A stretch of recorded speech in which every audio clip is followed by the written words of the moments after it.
Good morning वर्षा ma'am. Ma'am आप mute पे हैं। गुड मॉर्निंग रश्मि। गुड मॉर्निंग हम मैम। लोग को कहा गया है कि म्यूट हो जाओ। अच्छा अच्छा। Okay okay. Thank you ma'am.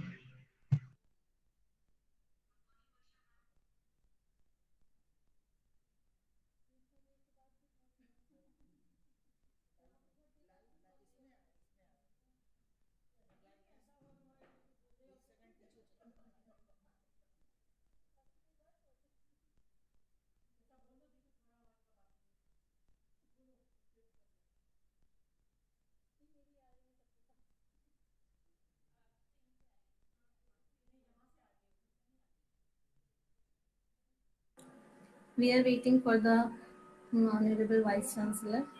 Kindly wait. आ गए आने वाले हैं। सर आ गए हैं।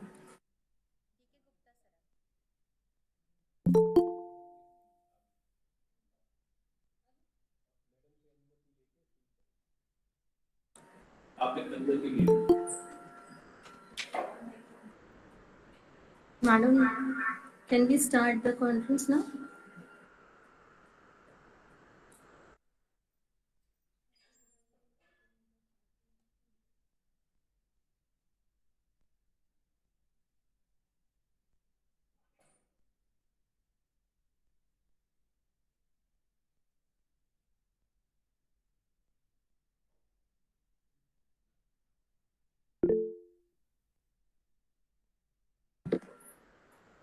Our Vice Chancellor ma'am has joined. May I start the conference, ma'am?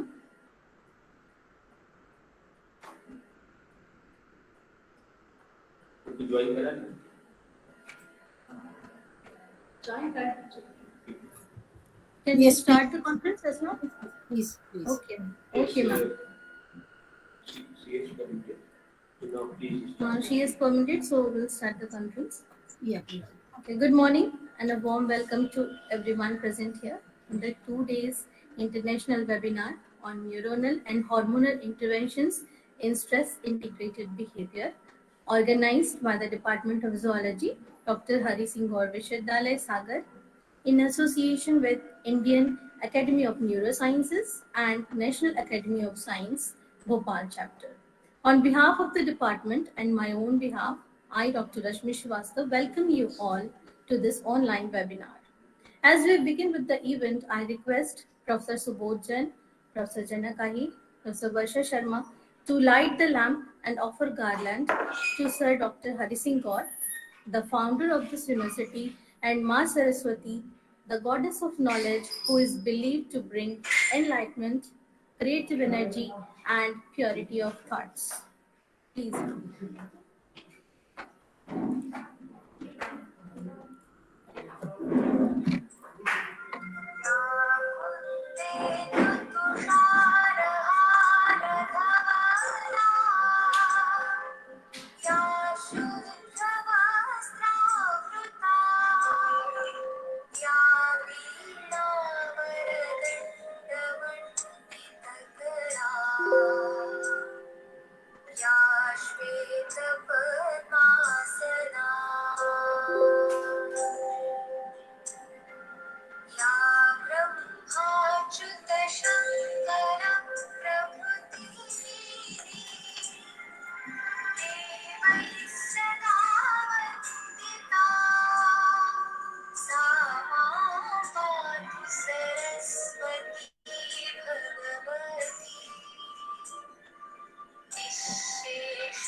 Thank you, sir. Thank you, ma'am. I heartily welcome our chief guest, Honorable Vice Chancellor of Dr. Hari Singh Gaur Vishwavidyalaya, Professor Neelima Gupta, for joining the webinar. We are very much happy to have many eminent speakers and dignitaries among us. I welcome Professor Dora Zelena from University of Pex, Hungary, Professor R. Vetrivellan from Harvard Medical School, Boston, USA, Professor U.C. Srivastava from Allahabad University, Professor M.C. Subhash Peter from University of Kerala, Dr. Kiran Maheshwari from Hari Singh Gaur Vishwavidyalaya, Sagar, Professor Ishan Patro from Jivaji University, Gwalior, Professor Suman Jain from AIMS, New Delhi, Dr. Rakesh Singh Gupta, SR University, Telangana, and Professor Shivesh Singh, the Secretary of National Academy of Science, Bhopal Chapter, Satna, Dr. Siddharth Mishra, CSGM University, Kanpur, and all the faculty members of Zoology Department and other departments of our university. I welcome you all who has joined here to share their knowledge and vast experience with the students community. Most importantly, I welcome all the participants and students in this webinar. We are gathered here to inspire and motivate the young minds so that they realize their potentials. It is a big event for all of us and is organized in such a way that it attracts your interest. It's good to see so many participants. A big thanks to each and everyone present here for joining this webinar. We wish you that you all enjoy these 2 days with us. I'm sure this webinar will bring lots of benefits to all in speculating and simulating new ideas. I hope that you have a fruitful and constructive webinar. To open the conference formally, we have our head of the department and convener of the webinar, Professor Subodh Jain, who has really supported us with all the facilities and with his dynamism to create the right atmosphere, the technical setups, and so on. I invite Professor Jain to introduce you all with the webinar. Please, sir. Thank you very much, Dr. Rashmi. Good morning, all of you. Patron of the international webinar and chief guest of the inaugural program, Honorable Vice Chancellor, Professor Neelima Gupta, keynote speakers, resource persons, and invited speakers, fellow colleagues, participants, and friends.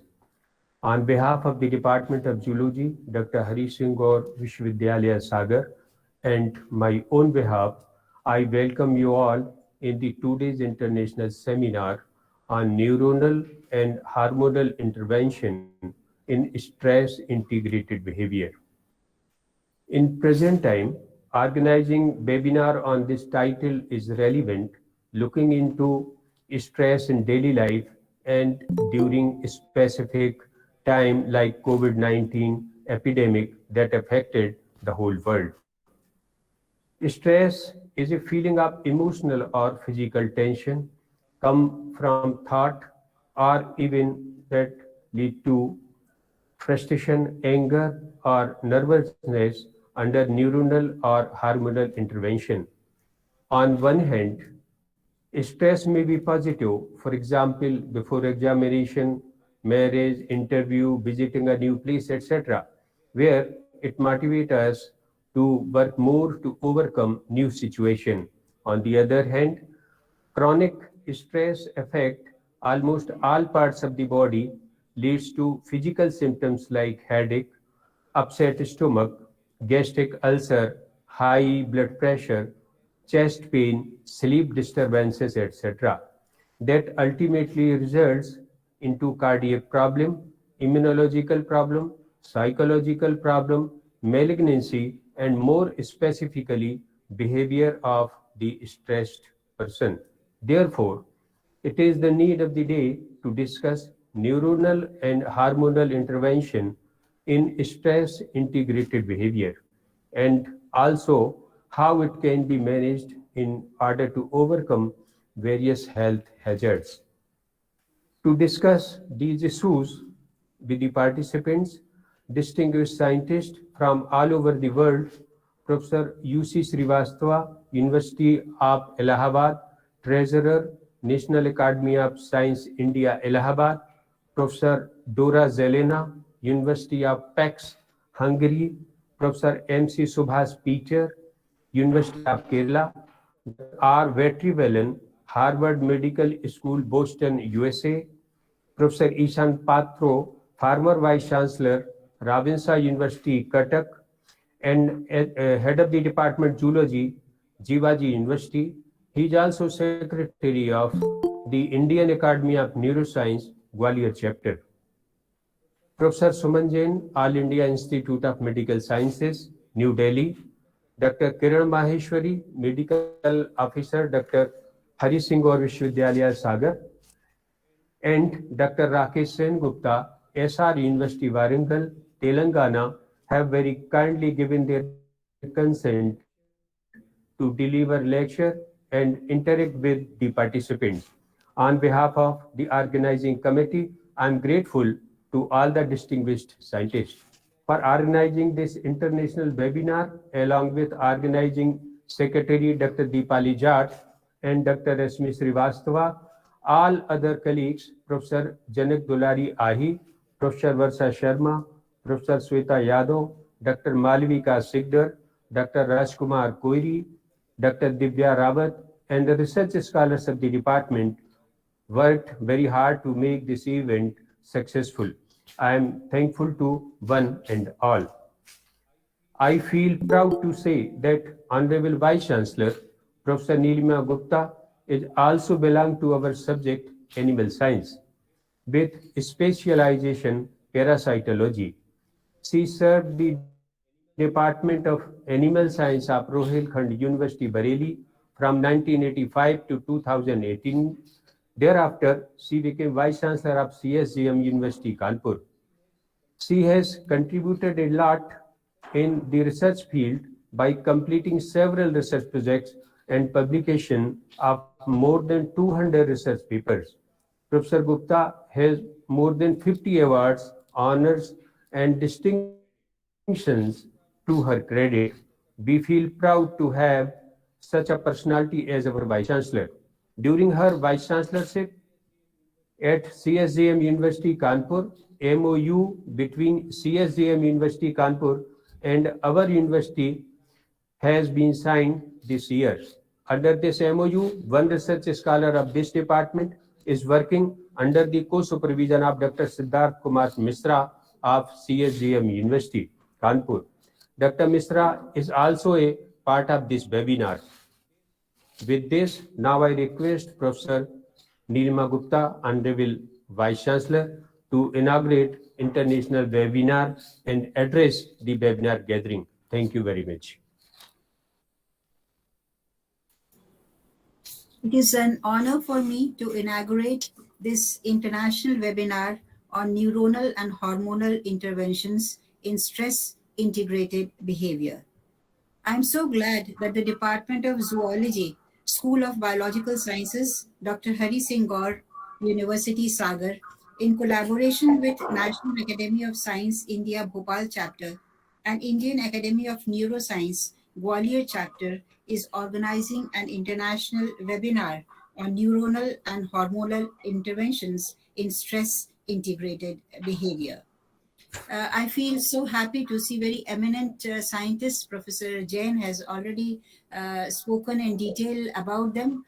I see Professor UC Srivastava from Allahabad University, the keynote speaker. I extend my cordial greetings to him, and I'm so happy that he'll be delivering the keynote lecture, because I know that, as Professor Jain already said, that I also belong to zoology, and I do not know of any zoologist in India, and especially he fits in so well into the very theme of this international webinar. So I think there would have been no other person better than him to address this August gathering. A heartiest welcome to you, Professor Srivastava. I think the entire audience is very impatiently waiting to listen to you. We have a number of speakers from USA and from different parts of the country of from India also, and they are all a part of this webinar. And if we talk about the very topic of this webinar, that is the neuronal and hormonal interventions. Let us forget about this and just simply a little bit on what is stress integrated behavior. So I think this entire topic, each word carries its own meaning. And I think Professor Srivastava will analyze each and every word in a very specific manner. But I would definitely like to say that in this world today, who is not affected by stress? Everybody. I think there will be no person who in any part of his or her life is affected by stress. Now we were really a very recent example, we were all feeling so happy. And in fact, here when I joined this university 2 months back, it was all in the online mode, and gradually we just shifted on to the offline mode, first beginning with our PG and PhD classes. And from 10th of November, we started with our UG classes also in the offline mode. And we are doing everything in a normal manner. And we just 2 days back, we have completed celebrating our Gaur Utsav also, which is a very important event of this university. But since that news flashed that the virus is again planning a comeback to some countries, I'm happy that till now we are not affected with this virus to a large extent. But there is this stress which started since yesterday. And it does happen whenever anything unusual happens, then we start undergoing stress. And sometimes just expecting a student, when he or she goes for an examination, he might appear for the examination and do his paper well. But before the examination, there is stress. Maybe I'll be able to attempt my question paper or not. Similarly, for the grown-ups, there may be interviews, and we might be thinking that will our interview go well or not. So these are the things that we are frightened of. And it is very essential. As zoologists, we are all here and we'll be discussing about the neuronal and hormonal interventions. And I think this can be a very much integrated webinar. I do not know people from other streams have joined, because say for example, very closely linked are the faculty members, the students of psychology. For them, I know the stress is very important and it is a part of their curriculum also. So I feel that today when we are talking about stress, there are different kinds of stress which we can talk about. There can be, I'm reminded of Dr. Carl Albert, who published a model in his book, Stress and the Manager. And he emphasized about time stress. Often, whenever a person is busy, then they have a time stress, whether I'll be able to make it or not. So that is one type of stress. Anticipatory stress. We can have situational stress depending on the situation which arises, and encounter stress. When we encounter with that situation, we might undergo stress. So there are these different kinds of stress, and just like Professor Jain said, they may be exhibited in many different ways, like depression, it may be anxiety, it may be irritability, it may be memory and concentration problem when we are under stress. The same thing which we know that we know it very well, but because we are under stress, we forget it. So that is also a sign of stress. Compulsive behavior, we become very compulsive, when we are under stress. And in some people, this stress phenomenon is very well apparent, and some are able to conceal it. There are mood swings. Your mood, it may become very good sometimes, and sometimes you may undergo depression. So it is very important that how our reactions to these stresses, which is being represented through our behavior. So this is expressed as a worry about safety of self or others, irritability or anger or restlessness or sadness or moodiness or grief or depression. It may be anything in which it may be depressed. But then we are talking about integrated behavior. Professor Jain has introduced one more word, that is integrated behavior. Now, what is this integrated behavior? This integrated behavior, it is a behavioral model. It is a general theory of behavioral predictions, which is applied to any given situation, because it may not be a single type of behavior. It may be a multiple type of behaviors which may combine together to form an integrated behavior. So we can have other types of behavioral symptoms or responses, like avoidance of tasks. When we are under stress, we don't feel like doing anything and we try to avoid it. Sleep problems. Some people, when they are under stress, they cannot sleep, just thinking about their problem over and over again. Difficulty in completing work, it is lack of concentration, nothing but lack of concentration, due to which we are not able to complete our work. Then we may have, those who are responding more, there may be tremors, or there may be a strained face or clinch. You can find, there is a stress and you start clenching your fist, or it is apparent in your physique also. And some people, when they are overstressed, they even start crying, because that is the ultimate stage, when they think that now we have a stress and we cannot cope up with it. So this coping up, that is very important. See, stress is present in everybody's life. And there are neuronal and hormonal changes, which we shall be discussing. But the main thing is that when we are under stress, how we have to overcome this stress. And now, since I see that this is a university program, and there are a number of students who are tuned up with it. So it is not only scientists who are here and discussing these problems, but the students are also an integral part of this webinar, and also an integral part of this phenomena. So here, where I'm addressing a large group of students, it is imperative to know that what the university and college students, they are susceptible to undermanaged stress. Undermanaged stress I'm talking about, because they have a stress, and because they are at that growing age, and they are not as mature as we are, because the younger the population, the more they succumb to the stress. So it will become detrimental to their health. And though they would use evidence-based stress reduction techniques, they are commonly known as SRTs. These are very important stress reduction techniques, by means of which they can reduce their stress. And this is a remedy. And many are able to do it, many are not. So unfortunately, little is known about what might encourage greater use. It is therefore essential, I'm sure, that through this webinar, we shall be discussing also about these SRTs, or stress reduction techniques, as to how we can reduce them. Because the main purpose is that when we are discussing about stress, we must also be able to give some suggestions as to how we can overcome stress. So I do hope that we are able to come into some very good conclusions, because any webinar, any seminar, any conference, unless it is able to give some good recommendations, I feel that it is useless. But since it is such an interesting topic, and it is a topic of the day, when today more and more people are undergoing stress. If you try to compare the stress conditions over a decade back, 2 decades back, 3 decades back, 4 decades back, we will find that gradually the stress level is increasing. And why is it? Because we have a number. Because earlier, if we go back to 100 years back, we did not do much in our lives. Our own only aim was to earn our living and to rear up our family. That was the aim. But today, our aim has differed, and we have a longing for many, many things. We are never satisfied.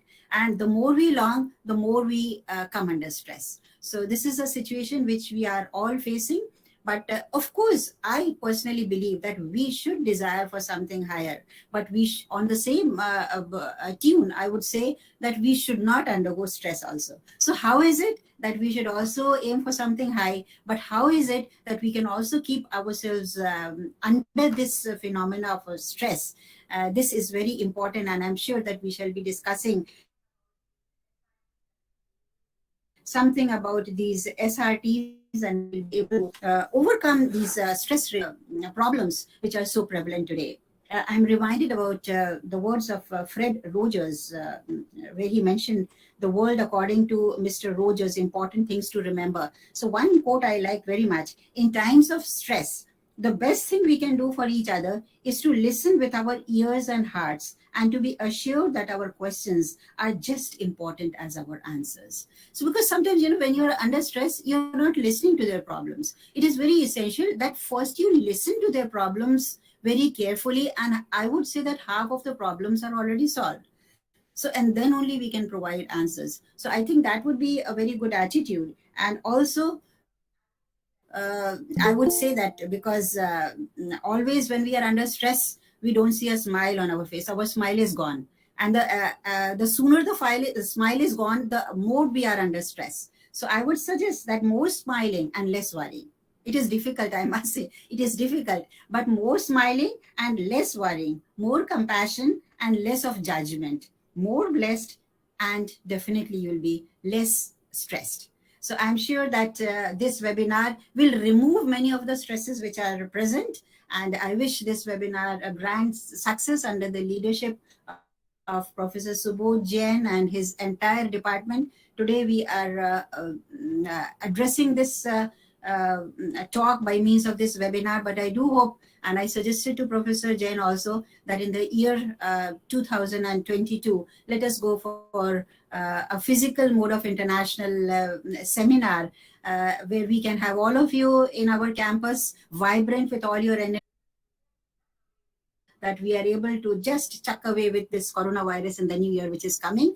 I wish you all the best and success for this webinar to Professor Jain, his entire team, and good wishes to all the participants who are linked up to this webinar. Thank you so much. Jai Gaur, Jai Hind, Jai Bharat.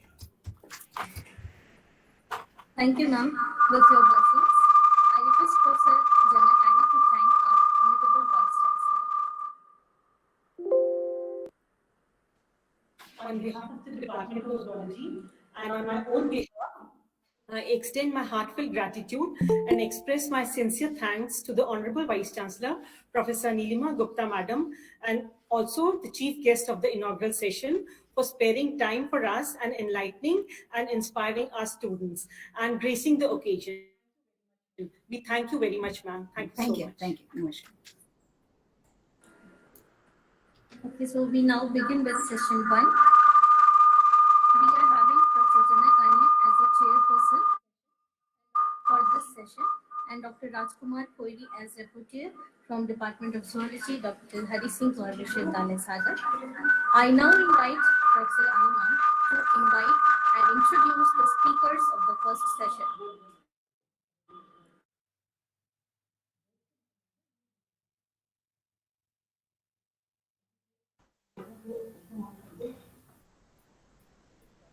Namaskar, Gupta sir.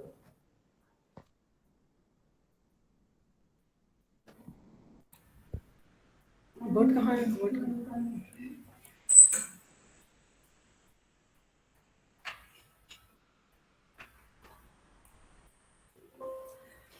है? Thank you, Dr. Rashmi Shrivastava. My warm greetings to all of you. This is not moving.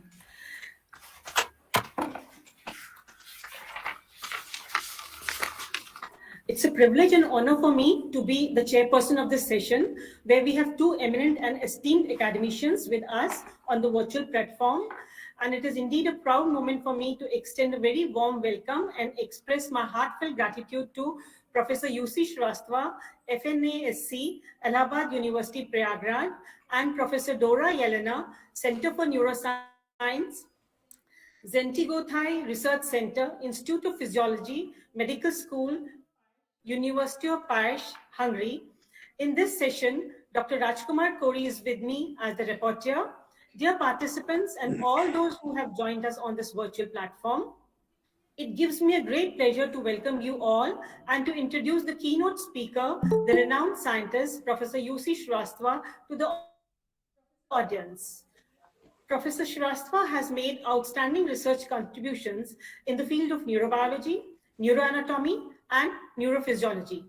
During 36 years of his busy and fruitful research career, he has published more than 100 research papers in journals of international and national repute.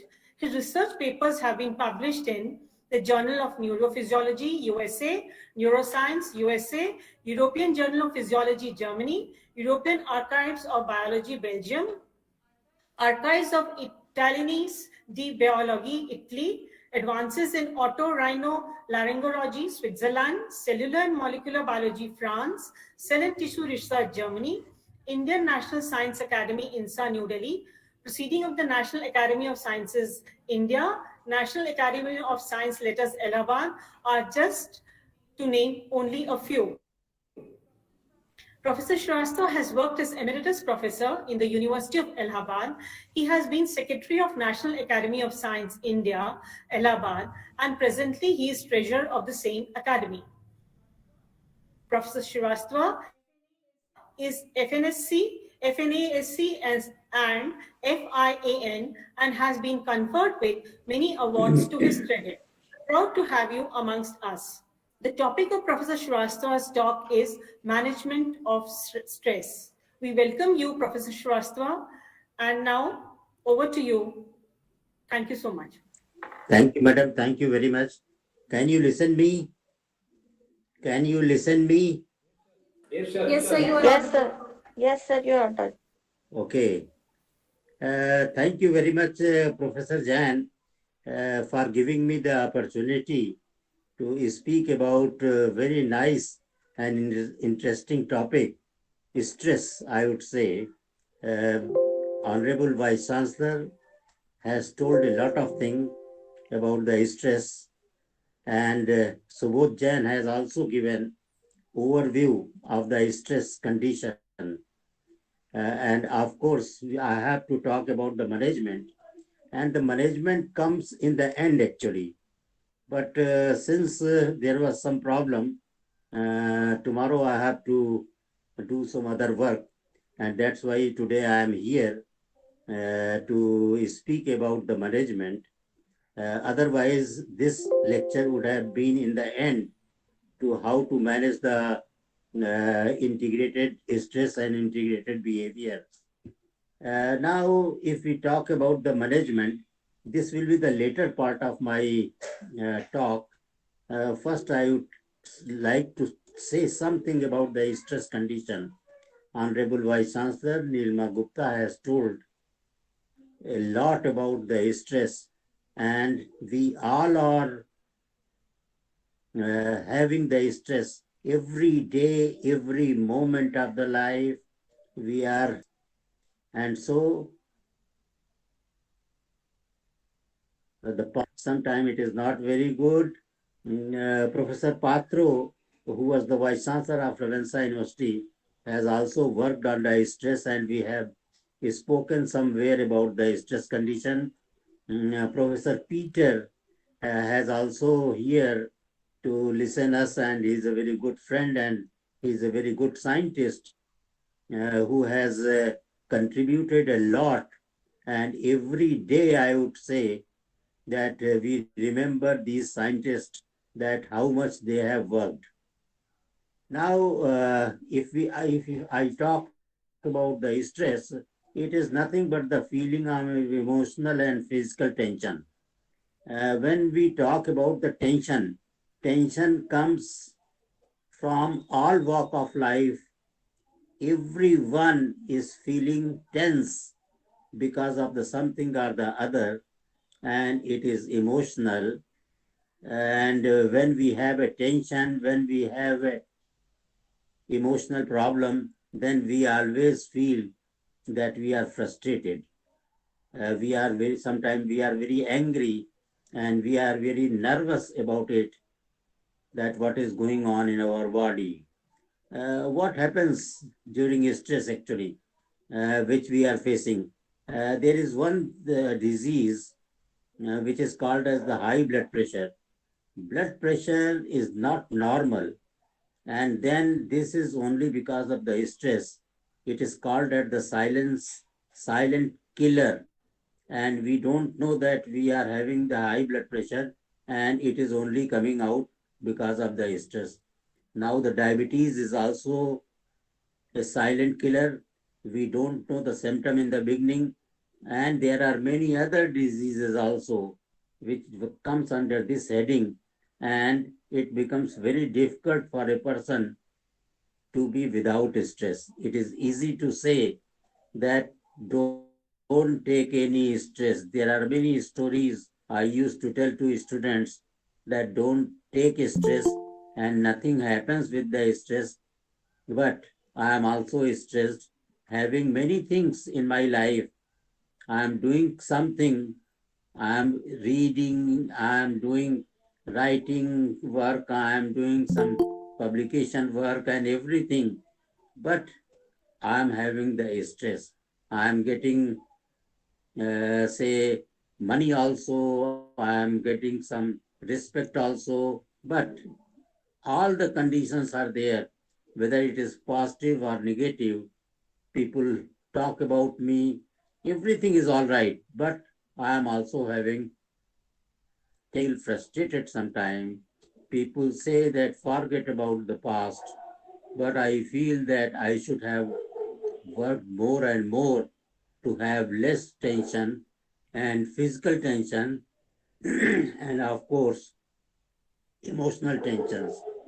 Now during stress, as I have told you that the high blood pressure is the silent killer, it comes from the tension, then the energy of the body becomes very less and very low. And if you are having energy and it is low, then it is very bad and there are many problems in the life.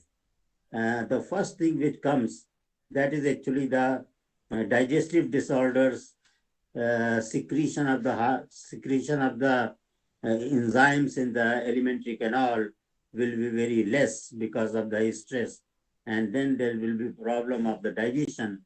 Then it will lead to constipation, or there are many other problem related with the digestive system, and in the end, sometime a person may have deadly disease, cancer, and that is also because of the stress. And we don't know that how we are getting it, but we are getting all the time.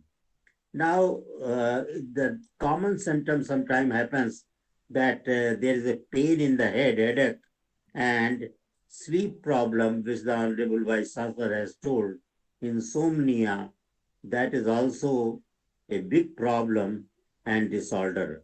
Your stomach can be all right if you have a good sleep of at least 7 hours. If you are not sleeping properly, then the physiology of the body will change. And when I talk about the physiology of the body, I talk about all the secretion of the hormones, I talk all the secretion of the enzymes and their working. Sometimes we feel pain also. It is only because of the stress. It is the reason may be because of the accumulation of the lactic acid in the muscles, but accumulation of the lactic acid is also related with the say stress condition.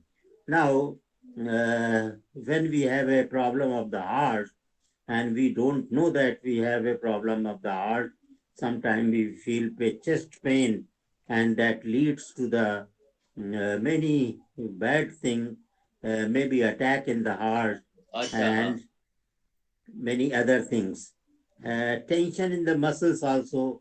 If you have tension, muscle will not be relaxed, and then you will have a problem, and muscles may have some pain, muscles may have some problem, and it also leads to certain condition, and in the end you find that paralysis may also takes place. I talked something in the beginning about how the genesis of the things takes place, and in the end, what happens that if it is not treated properly, how the stress is actually caused. Stress is caused by a lot of things. If you have a pressure of anything in your, say, life, that will cause stress. Sometimes you have a very big problem, sometimes you have a very small problem, but if you worry about these problems, then you have the stress, and you don't have any control about the stress, because the stress is because of the autonomic nervous system, and autonomic nervous system, I will tell about the autonomic nervous system. This is not under our own control, and if it is not under own control, then we will find that there are uncertainty. We don't have anything which we can do to be perfectly all right. Of course, the fatigue, it is the condition. Sometimes people feel that I am tired. They have not done anything, but even then they are tired. It is only because of the tension. it is said at the present moment, I will say, that if you laugh a lot, if you smile a lot, it will not cost anything, but your tension will go away, and the fatigue which you are having, that will be lost, and after that you will be all right. You will not have the heart problem or any other problem. Tension is also associated with the weight loss or the weight gain. Sometime in some cases it is the gain, and then you become fatty. You feel that you are eating a lot, but you are not eating a lot. You are eating the same thing, and it is only because of the tension and the stress which is being caused, and then you are getting fatty. It is only because of the change in the physiology of your body, and the same thing happens that there is a loss of the weight of the body. It is also because of the stress, and that is associated with the change in the physiology of the body. These two things, whether weight loss or whether the weight gain, these are actually associated with the different kind of situation, and these situations are not under our own control. We talk about the control, that we should not do this thing, we should not think about it. Whatever has happened, that has happened, that has happened in the past. But it is very difficult. You have to think a lot about the stress. If you are a academician, you think a lot about the science, you think a lot about the things which are going around you, and then you will have the stress. Stress effect, since I have talked about the alimentary canal, it affects the vagus nerve, which is the 10th cranial nerve, that is associated with the, say, alimentary canal, and this is the nerve which is responsible for the digestion, absorption, and after that, if there is a problem in the digestion and the absorption, it may lead to many other problem related with the human body, and that will lead to bad condition of the body, and bad condition that will give you a disease. There are many kind of stress we can talk. It is only because, not only because of the work. Work is also stress. Money is also a very good big problem, that if you have less money, then you have stress. If you have more money, you have stress. If you have money which has been earned not in a proper way, that also causes a lot of stress, and of course ultimately it leads to the poor health. Everything, if we talk about the stress, that is because of the poor health, and the poor health, it is only because of the change in the normal physiology, and insomnia, unable to sleep, that affects the production of the, say, hormones, and there are many other things also which is going on in your body. For example, if you talk about the cortisol hormone, which is produced by adrenal gland, and then the types of stress, which I would say that any word you use, whether it is related with the work, it is related with the non-working condition, it will lead to a personal stress and a particular type because of the personal problem. And all the persons have the different problem. They think that their problem is very big, but it is not.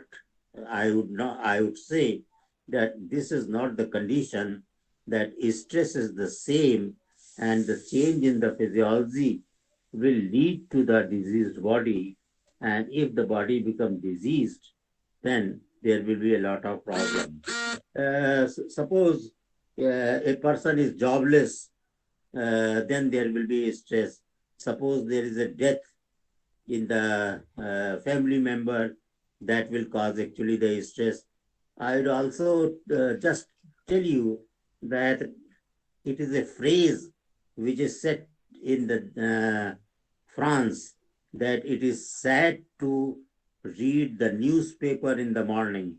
Why it is sad to read the newspaper in the morning? It is only because of the uh, condition which is coming out because of the reading the bad situation of the country or bad situation around you, and that actually causes the stress, and it gives actually the pain. And when I talk about the pain does not mean that the pain in the muscle or pain in the body. This pain is change in the physiology of the body. Worrying, if you are worrying about something and you continue to worry about that thing, that will also lead to the stress and diseased body. There are many different type of the stress, but there are two type of the stress which has been described by many workers in many research papers that has been given. That is actually the primary stress and the secondary stress, which you can say that acute stress, which is actually the primary one, you can say, and the secondary stress, which is actually chronic index stress. Acute stress always leads to the chronic stress, and we have to stop it in the beginning, that the acute stress should not be converted into the chronic stress. The chronic stress or the primary stress, that is a little stress that may be very good for the health also, and it comes from the natural reaction around your body, around your surrounding. And as others have also mentioned, that if you are going in the examination, if you are preparing for certain competitive examination, you are under stress that what will happen, whether I will get it or not, whether I shall be able to write the correct answers or not. That gives a good thing, good feeling. Then the physiology will change in another way, and it is found in the everyone from time to time may be helpful for the body of the human being. And if you have the better time management is very important. We all have the 24 hours in one day, and this 24 hours can be managed nicely, that you have to seek 6 to 7 hours, and after that what you have to do, that you have to decide, and when you have to do, then that also you have to decide. So time management is very important, and if you manage your time properly, you will have a very less stress. I tell to students that if you are earning some money, so suppose 100 rupees per month, this is just an example, you can make it 200 per month. It is only because of the management of the time. You manage the time, you work hard, you should be very, honest to your work, and then you will find that that 100 rupees will become 200 rupees, sometime more than 200 rupees. But if you don't manage the time, that 100 rupees will be 50 rupees or less than 50 rupees. These are the examples that should be quoted, and don't worry. I also worry about the many things, but I say that we should not worry. You write on a piece of paper for which you are worrying, that will never happen. Something else will happen. तो worry करने से कोई फायदा नहीं है, लेकिन तब भी हम लोग वरी करते रहते हैं. When we talk about the chronic one, the secondary stress, then we have the problem of the anxiety, high blood pressure, cardiovascular problem, depression. That is very bad actually. That if you are depressed, then your family, your surrounding will be full of the negative things, and the silent diseases that will come. I will talk about that also because of the change in the hormone, depression, high blood pressure, and it will lead to the weak immune system.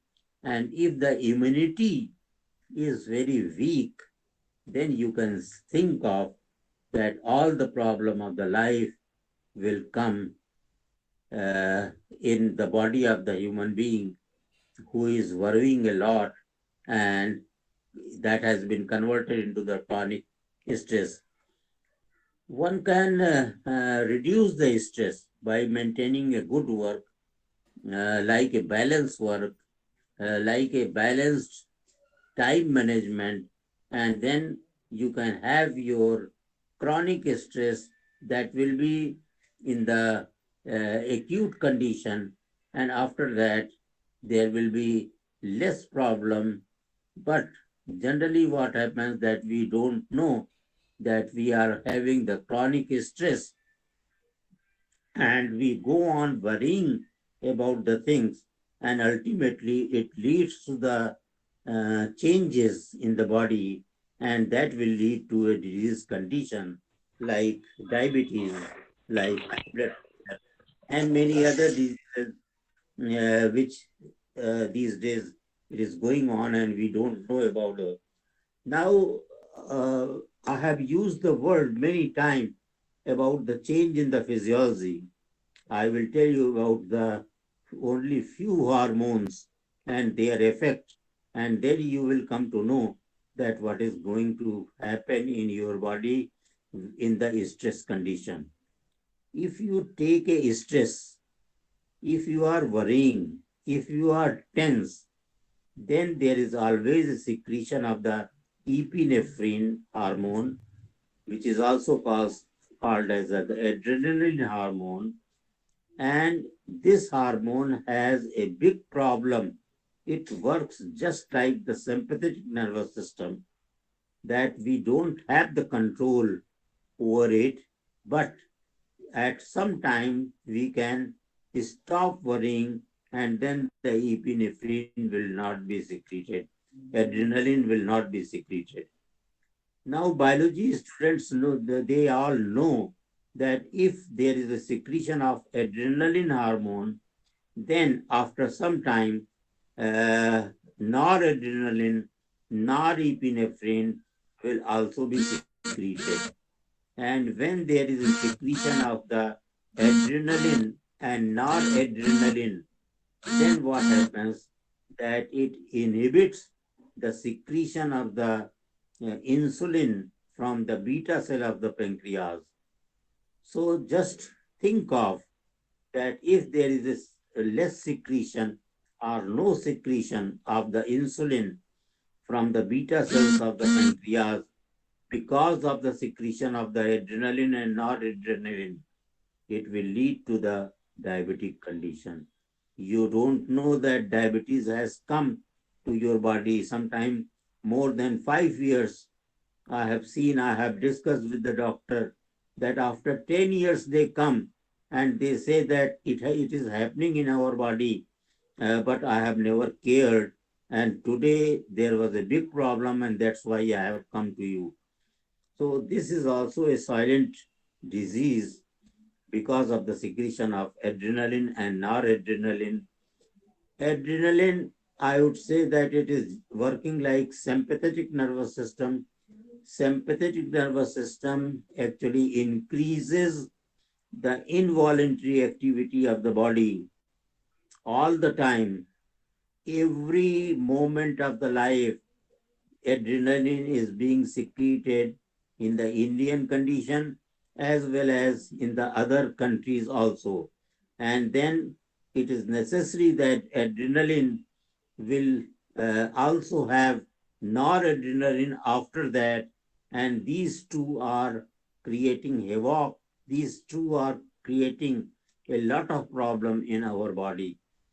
Now, except for one thing, sympathetic nervous system, I would say that you know about the autonomic nervous system. Autonomic nervous system is divided into sympathetic and parasympathetic. Autonomic nervous system which is including these two systems, sympathetic and parasympathetic. Sympathetic system is the chain of ganglia present on both sides of the spinal cord, and it is connected on one hand with the spinal cord, on the other hand with the involuntary part of the body. And parasympathetic ganglia, they are present near the involuntary organs where there is a connection of sympathetic system.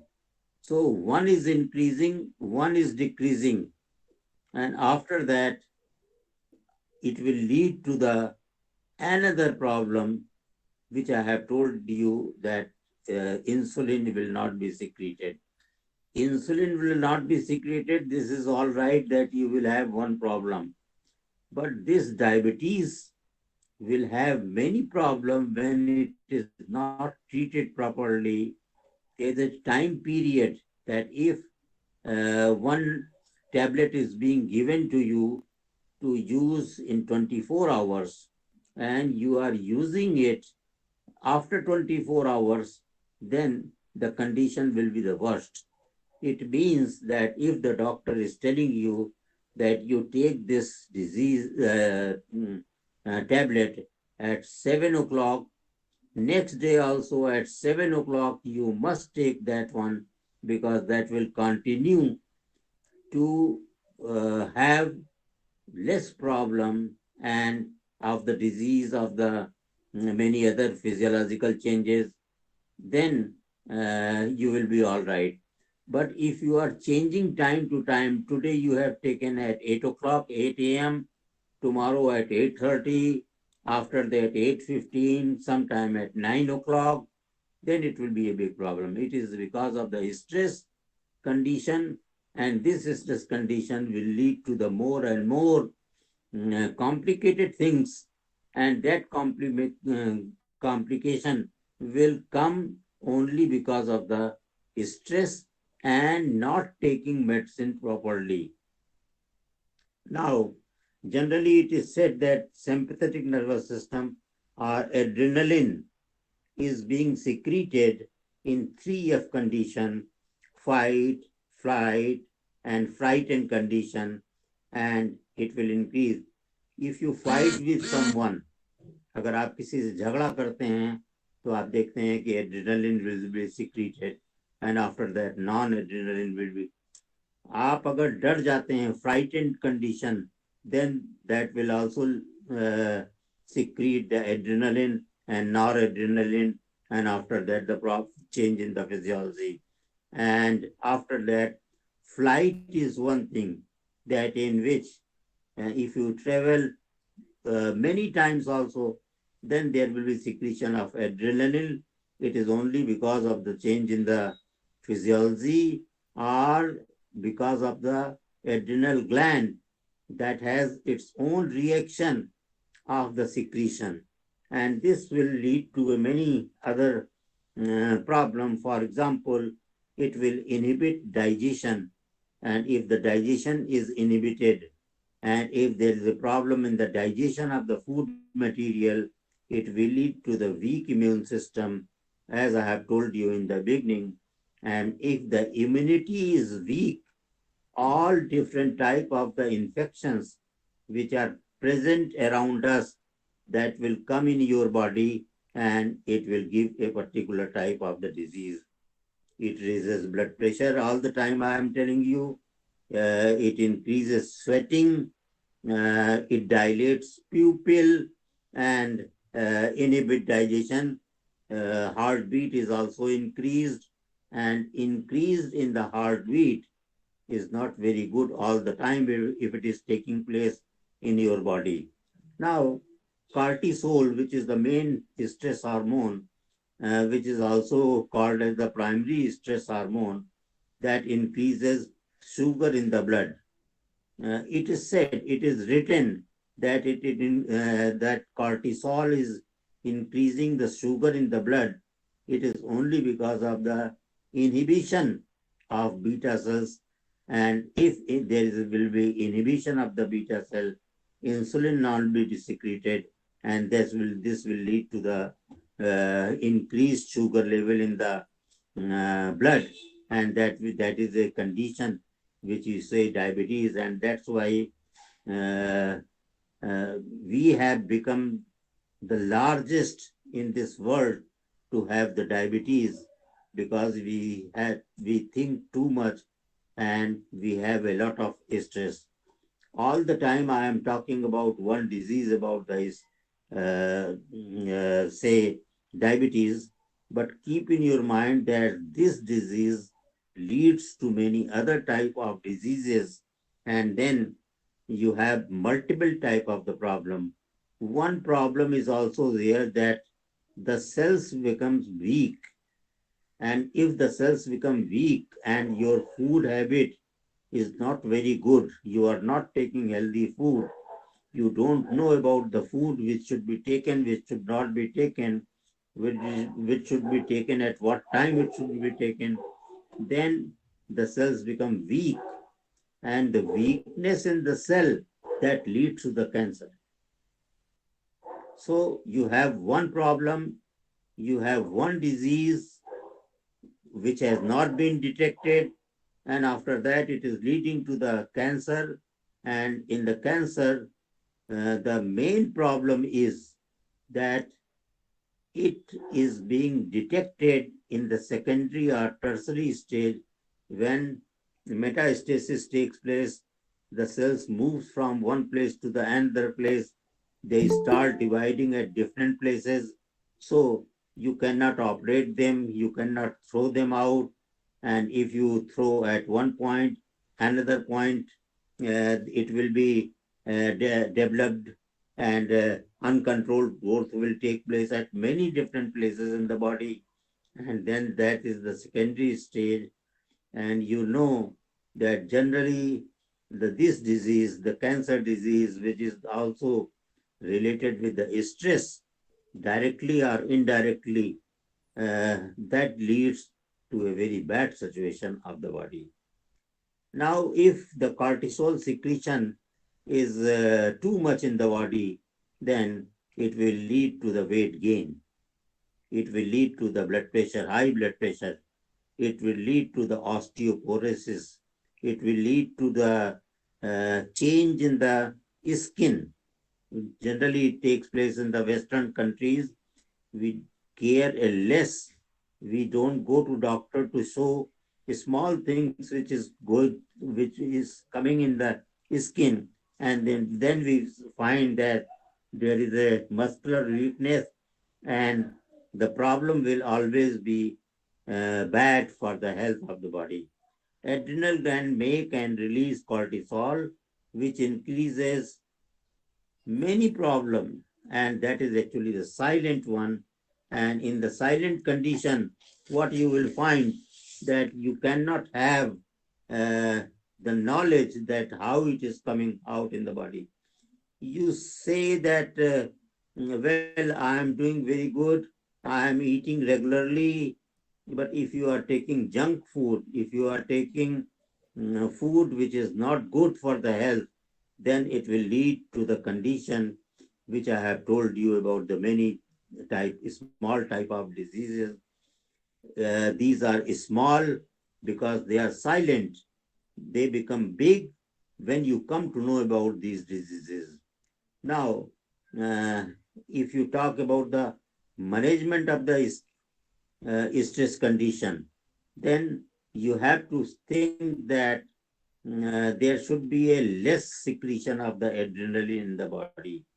One more hormone which I would like to tell you before starting about the stress management, that is actually the testosterone.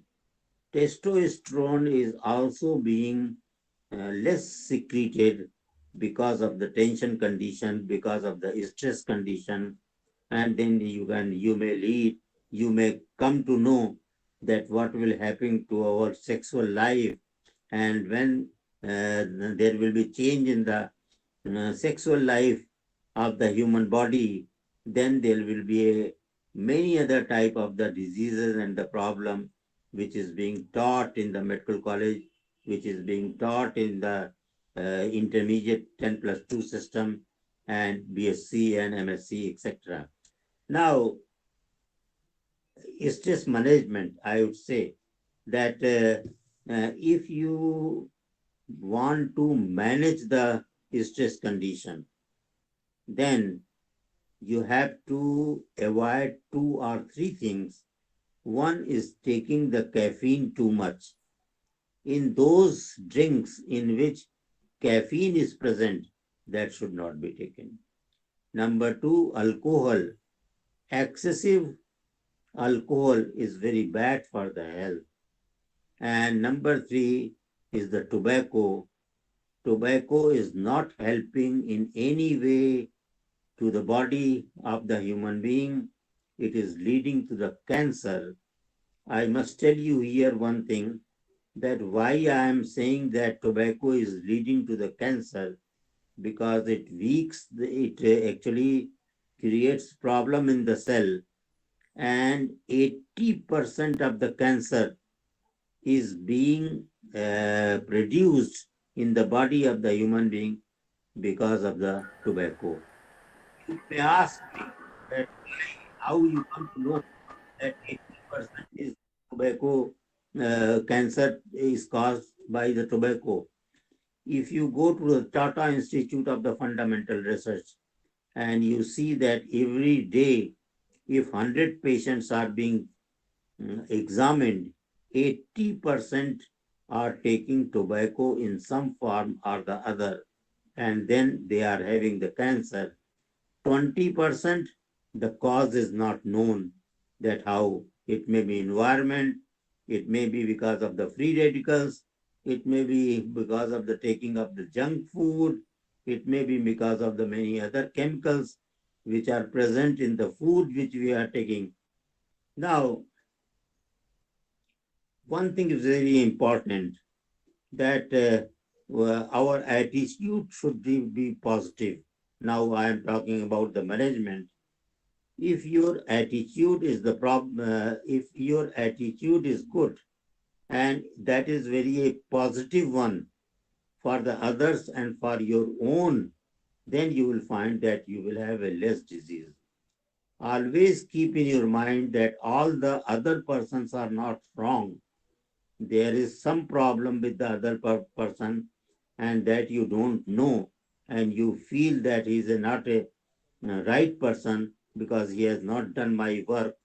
This is a big problem these days in India, that you rely on someone, and if it happens, you say that he was good, and you are having a positive attitude towards that person.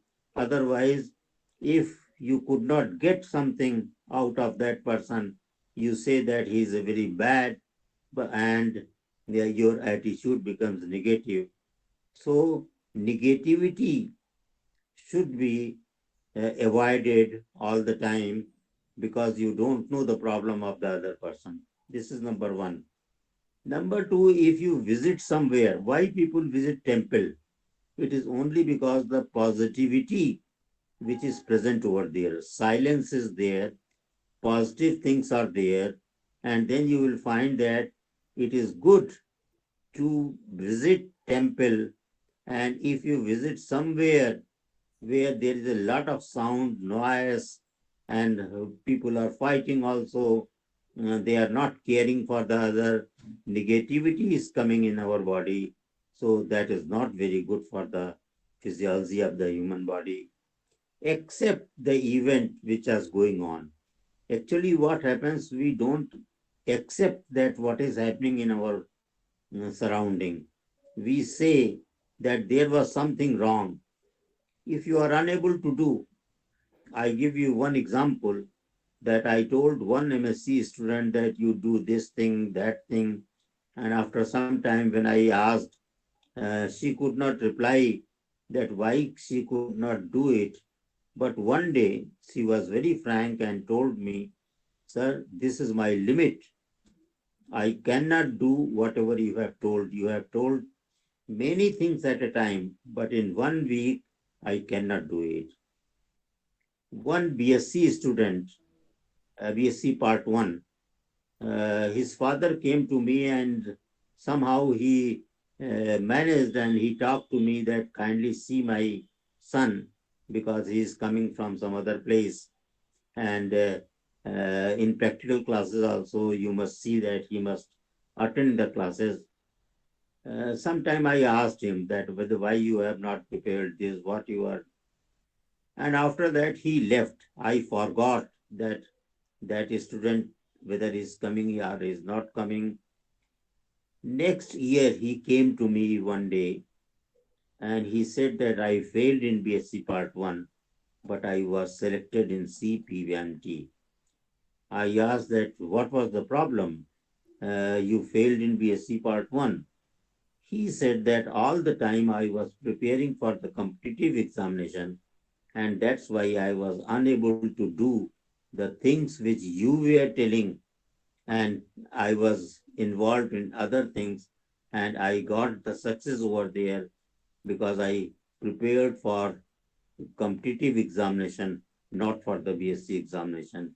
This was, I would say, these are the examples of having the positive attitude that what you want to do, you do it. Whether your teacher, whether your father, whether your parents, either you should be very, say, frank with your parents and you ask them that I want to do this thing. Otherwise, you will always be a tense in the stress condition that he wants to do that what you must become IAS, but you want to become a teacher, you want to become something else. And there is a limit for everything. And your limit should be described by the limit should be described by yourself. You should be very positive. You must tell to your teacher, you must tell to your parents that I am unable to do this thing because I want to do this thing. These are the examples which actually gives a very good feeling that just to avoid the stress, you have done what you wanted and you got the success. You can say that you must assert the feelings, your own opinion. Do not be angry. Always be defensive. Always be passive. You must go to your elders and remember that what questions will be asked and what answer you have to give, and then it will be all right. Since Dr. Subodh Joan has told me that this lecture will be for the students also, so elders are knowing many things which I am telling, but students are not knowing or not doing these things which I am telling. So that starts in their early life, and in the end, it becomes a big problem. Sometimes what happens, we don't know the word no. We never say that, no, I cannot do it. But now you must say that I do not know about it. No, I will not do it. No, I cannot do it. For you, that becomes a big thing. He will become angry. Other person will become angry. Let him be. But your stress will be less, that you cannot give time to somebody. You cannot reach to that point every day and you are unable to say no. Then you will have the stress condition. And these days, actually, we do not have any hobbies. We just study. We just try to get a job. We just feel that I must become this. And in the very early age, I must earn a huge amount of money to purchase a big car, to purchase a big house.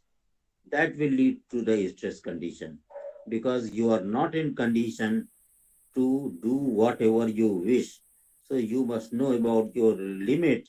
And if you start saying no, and make time for your hobbies. Hobbies also leads to many things. If you want to play, you must play properly. You must know that what game you like to play, and you go on the top of that game. And I always say to my students that there is always one seat vacant that is on the top.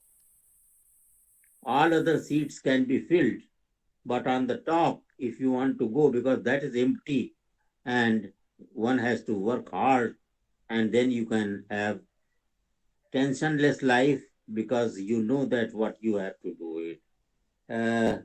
You must have social support also. Social support means that if you are doing something, people should know that what you are doing and why you are doing, that should be known. Sometime हम लोग छिपा ले जाते हैं कि हम ये कर रहे हैं, बताते नहीं हैं, और जब बताते नहीं हैं तो अगर कंडीशन निगेटिव आई तो people say that he was not studying, he was studying novel. लेकिन अगर आपको सक्सेस मिल जाती है तो आप अगर नॉवेल पढ़ भी रहे हैं तो आपको पता लग जाएगा कि जो है he was studying something else, he was studying at home, he was studying in the park and many other places in the college universities also. So people should know that what you are doing, and it is not necessary that everywhere you have to speak that what you are doing, but at least your family member should know that you are positive and what you are doing for getting a particular thing. If you have some problem, you can talk about the psychologist. You can talk even with your friends. They become psychologists. Elder brother of the friends. Elders, your parents, you can talk and they become psychologists that you are having some problem. The problem is that we don't tell problem to the other persons, and we don't tell our problems to the other persons, then it leads to the abnormal condition in the body. And there is always a point that you have to change your lifestyle. If you change your lifestyle by giving the opportunity to the others to tell you something good thing, you must know that the good things can be told. लोगों के पास बहुत सारी अच्छी चीजें होती हैं जो खुद नहीं करते, वो बताते हैं, लेकिन अच्छी चीजें जो हैं they are always good, और जो बैड चीज होती हैं वो हमेशा खराब होती हैं. ये आपको मालूम है और मालूम होती रहती है. देखिए, if you want to manage again your hormonal problem, about the problem which is going in the body which you don't know, then the nutrition should be good. When I talk about the good nutrition, when I talk about the nutrition which is healthy nutrition, when I talk about the balanced nutrition, then we must study something about the nutrition also, that which nutrition will be healthy. Don't think that if I take very expensive food, that will be actually the healthy food. No, very less expensive food can be healthy for you, and you have to choose that which should be taken. Now, there is a word which is actually called as the antioxidant. You have to understand, if you don't know about the antioxidant, that is found in the fruits and vegetables, that is helping to reduce the bad chemicals, free radicals in your body, and the antioxidants, that is vitamin C, vitamin E, beta carotene, and selenium. Actually, these 4 things. Excuse me, sir. So you have 5 minutes more because our next speaker is already. I am just completing. Yeah, thank you, Within sir. 5 minutes, I will complete. Thank you, sir. You must know about the things that which contains vitamin C, which contains beta carotene, And it is not necessary that you must take all the time dry fruits, very expensive food. Physical exercise is very good for you.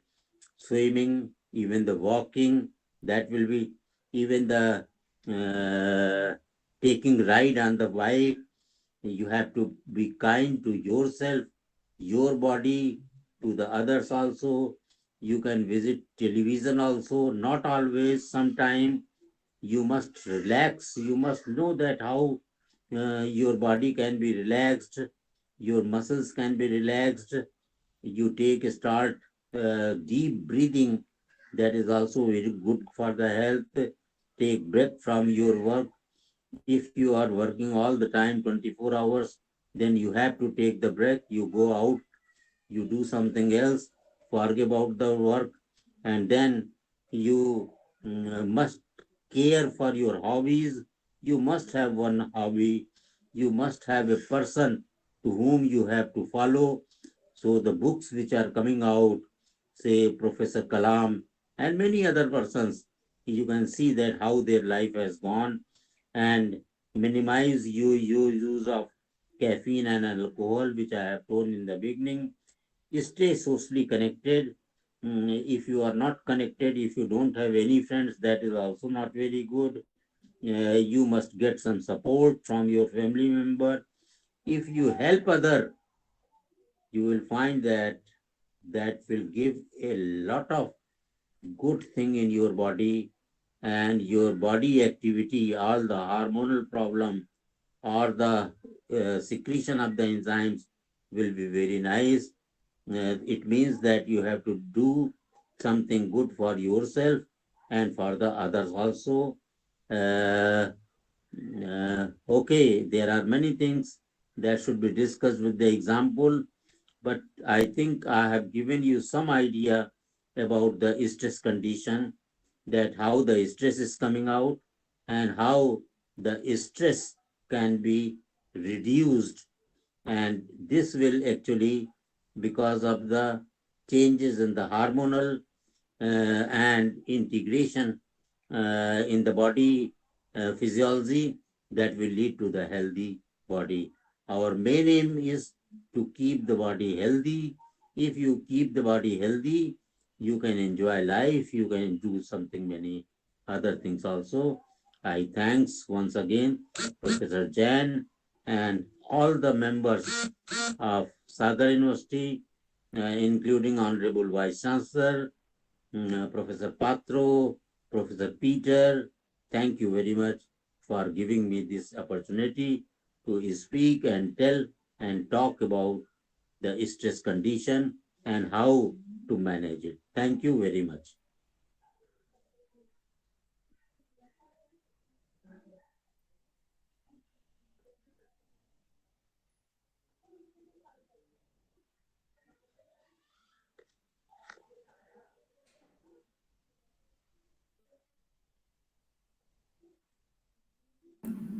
Sure.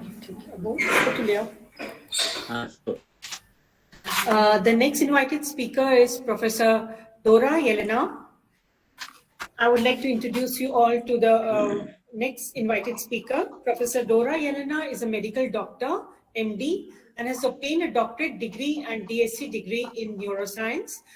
Dr. Yelena has worked as a senior scientist in the Institute of Experimental Medicine, Hungarian Academy of Sciences, Budapest, Hungary. Her research expertise includes stress studies, animal operations, in vivo microdialysis, behavior tests for studying the development of anxiety, depression, schizophrenia, Alzheimer's disorder-like symptoms, etc. in rat and mice, optogenetics, pharmacogenetics, immunohistochemistry, in situ hybridization, and PCR. Dr. Yelena is currently working as a professor at Center for Neuroscience at University of Pest, Hungary. Her field of research is the role of median raphe in social behavior, neuroendocrine mechanism in the post-traumatic stress disorders, development of depressive-like behavior during Alzheimer's disorder. She has published more than 145 research publications and 14 chapters. Professor Dora Zanana had visited Department of Zoology, Dr. Hari Singh Gaur Vishwavidyalaya Sagar under the Insight Exchange program 2 times, and she has been working in collaboration with Professor Subodh Jain. We extend a warm welcome to you, Professor Dora, once again in the Department of Zoology, but this time in the virtual mode. The topic of Professor Dora Yelena's talk is, does eating sweets help us to deal with stress? I invite you, Professor Yelena, please, over to you. So thank you very much, dear chair and dear audience, and especially I would like to thank to Professor Jain for the invitation and to be able to present my idea here. Actually, I would like to continue.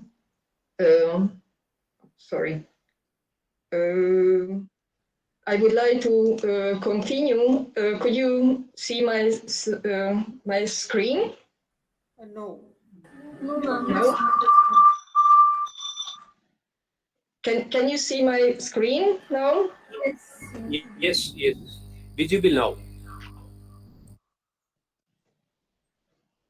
So can you see what I would like to share my screen with you, so my presentation is visible. Yes, ma'am. Okay, so then actually I will continue the idea how to manage stress, and I would like to discuss the idea if eating sweet is harmful or especially it will help us to deal with stress. As you could see here previously, and then all of you know, the question arose if stress is the #1 killer. But nowadays, more and more people are thinking that, in fact, metabolism is the worst problem. In the previous talk, you already had many ideas on how stress is connected to metabolism. And in fact, not only type 2 diabetes, hypertension, heart disorders are connected to metabolic problems, but also cancer disease, as you also heard before, and also dementia, bone problems, and many other disorders. And in fact, it's a fact that our society is being more and more obese, and how it is affect our body. Because most of the obese people have also high blood glucose level, this glucose without any enzymatic reaction might bind to different kind of molecules, and actually this leads or this causes these advanced glycation end products, and this non-enzymatic glycosylation harms all the proteins in our body, leading to early aging as well. Excuse me, Professor Dora, your slides are not moving ahead. We have your only first slide. We can't see the other slides. Okay, then Yes. Now it works. Now it works. Now it works. Okay. Yeah. No, I started to do it in another way.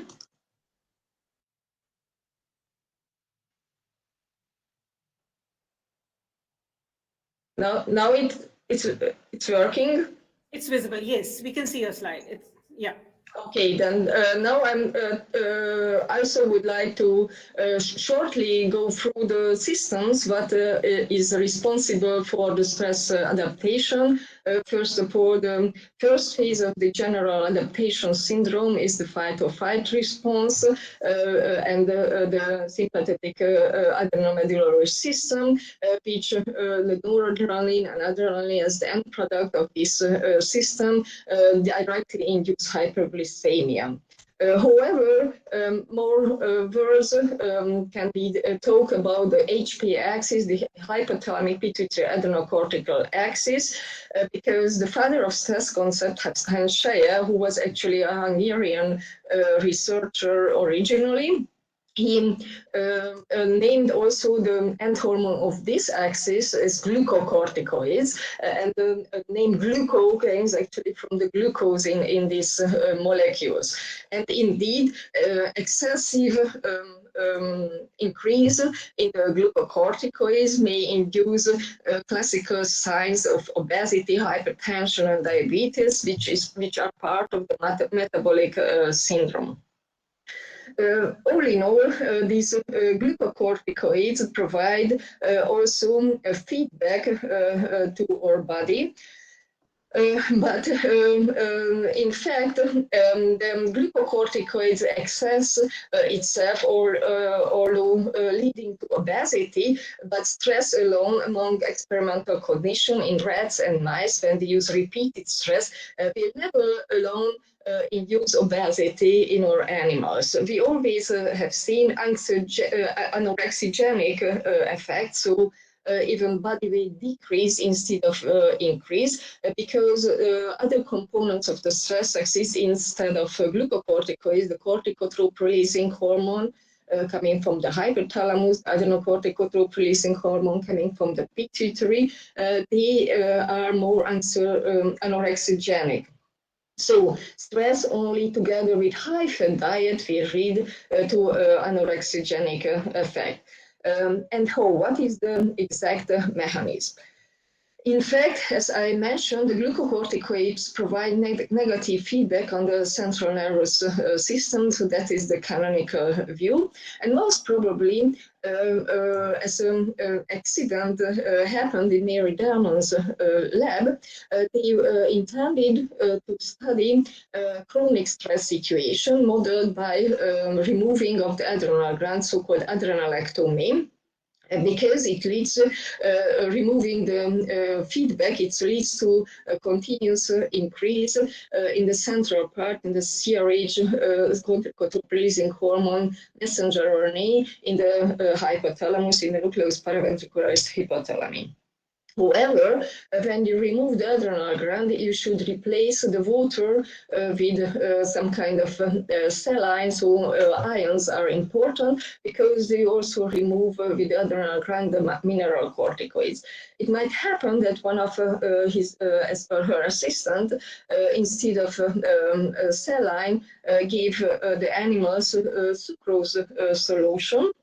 But a funny thing happened that in case the animals digested more and more sucrose, then it provided a negative feedback in the lack of endogenous glucocorticoids, and it diminished the central stress reaction. And another correlation also exists when we add more and more cortisol, or replace more and more cortisol in adrenalized animals. They will also take more saccharine solution. So whenever they feel more and more stress, they also try to compensate it with drinking more and more sweet stuff. So indeed, the canonical view that the glucocorticoid provides negative feedback should be replaced with a more advanced view that the energy, so the glucose and the periphery provides this negative, or helps this negative feedback to occur. So indeed, this is the physiological mechanism why we eat sweet stuff, because we intentionally or unintentionally try to reduce our stress system. So that is the so-called idea of the comfort food, which till now we really don't know if it's helpful or not. Indeed, it reduces somehow our stress reaction. But I have to admit that the correction between stress and metabolism is bidirectional.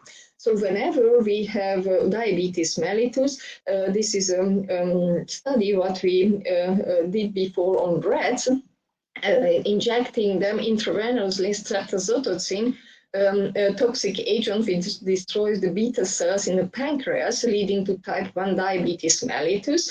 And in fact, you can see that the classical somatic signs of chronic stress, the body weight decrease, as I mentioned before, thymus involution and adrenal hyperplasia as signs of the exaggerated glucocorticoid production.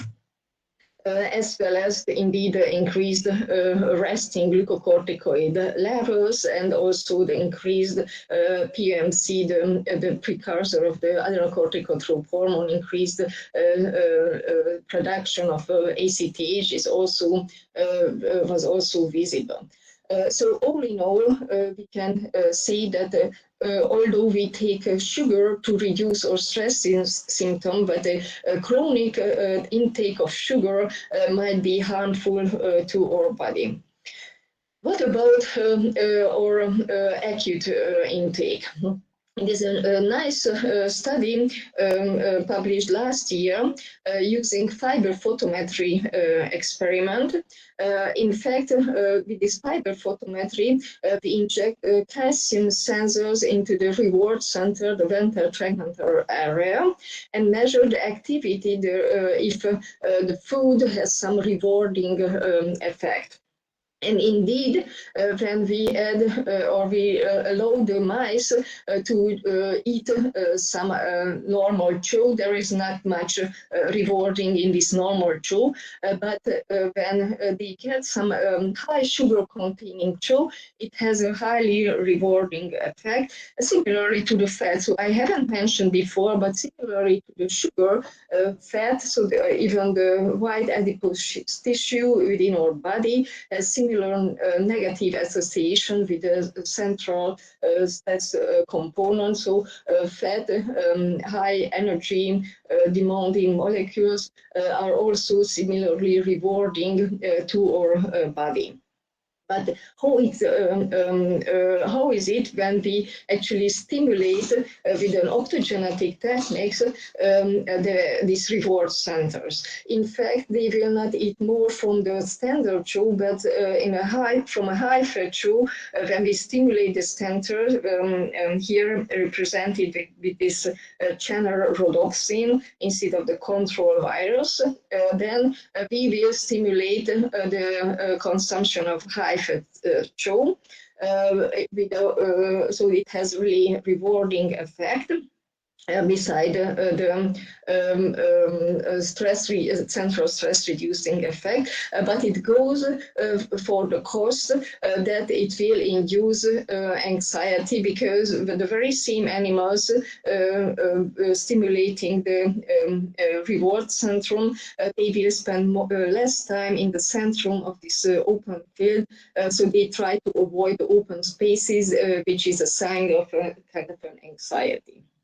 And indeed, when there was some meta-analysis in humans studying more than 1,000 participants, they found no positive effect of acute carbohydrate consumption in any aspect of the mood, any time point following their consumption.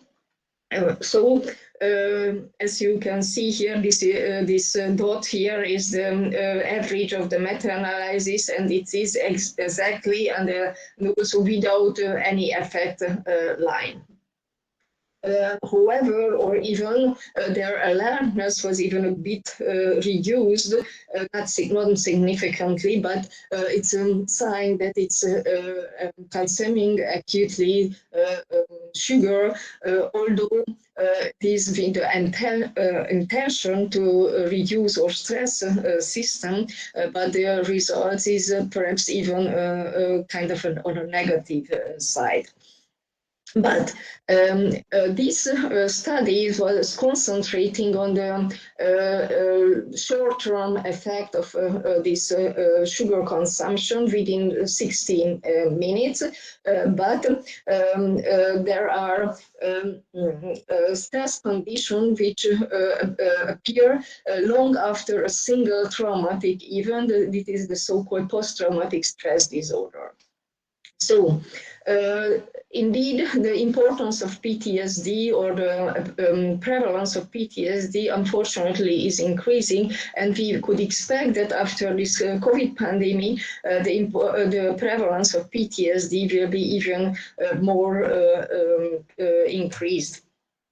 And it's a more rule than an exception that PTSD, so the psychiatric condition, having some nightmares, flashbacks, sleep disturbances, is comorbid with one or even more other disorders, like kind of metabolic disorders, like diabetes mellitus or thyroid disease.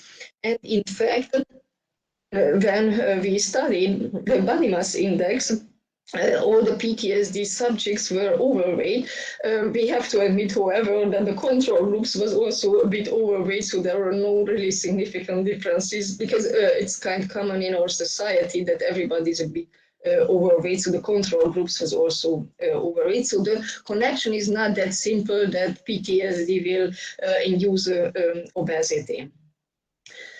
How then PTSD, or if PTSD can be cured with sugar? In fact, American group from Connolly dealing with this question recently using Sprague-Dawley rats, and they used a tail shock with restraint to traumatize the animals. And in fact, when they traumatize the animals, you can see here the controls, and this line presents the controls that the next day, 24 hours after the trauma, when they measure the escape latency in so-called shuttle box, so then there is an electric shock, and the animals have to learn that when the light or sound appears, then they have to escape to the other part of the box. Then the escape latency remained very, very low. So the escape latency in the control remained low, but when we stress the animals with tail shock and restraint, then the escape latency is increasing, so the animals is not escaping the escapable painful situation anymore. However, when they added into the drinking water some glucose, not fructose, fructose has also sweet stuff, so it's not the sweet. I already mentioned before that the fat has a similar rewarding value, so it's not the sweet taste, but it's the high energy content. So this is the fructose. Nothing happens when we add the glucose to the drinking water for 18 hours, starting right after the trauma. Then the escape of the failure will be normalized. Similarly, when we measure the freezing, so the immobility in this content, then the stress group content compared to the control group will show increased freezing, which is also again normalized when the animals were given glucose to drink afterwards. So again, we have a rat model, which indeed tells us that not acutely, but in the long run, that when we eat or drink some sweet stuff, high energy stuff, right after the trauma, it might prevent the long-term consequences. But it is indeed, in this case, was 40% glucose, so it has to have really high energy containing food. And in fact, it already appeared in kind of a popular literature. Perhaps you know Harry Potter, and then they also got some chocolate right after a kind of a dementor attack, with the hope that it will diminish the long-term consequences. As for the PTSD, many other connections can be found between the PTSD and metabolism, as we also studied in a rat model. Indeed, first, we confirmed that during stress, the PTSD subjects emitted more ultrasound, and they spent freezing several weeks later in this contest. But in fact, as I mentioned before, no body weight and difference or fasting resting glucose increase was present, similarly to the humans. So the connection between metabolism and food shock is not measure the metabolism in so-called metabolic cages right after the trauma. The food intake increased. So indeed, we also confirmed here that acutely the food intake increase might be some kind of an unintentional reaction to the stress with the hope that it will prevent the long-term consequences. But in the long run, this food intake were rather decreased already as a sign of anhedonia, representing the anhedonic state, so the depressive-like state, similarly to the decreased saccharine preference in these animals. Moreover, to these metabolic changes, we were also having a look on the gut because I hope all of you are aware that more and more attention is given to the brain-gut axis. And my personal idea that stress or well-being is connected to microbiome came from the experiments what I did together with Ludmila Filaret, my Russian friend. Then in the methacine, so the highly ulcerogenic substance induced death in the rats. You see here that the animals practically died several days after this ulcerogenic stimulus, but we add ampicillin to them, actually destroying their own microbiome, then all of them practically survived. And how is it with PTSD? In fact, using the same model and using a lot of shocked animals, we were able to distinguish the 10 resilient and 10 vulnerable animals. So this is the control, and this is the vulnerable, showing a lot of freezing, and this is the resilient, showing a moderate but freezing, by which later resemble more the control animals. So we collected gut and feces sample, and what happened in the gut. In fact, when we measured the thickness of the gut wall, not in the resilient but in the vulnerable animals, we could see a much smaller or thicker gut wall, which definitely is more permeable in this case. And when we check the microbiome composition, again, the resilient resemble the control, but the vulnerable animals had less firmicutes and more bacteria in this case. So the FB ratio in this case was decreased, which is a sign of some kind of gut inflammation. And as for the gut species, we could identify almost tenfold increase in Akkermansia municiphala in the vulnerable animals. Which is a mucus-breaking bacterium, and most probably and that its level correlated very positively with the behavior, and most probably as a consequences in the vulnerable animal, the mucin-2 mRNA, so the production of mucin tried to significantly increase, tried to compensate the increase in the mucus-breaking bacteria, and indeed the number of mucus-breaking bacteria was correlated positively with the MUTS2 messenger RNA. And lastly, this microbiome produce so-called small chain fatty acid, which has many positive effects. It will absorb into the blood, but it can be detected in the feces, and that's what we did.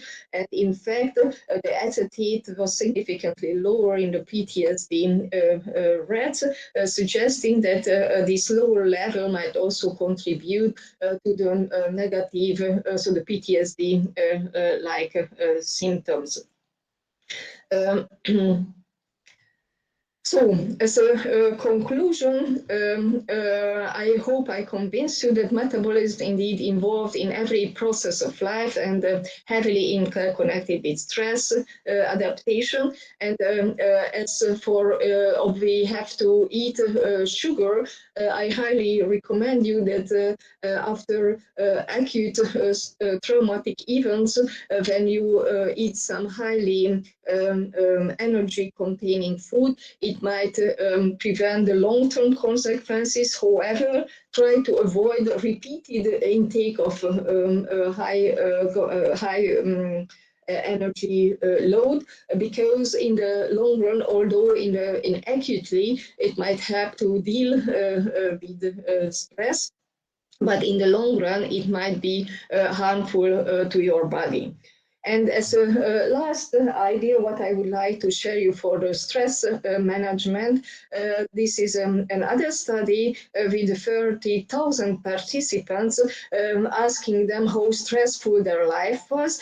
And in fact, when they asked them or checked them 8 years later, it was not surprising that those who had a highly stressful life had the purest health and the highest mortality.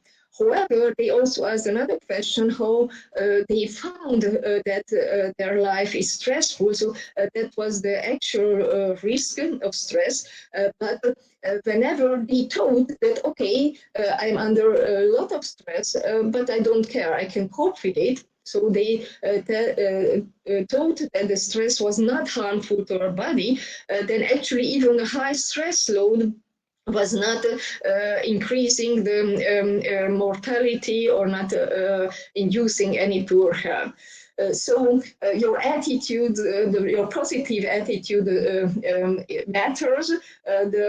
Please try to think in a way that you are indeed able to cope with your stress, and then you will be able to do that.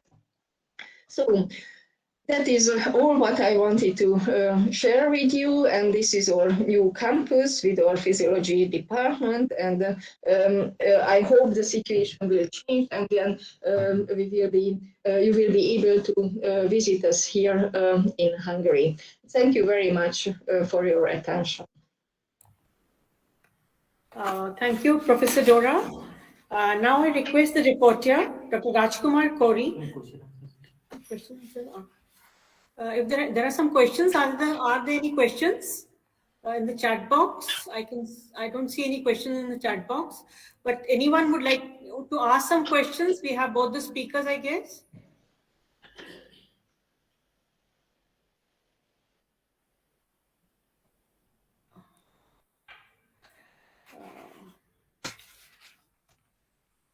There are no questions. Madam, I would like to ask one question. Okay, sure. As the title of your talk went, does eating sweet help us to deal with stress? How people who are diabetic? I mean, what is the comment for people who are... Sorry, the connection is not really good. I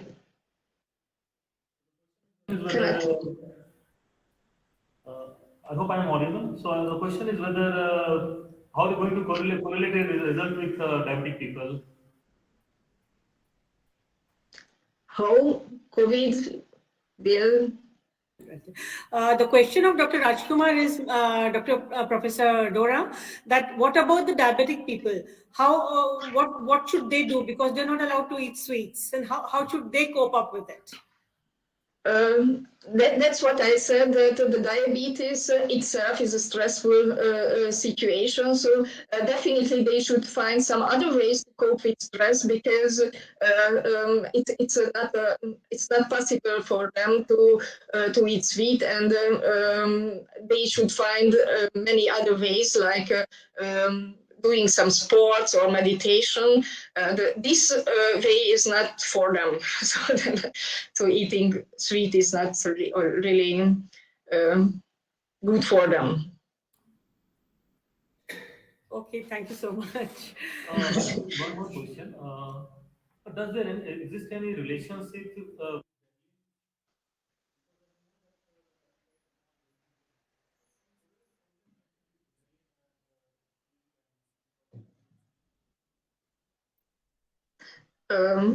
Can you repeat your question because I was not able to hear it?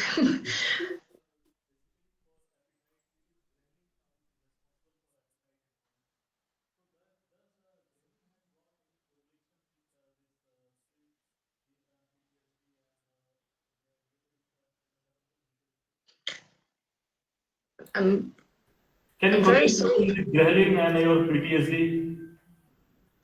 I'm very sorry, I cannot really hear anything. I'll just repeat it. The question is there any relation between ghrelin, which is the appetite stimulator, and your sweet eating and stress, and how do you correlate it with ghrelin?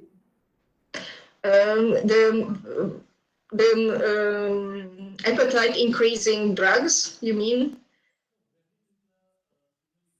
Can you repeat the first part of the question? Ghrelin is a signaling molecule that is basically responsible for stimulating the appetite. Mm-hmm. You can come here. You can come here and ask your question. If stimulating the appetite is also good for dealing with PTSD. As I presented, actually there is a bidirectional connection between sweet and then the stress. Although sweet acutely can decrease your stress and perhaps even can prevent the long-term consequences, but in the long run, so whenever you take some appetite increasing or increase your appetite in a way, and you eat a lot of sweet stuff, it can be harmful to your body in the long run. It might be, so whenever you are anhedonic, so you have some depression, and then you eat lower than normal sweet stuff or highly emerging sweet stuff. In this case, increasing your appetite and eating kind of a normal level of sweet might be really helpful and might increase your mood. I think we have one There's another question from Rakesh Singh Gupta, and he wants to know, could you explain a bit more regarding the comorbidities of PTSD, and does gender difference play a role there? Yes, actually, so the PTSD from one side is a very clear psychological disorders, because in many other psychological disorders we really don't know the cause, and then even the diagnosis is very doubtful to my taste. But here there is a really clear cause, a trauma. So therefore, we might be sure that it is PTSD. But as for the picture, what are the symptoms? In fact, these psychological problems, sleep disorders, nightmares, anxiety, and then as a consequence, most probably that the people tend to kind of cure them with eating more, then therefore it's induce an imbalance in their metabolism, and that's lead to type 2 diabetes mellitus, for example.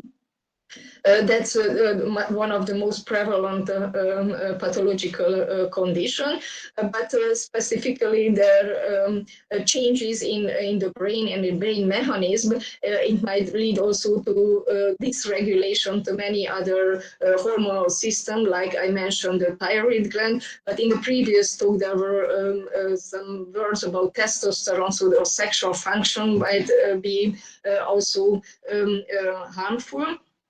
So this is about comorbidities. What was the other part of the question? Does gender difference play a role here? Yeah, the gender difference, definitely gender difference exists. So the PTSD is a bit more common in females or in women, but it might be the cause that till now the most prevalent cause or traumatic event is kind of sexual harassment, which is definitely more common in females. There is no such, so for example, for Alzheimer's disorders, estrogens are highly protective, so the prevalence of Alzheimer's disorders, for example, is increasing after menopause.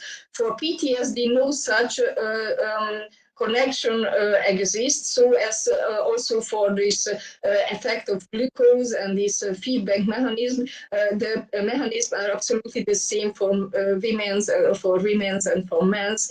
So there is no such clear gender differences exist in this fact. Okay, are there any other questions? Hello. Yes. Yes.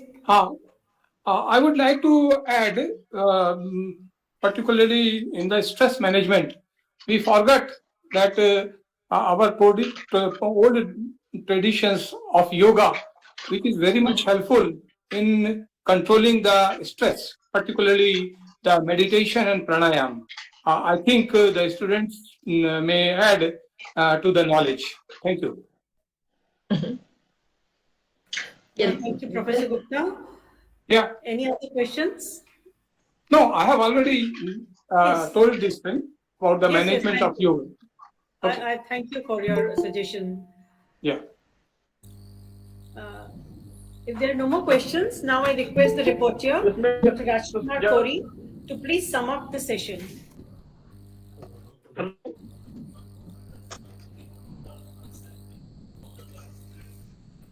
Hello, ma'am.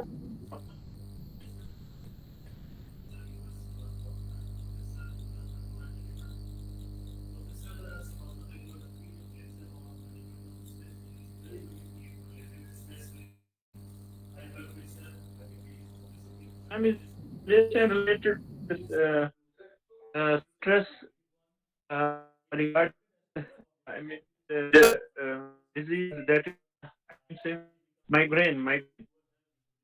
Is there any relation with this? Dr. Akbar, please unmute your mental health. There are mental health officers. Is it, I mean to say, this disease is in every I say family or so. I mean, so actually I teach the BSc second, first, and third, and for enlightening the audience with your knowledge and experience. It gave deep insight into the topic and was really very informative. So thanks to both of you. Thank you. I also thank both the eminent speakers, Professor U.C. Shrivastava and Professor Dora Yelena, for sharing their very valuable information with us. And I also thank all the participants for their patient hearing. And together, I also thank the organizing committee. Thank you all. Namaskar. Thank you very much, Dr. Dora. Thank you. Thank you again for the invitation.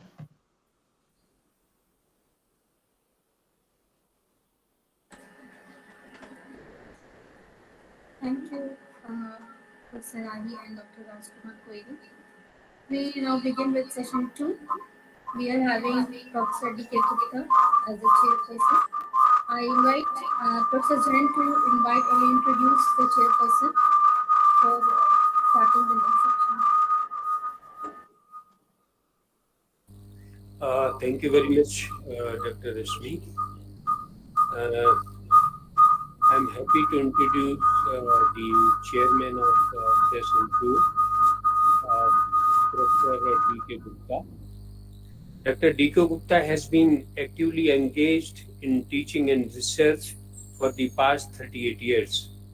He has specialized in fish and fisheries, cytology and genetics, and animal physiology and biochemistry, and has dedicated his research activities on fish biochemistry, fish parasitology, and hydrobiology of polluted waters.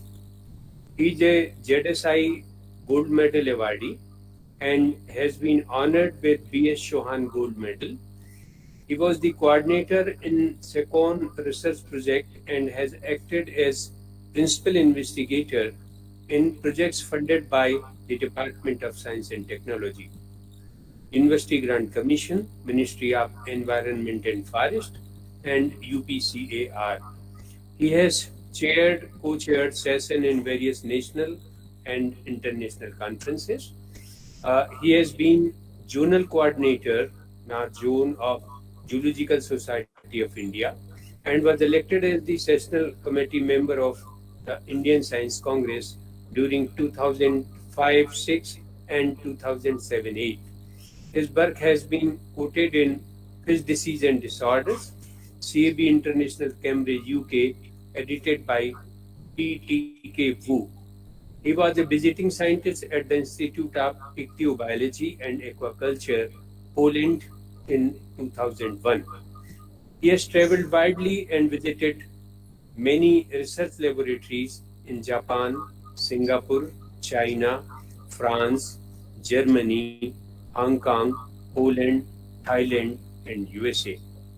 With this introduction, I welcome Professor D.K. Gupta as chairman of the session 2. Thank you. The chief guest and pattern of the international webinar on neuronal and hormonal interventions in stress integrated behavior, Professor Nilima Gupta, Vice Chancellor of Dr. Harishankar, Sagar University, Sagar. The convener of the webinar, Professor Subodh Jain.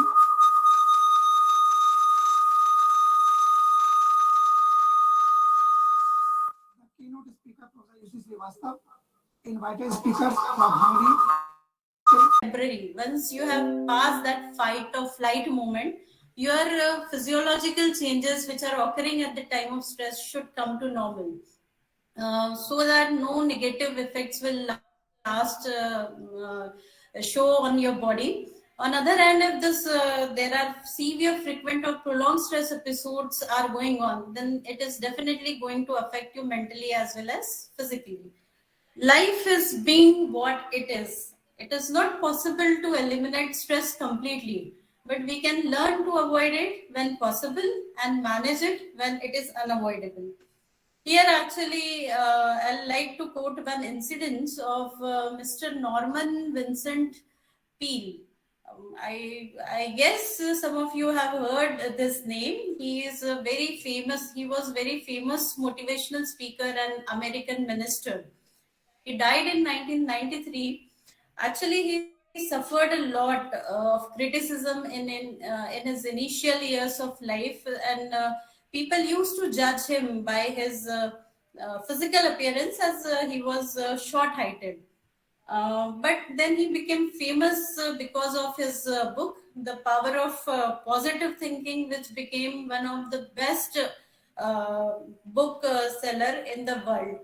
Once he was invited for some guest lecture, and he got some little bit late to reach to deliver his lecture.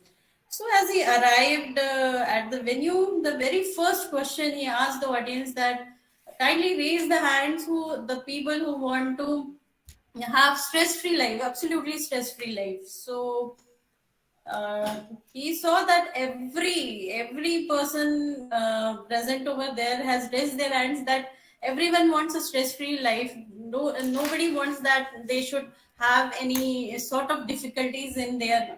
The next question, then he narrated that he got late because he was going, while coming to deliver his lecture. He had visited a place where he saw the people, many people lying down very quietly, and they are without any stress. So again, he asked the audience that do you want to visit such place where there is no stress? Again, all the audience said yes, they are always interested to have a stress-free life. So then he said, I am sorry, then you have to become dead and you have to visit the graveyard. The place actually he was visited was the graveyard. The very purpose of mine to tell you this incidents was that till you are alive, you have to face some or the other sort of stress in your life. You cannot be free from it. So it's just that we have to learn to manage the stress. So now my topic actually is concentrated more among for the students. So what can be the causes of stress among the students? Actually, the students have to balance their life between academic and their extracurricular life. They have to make the choices, as you can see from the figure, about their career, about their choosing friendship. Now they are at this age only they are exposed to many things like alcohol and other drugs. They have to keep value practices. Then there can be issues with their roommates. Issue can be with the food. Sleep disturbances can be seen. Then peer pressure can another cause for the stress among the students. Again, a parental pressure is one of the important cause for the student, because parents have a lot of expectation from their wards to perform good in their studies and to get a good career. Then time management is another issue.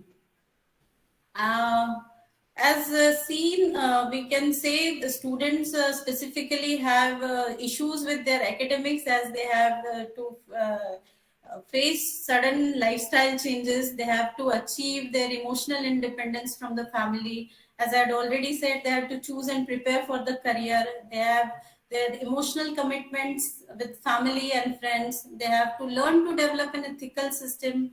Many students are more concerned about their grades rather than about what they are learning.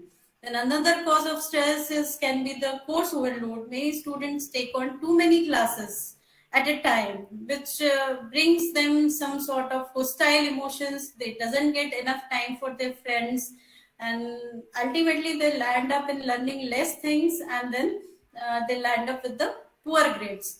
Finances can be another issues, like they have to pay for tuition fees. Sometimes the educational loan liability is another form of stress. Living expenses, then they are exposed to a new environment, they have to adjust with it. Giving up or changing friendship can be another cause of the stress among the students. And now this at this age, students, the youngsters are exposed to new intimate relationships, which with commitment, sometimes with no long commitments. So they have to deal with it, which is another cause of stress. Then, as you see from the slide, there are some few versions of the students saying like, I have never felt so depressed, anxious and inadequate, or feeling of being useless and left out, or even worse in times like this. These sentences or these thoughts have get aggravated, especially at the time of COVID. Here, I'm not going to talk much about COVID because everyone is well versed with its COVID-19 pandemic. As you know, it was a very fearful and stressful condition due to its dreadful outcome, and it has, apart from its physical impact, it had brought a high level of economic instability and unemployment, stress, anxiety, and insecurity in all. A lot of students have developed psychological problems that are affecting learners not only academically but also affected their personality also. So what challenges specifically students have faced during this COVID-19 pandemic, that has impacted mental health of the students? They were concerned more about their own health as well as the health of their loved ones because of this contagious infectious disease. Then there was difficulty in concentration. Students found disruption of their sleep patterns. There was social isolation. They were concerned about their academic performances.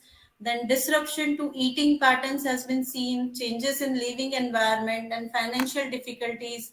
Depressive thoughts have aggravated in the students.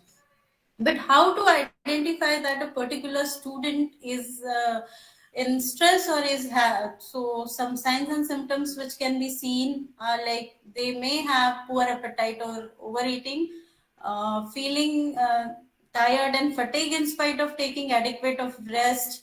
They continuously complain of having headache, body ache, nausea or abdominal pain. They can have sleep problems.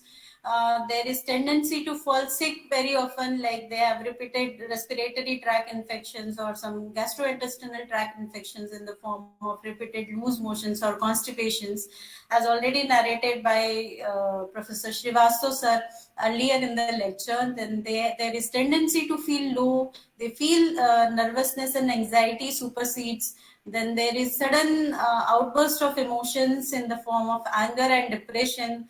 They develop poor self-confidence. There is lack of concentration and poor performances in the studies can be seen. So ultimately, this stress is affecting psychologically as well as there are behavioral effects also. As I said, psychological effects can be in the form of like students can be seen as depressed. There is urge to hide the things. Negative attitude supersedes them. Then nightmares. They have a habit of excessive daydreaming about getting away from it all, and they find some dependency for using sleeping pills or something like that. Then behavioral effects, as everyone wants to be free of stress, so they want some euphoric effect for some time, so they get diverted towards some negative habits like cigarette smoking. Drug or alcohol abuse can be seen. Then there is lack of initiative, impulsive behavior, antisocial behavior can be seen, forgetfulness, which ultimately affects your studies. So what happens if negative stress gets developed in anyone? So your effectiveness decreases, you become accident prone, you start forgetting the things, your judgment gets poorer, you neglect your appearances, you make more mistakes, and gradually you don't enjoy the classes, and so absenteeism increases and you feel difficulty to concentrate. Now I have some facts which is showing this pie diagram is showing that the students are moreover concerned more with about their grades, schoolwork, then money. There is also worry about finding a job after their completion of their education. And some statistics are shown that 85% of the students say they feel stress on a daily basis, and it is the biggest issue they face. Between 75 to 90% of the teens visiting doctors are due to stress related issues. And a surprising fact that 8 to 9% of the teens think once in a lifetime that the total absence of stress lies only in death, which is really surprising. Stressors can be internal or external. So in nutshell, if I have to say, every human on earth will experience this stress, which is actually the common denominator in everyone's life. So good stress can be eustress, which is helpful and assists the drive towards achievement and success. And negative stress, distress, which affects the life in an adverse manner and is a common cause of ill health in our society. So stress is a natural part of life. What makes stress a positive or negative factor lies with how effectively the person is experiencing the stress is able to manage it. Now, what exactly happens, physiological response to the stressors? When you are exposed to some stress situation like exams or your interpersonal conflicts, cascade of homeostasis starts within our body, and our inner balance lead us to feel stress. Stressful, physiological and endocrine changes is set in order to re-establish homeostasis and to promote the long-term well-being. I'll not go in detail in pathophysiology. Been covered by Professor UC Srivastava sir. As you can see from this diagram, two systems, autonomic nervous system and hormonal system gets activated. So the neuronal response in which this autonomic nervous system gets activated within seconds on exposure to stress, and it causes to release catecholamines from the adrenal medulla and locus coeruleus in the brain, and which is implicated in fight to flight response. And another hormonal response gets activated, which is little bit slower, which activates the hypothalamo-pituitary axis, and which releases corticotropin releasing hormone from the hypothalamus, which stimulates anterior pituitary to secrete adrenocorticotropin hormone. And this ACTH causes adrenal cortex to produce cortisol, and which is get released into the bloodstream. This cortisol reaches its peak level concentration in 20 to 30 minutes after stress onset, and then it causes the changes in cognition and behavior. This cortisol feedback to the pituitary, hypothalamus, and other brain areas prevents the system from overshooting. This has been already been covered, so I will be skipping these things. What are the changes and how it occurs? As I had already said, there is parasympathetic system. Neuronal system is responsible for the fight or the flight response, and when the energy is needed to deal with the stress in body, so the blood circulation from especially to the muscle should increase. So heart has to pump with increased force, causes, and same is with the other organs who are less active at the time of stress. The blood supply gets diverted from there to the active areas, and then other physiological changes can be seen in the body. Information should be there. You can have reading good books of positive thinking. Then humor, another stress reliever is a humor, which is considered to be a great tonic for stress. Enjoy it. It is laughter relieves tensions. Use stress in a positive way. We can limit the stress, but we cannot eliminate it. So use to improve your performances. Get minimum of 6 hours of continuous rest.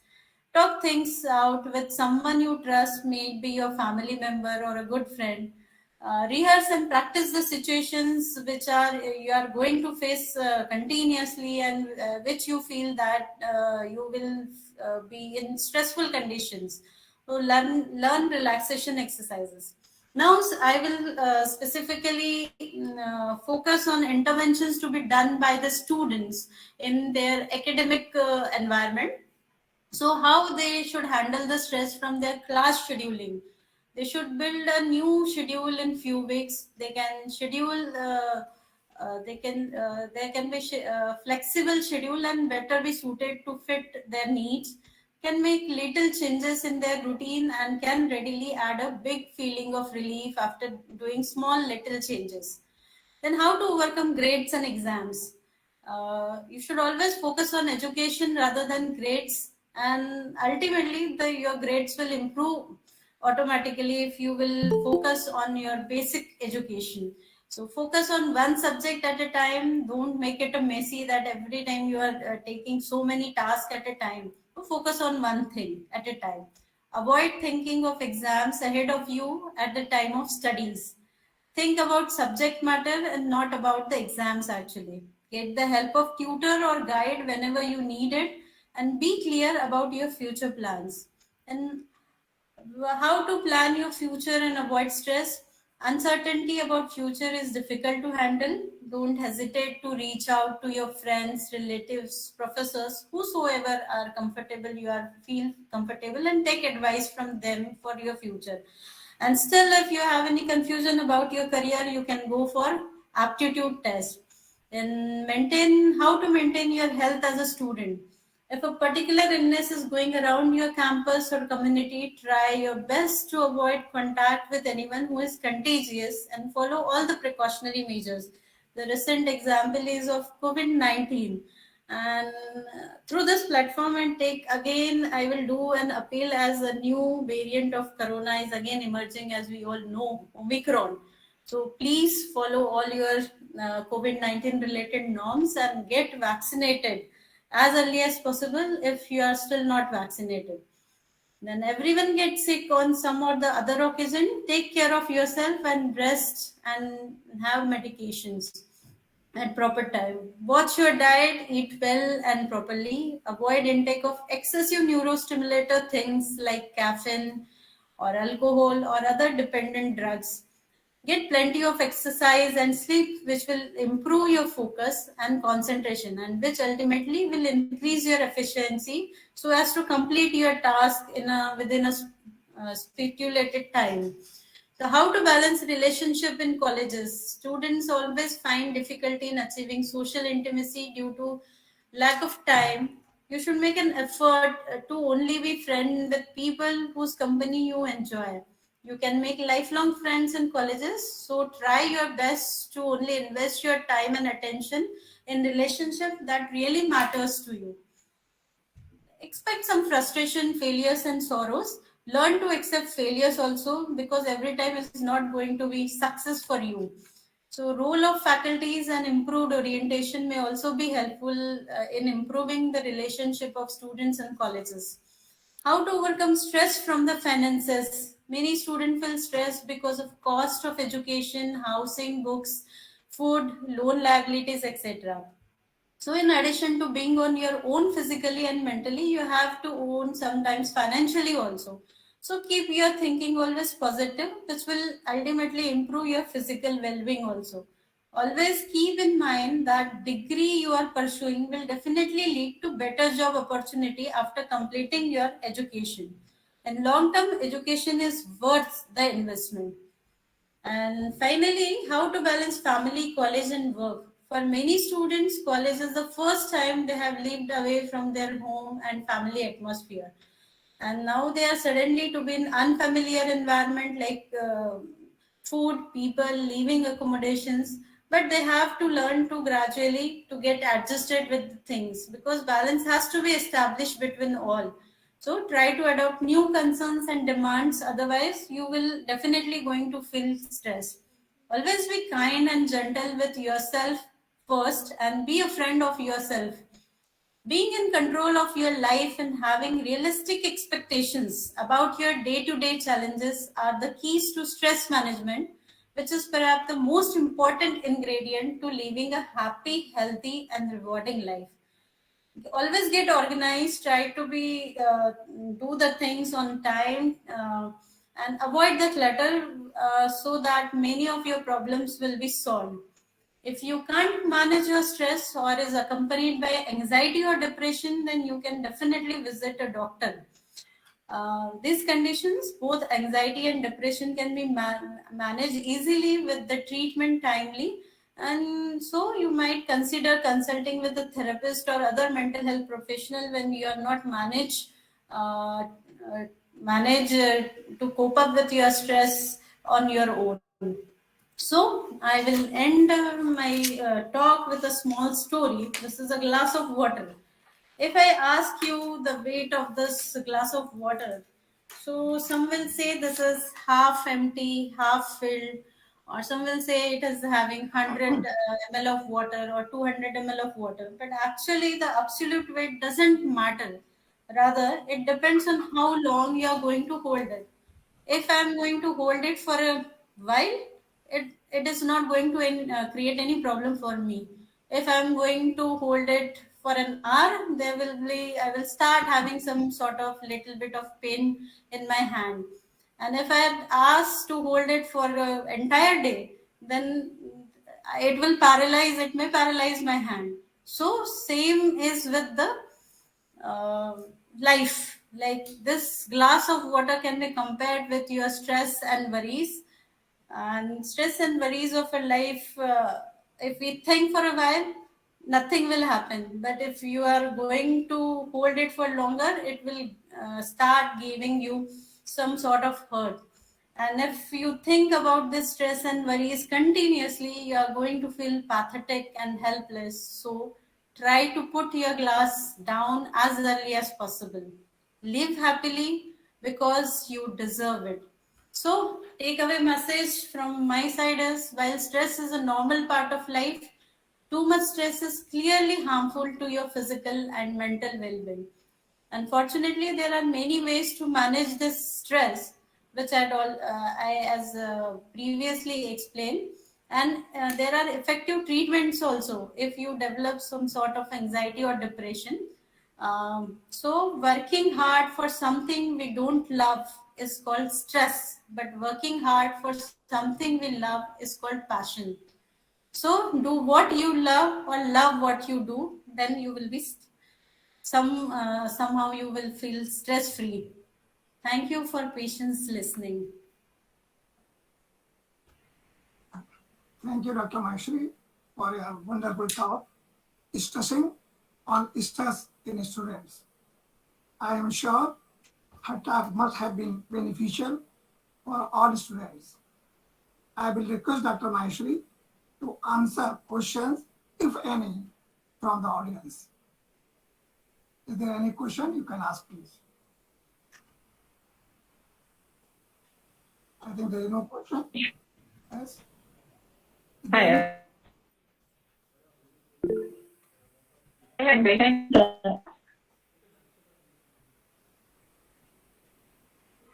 Hello.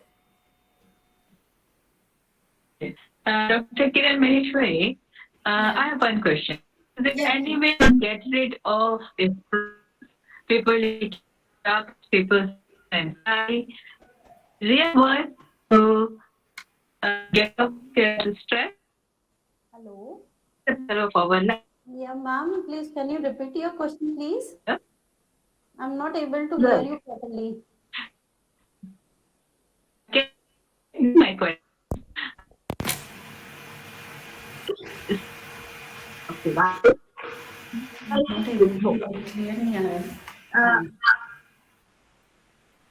So that question. Not sure that I might not. Ma'am, actually your voice is getting echoing. Your voice is echoing, so I'm not able to. Can you type it in chat box? Yes. Sure. You can send your question to the organizers and you will get the answer after some time. Okay? So thank you, Dr. Maheshwari. I would like to invite Dr. M.C. Peter from the University of Kerala to deliver his talk on prospects of integrative stress physiology.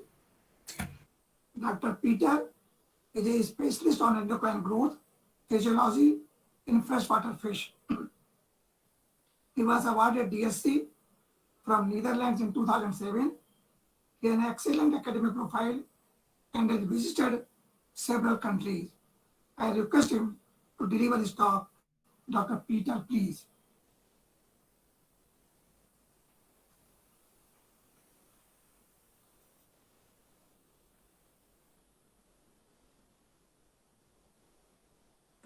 Sir, unmute your mic.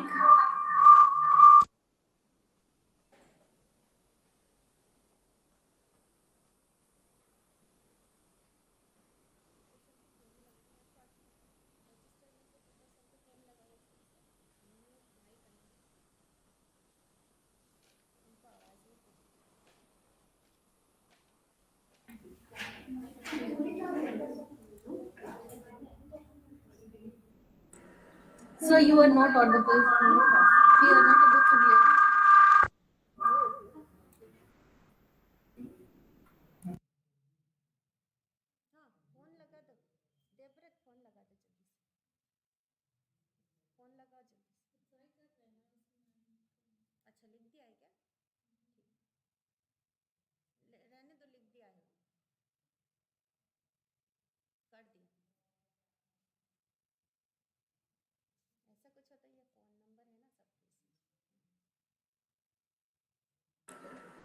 No, sir, we cannot hear.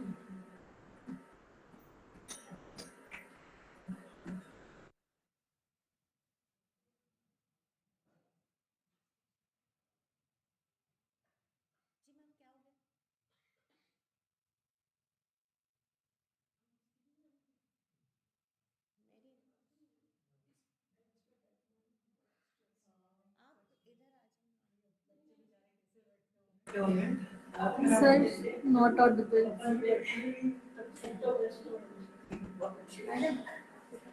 Actually ये नीचे है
We are not getting the voice of Dr. Peter.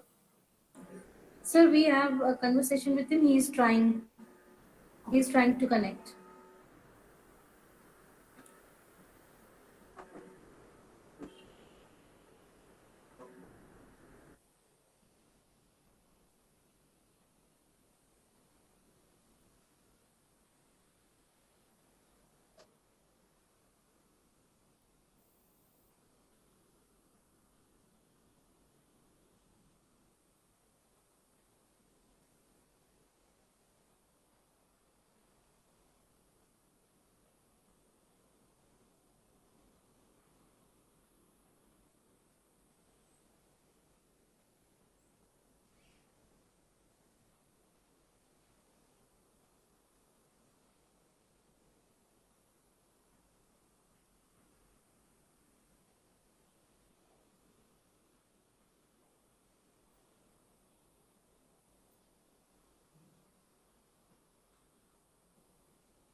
Okay.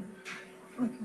So there are some technical issues, so he wants to give the talk tomorrow.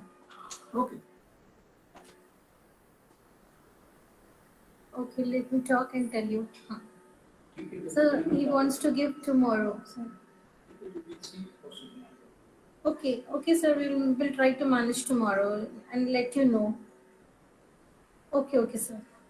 Okay, sir. Okay. It's okay. We'll have tomorrow. I'll let you know. It's okay, sir. Thank you. Okay, sir. Thank you. With this, I would like to thank Yes, Professor sir. Jain. Yes, sir. I would like to thank Professor Jain and his organizing team to inviting me to this international webinar. Thank you very much. Thank you very much. Thank you very much, sir. Okay, so we end up with this session, and I invite Dr. Dipali Jat to give vote of thanks.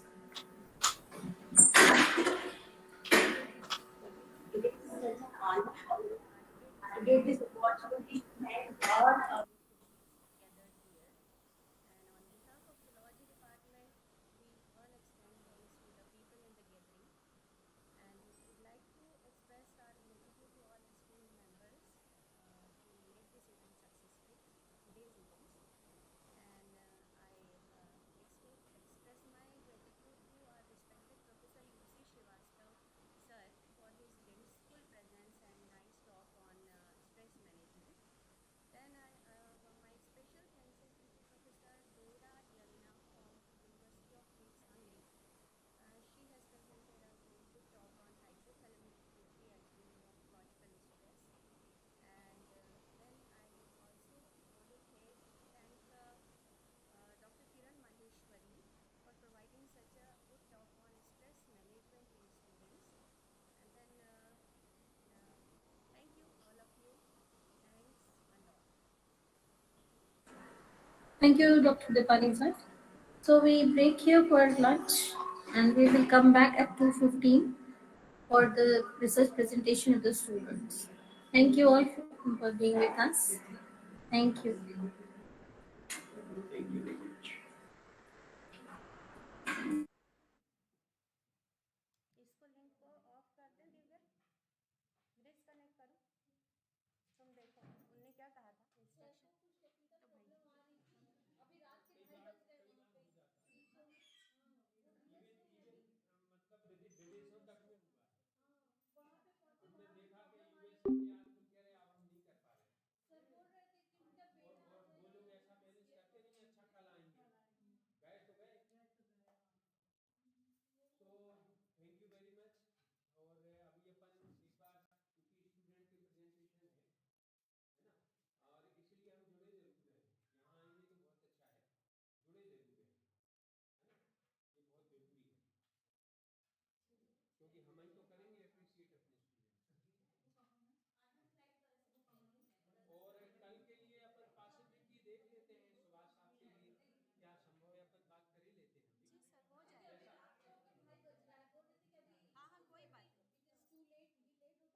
अच्छा वो अभी US में है, हाँ ये दिक्कत तो आती है। बोले कि अब कल मेरा बेटा आ जाएगा तो मुझे असिस्ट कर देगा तो मैं कल दे दूंगा प्रेजेंटेशन, नहीं हो पा रहा, देयर सम प्रॉब्लम। राजकुमार आप इधर आओ, नहीं आप इधर आके बात करो, नहीं वो उनको बुलाना है,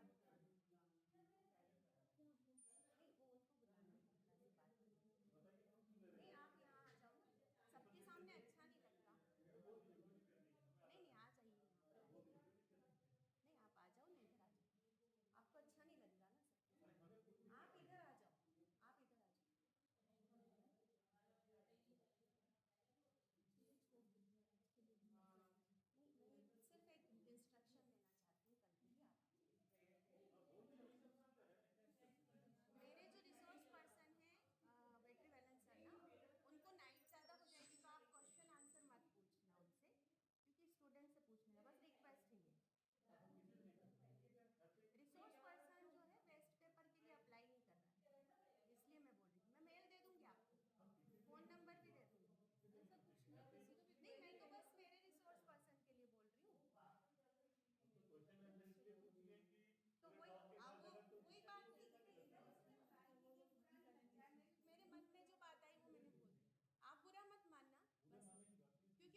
hello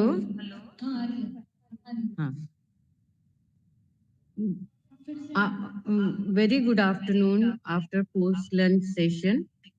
So I am welcoming Arigya Mukherjee from GGU Bilaspur. Will be talking on therapeutic role of andrographics aniculata knees against oxidative stress induced by hyperammonia in rat cerebral cortex and cerebellum. You had been given for 10 minutes to sum up your presentation and only for 2 minutes discussion.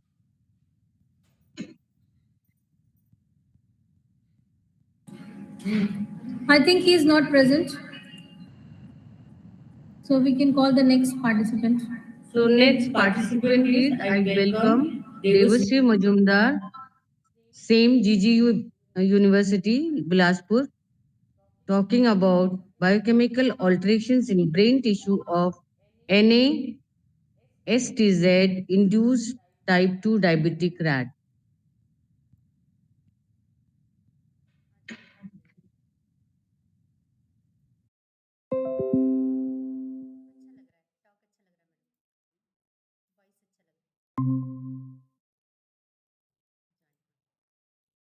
He's also not there.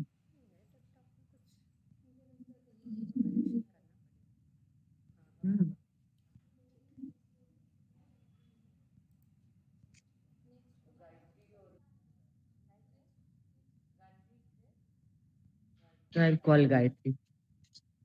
Hello, Gayatri from DHSGU Sagar.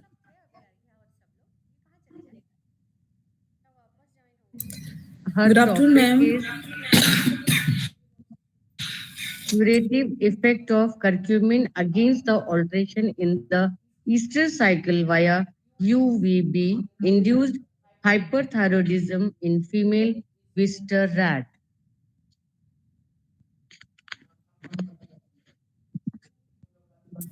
Thank you, ma'am. Good afternoon.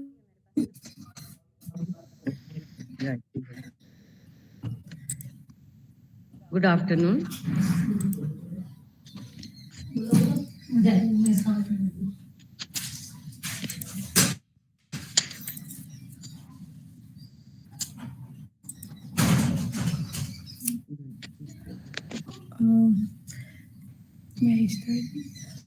Ma'am start करें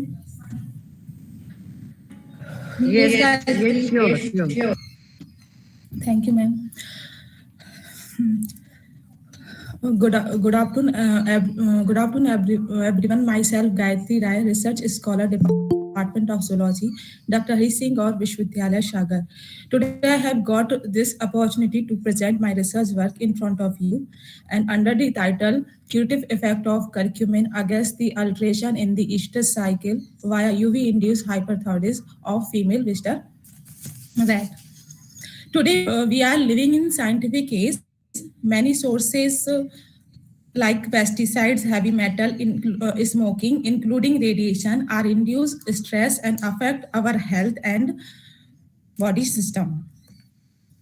Radiation are sources of energy transmitted through a medium having sufficient energy to penetrate living and non-living cells. It's very high up environmental toxicant.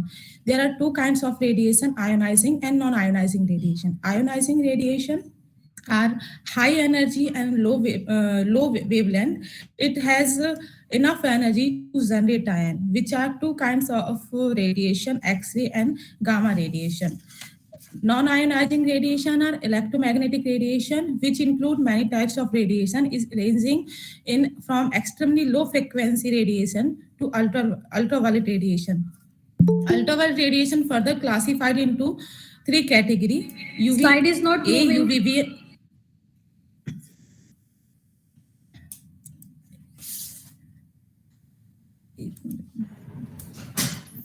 Yes. Okay. Okay.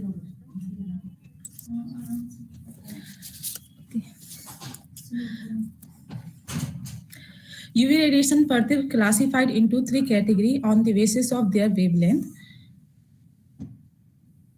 UVA, UVB, and UVC. UVA range from 320, UVC range from 200 to 280 nanometer. UVB range from 280 to 320 nanometer, and UVA 320 to 400 nanometer. UVA and UVB reach on the Earth's surface except UVC due to its short wavelength. UVA and UVB are biologically active radiation, affect living system.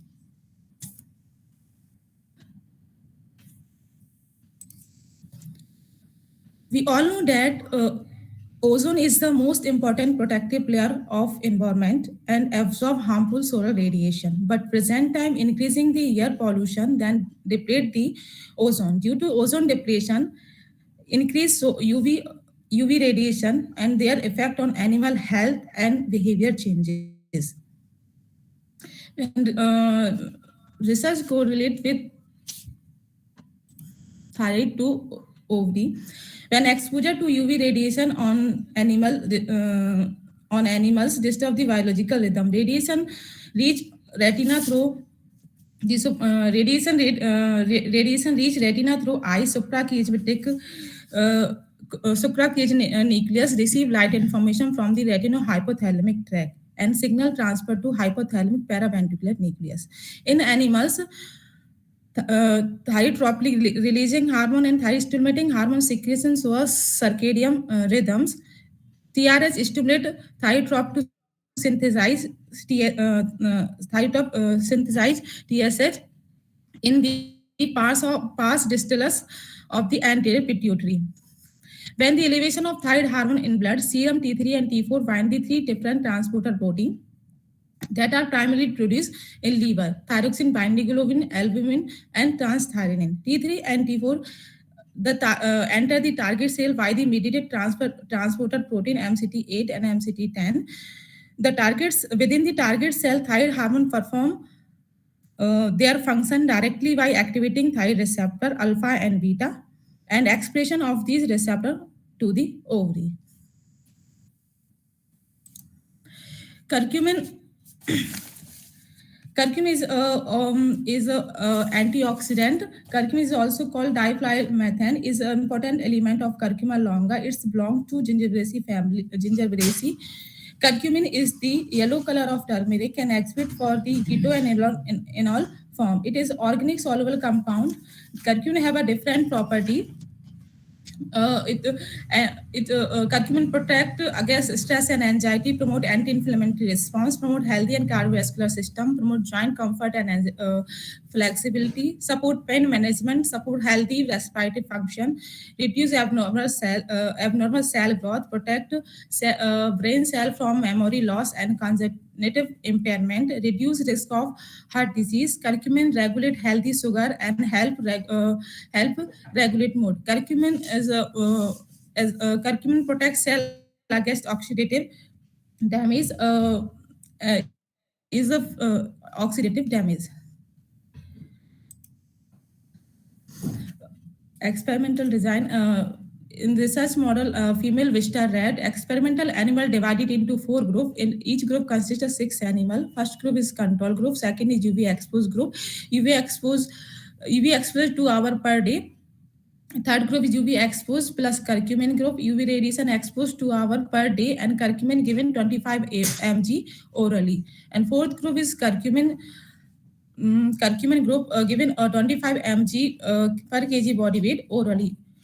All animals sacrificed after the 14 days. Blood collected via cardiac puncture. During the during the experiment, from 7 to 15 day of experiment, the vaginal collected the vaginal smell with the help of distilled water and spit on the glass slide and stand with 1% crystal violet and dry and of the under the microscope and identify the different stages.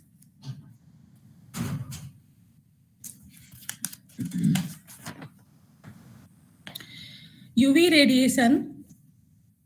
UV radiation in UV exposed group, body weight and side weight significantly decrease as compared to control group, and co-administered group. In co-administered group, curcumin and thyroid weight significantly increase as compared to UV exposed group.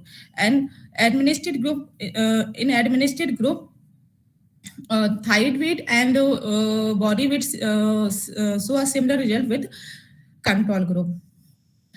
T3 and T4 hormone in UV exposed group significantly increase as compared to control group, and at co-administered group, in co-administered group, T3 and T4 significantly decrease as compared to UV exposed group. And administered group T3 and T4 similar results with control group. TSS level significantly decrease in UV exposed group as compared to control group, and co-administered group TSS level significantly increase as compared to UV exposed group, and administered group show a similarity with control group. T3, T4 increase T3 and T4 and decrease TSS indicate the hyperthyroidism condition, and also body weight decrease indicate hyperthyroidism condition. Due to UV-induced hyperthyroidism, FSH and LH level significantly decrease in UV hyperthyroidism group as compared to control group, and co-administered group. In co-administered group, FSH and LH significantly increase as compared to UV-induced hyperthyroidism group, and administered group curcumin show a similarity with control group and FSH and LH level. And estrogen and progesterone level in UV-induced hyperthyroidism group significantly increase as compared to control group, and co-administered group estrogen and progesterone levels significantly decrease as compared to UV exposed group, and administered group estrogen and progesterone levels similar results show with control group.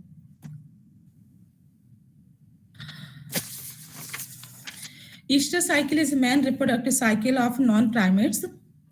Reproductive hormone cause the estrus to start after puberty in sexual mature female. Then the mean duration of estrous cycle 4 to 5 days in females. The estrous cycle consists of 4 phases, namely poestrus phase, estrus phase, metastrus phase, and diestrus phase.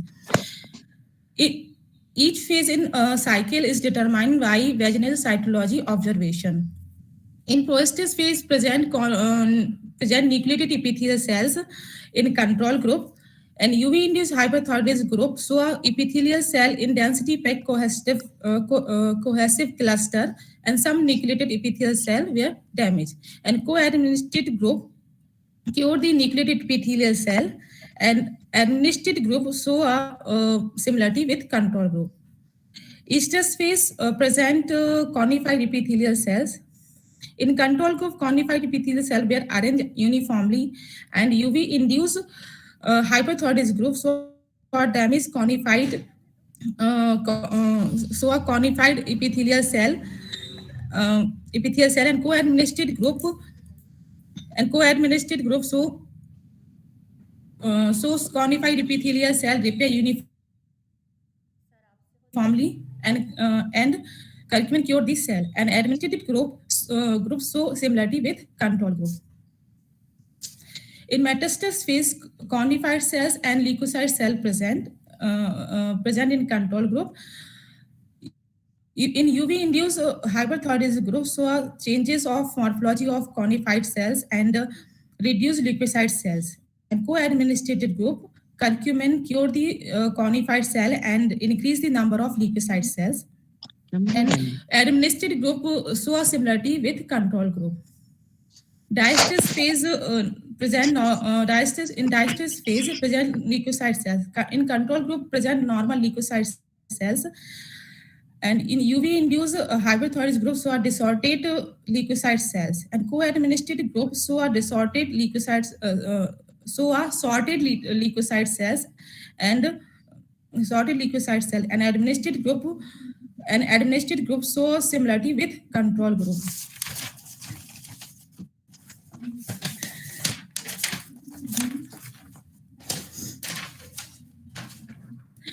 Overall concluded that UV radiation cause hyperthyroidism and their alteration show on the estrous cycle in their cell. And curcumin play an important role and cure the hormones level. Thanks. And thank you. Thank you. Okay. Since Gayatri has finished her presentation, it's now open for discussion for 2-3 minutes only. Anybody is having questions? Cover रखो, आवाज आ तो रही है यार. Hello.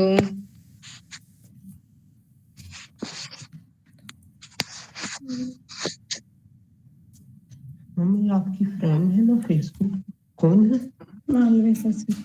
Ma'am है आपकी साथी की. हेलो.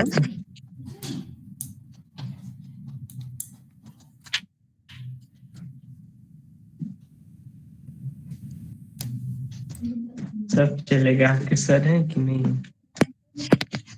चलेगा, हो गया ना, अच्छा है. हेलो. मैम नहीं है. Anybody is having any questions so that I can continue?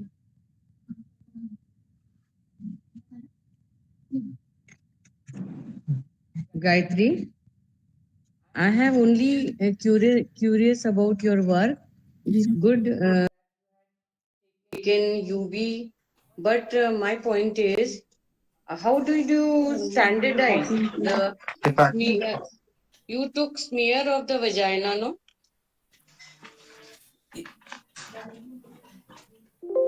Ma'am, repeat कीजिए question. मैंने ये पूछा, जब स्ट्रेस साइकिल में आपने वजाइना का जो सिक्रीशन है उसको आपने स्टैंडर्डाइज कैसे किया? मैम कंटिन्यूसली 7th डे तक किया. क्लास 4 मतलब जो साइकिल होती है 4 to 5 डेज चलती है. तो अच्छा, मतलब 4 to 5 डेज के बाद साइकिल रिपीट होने लगती है. तो इस तरीके से वो स्टैंडर्डाइज हो गया. नहीं, यूवी रेस को कैसे देखा उसमें, कैसे मतलब मेरा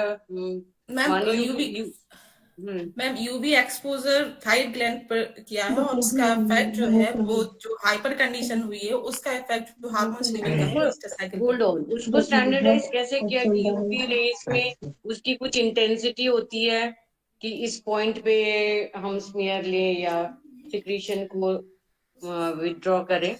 मैम वो तो स्मीयर लेते हैं, उससे ही नहीं, ऐसे एट रैंडम नहीं लिया जाता. उसका कुछ इंटेंसिटी नापा था कि इस लेवल पे इतनी इंटेंसिटी होती है लाइट की, कहीं ज्यादा होती है लाइट, धीरे धीरे जब नीचे की तरफ होती है. आप लोग देखते ही होंगे कि ट्यूबलाइट भी जहाँ जलती है. एक आर्टिफिशियली चैम्बर बनाया था जिसमें हमने यूवी लाइट से एक्सपोज किया था एनिमल को. तो उसको इंटेंसिटी नहीं देखा था, उसका इंटेंसिटी कितना है? यस मैम, 280 to 320 नैनोमीटर के बीच में. Okay, I got the point. Anybody else having any question so that I can continue and ask the next person for presenting? Manisha is there?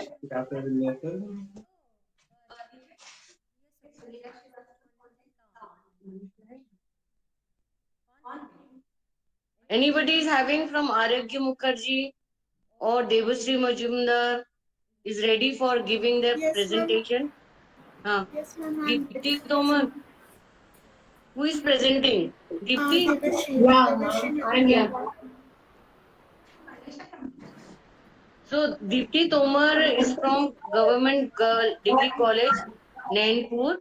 She will talk on effect of lantana camera, essential oils on epilecma, lecna, varieties है और I'm spelling varivestis. It's written here.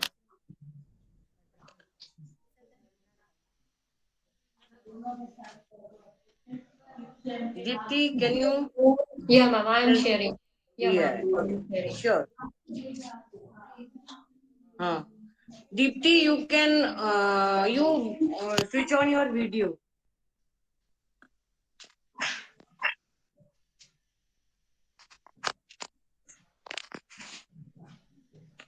Is it visible, ma'am? No screen is not coming. No screen is not visible. Okay, once again, I am doing that.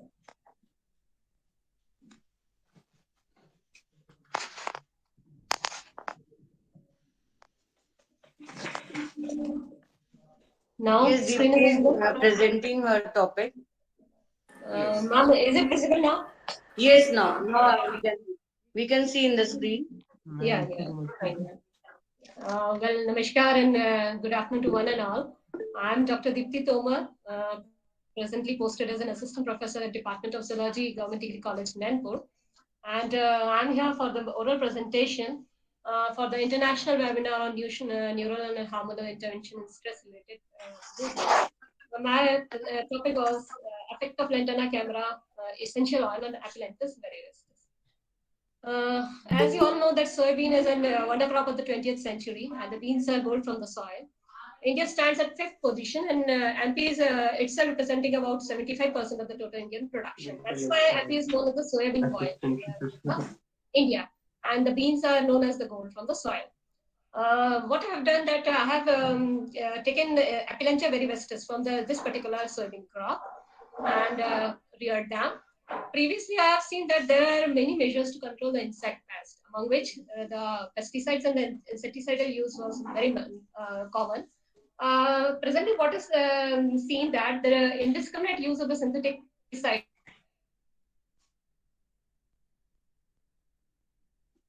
have been seen. And we are in the present scenario, we are seeing that alternative measures have to be developed to control that particular insect pest, for which different plant extracts have been taken as an alternative, or the plant-derived extract, which are also known as the phytochemicals. It is a bit good subject of research to develop alternative measures in this regard. On the left-hand side of my the camera is there. On the right-hand side corner, we can see Aphelentia varivestis. These are all the experimentations I have done on various toxicity level. What I have taken the lantana camera leaf, the lantana camera flower, and the lantana camera fruit. Various concentrations of LC50, 100, and 0 was taken, and for 28 to 48 and 72 to 96 hours duration. And what we have seen that the lantana camera fruit is having a high intoxication level. I have isolated essential oils of lantana camera. This was my particular active ingredient from that particular plant. And as we can see that this particular essential oil have a broad array of the bioactivities, and we can see a different type of feeding behavior. There is a means the insect is not having that particular feed end, or it is denying a particular plant or particular feeding. Pole position, currency, these are जाएंगे 3:50 पे तो train है नहीं बोल रहे मैं वहीं निकल जाऊंगा It is because of this particular intoxication, various stress in the experimental insect pest have been seen in the behavior of the insect pest. And there are several the research works have been continuously going on this particular aspect of reproductive physiology, the host migration, dispersal, mating behavior, and many more. ठीक है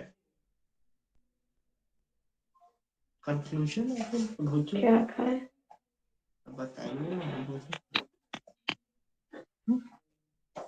Hello,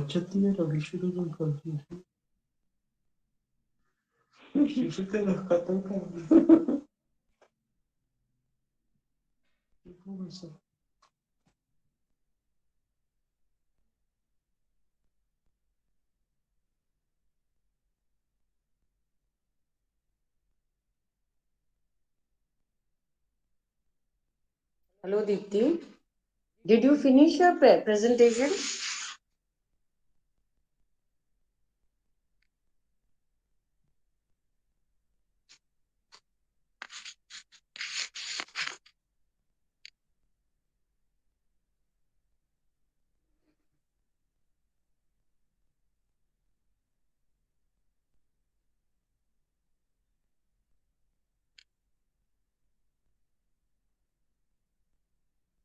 Hello. I think presentation is over. So it's now open for discussion. Anybody is having any curiosity or anybody wants to know anything?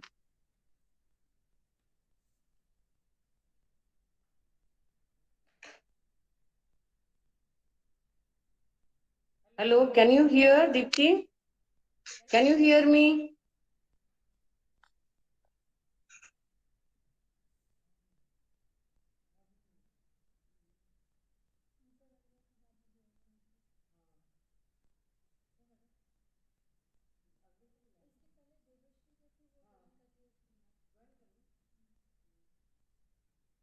Hello, Deepti, are you hearing me?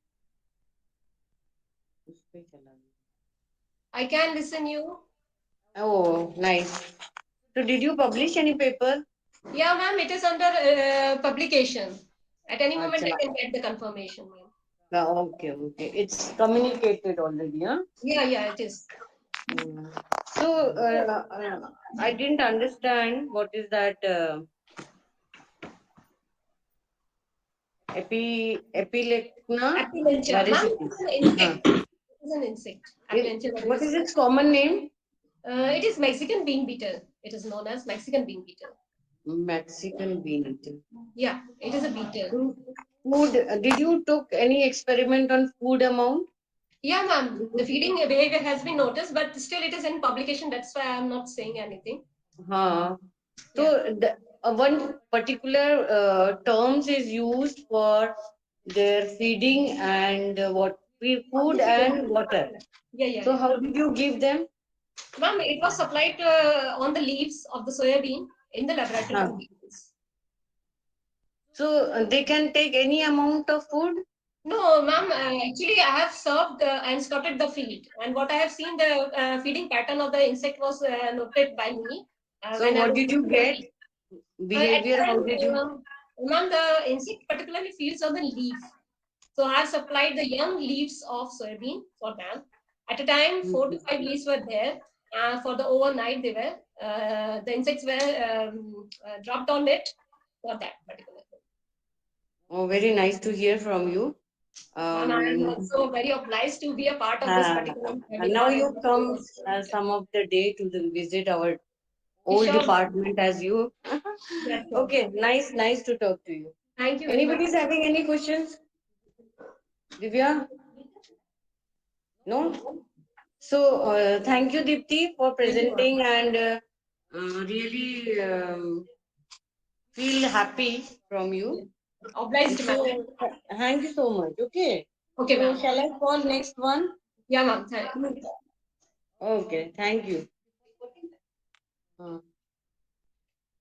Dushyant Podar is here. What is its pronunciation?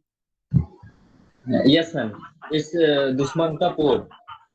Dushmanta Pod from GGU. Are you ready for giving your presentation? Yeah, ma'am. So your topic is therapeutic role of andrographics paniculata in modulation of oxidative and nitrosative stress in different organs of rats with acute liver failure. So you can Yes. start your presentation. Okay.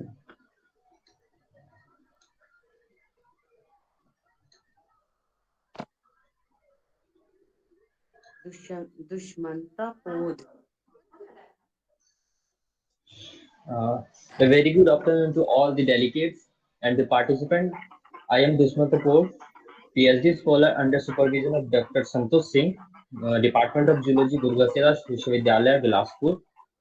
I am grateful for this opportunity to present my research work in this webinar. And my topic is therapeutic role of endographis paniculata in modulation of oxidative and nitrosative stress in different organs of rats with acute liver fever.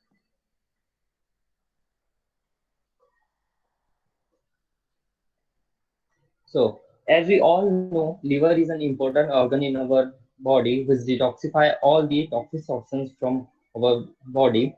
But when it damaged or got failed, it unable to perform its normal synthetic and metabolic function during normal physiology. So, liver failure can be categorized into three types. First, acute liver failure, chronic liver failure, and third one is acute and chronic liver failure. So I will be focusing on acute liver failure. Acute liver failure is a complex multi-system illness that evolves quickly after a catalytic damage to the liver, leading to the development of encephalopathy. It is a wide-ranging condition incorporating a range of clinical symptoms that include cerebral edema, hepatic encephalopathy, and in severe cases, multi-organ failure, which can cause ultimate death of patients if remain untreated. During any type of liver failure, the toxic particulate metabolites elevated in systemic circulation of blood, which include ammonia, free fatty acids, and some ions. It may be caused due to oxidative stress induced by a variety of agents like alcohol, drugs, viral infection, and environmental factors. Despite having major progress in liver disease management during past 40 years, millions of people worldwide still suffer from acute liver failure.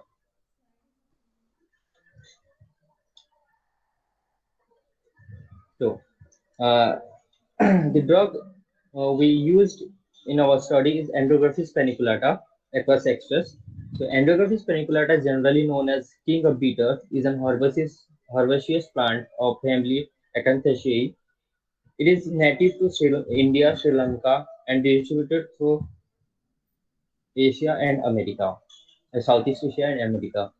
So, the main component of this Endographis paniculata is endographolide, which is extracted from leaf of this plant, and it have many protective role such as anti-allergic, anti-inflammatory, anti-cancer properties, and anti-diabetic properties also. In India, China, and several Southeast countries, this plant has been widely used for treating sore throat, flu, upper respiratory tract infection.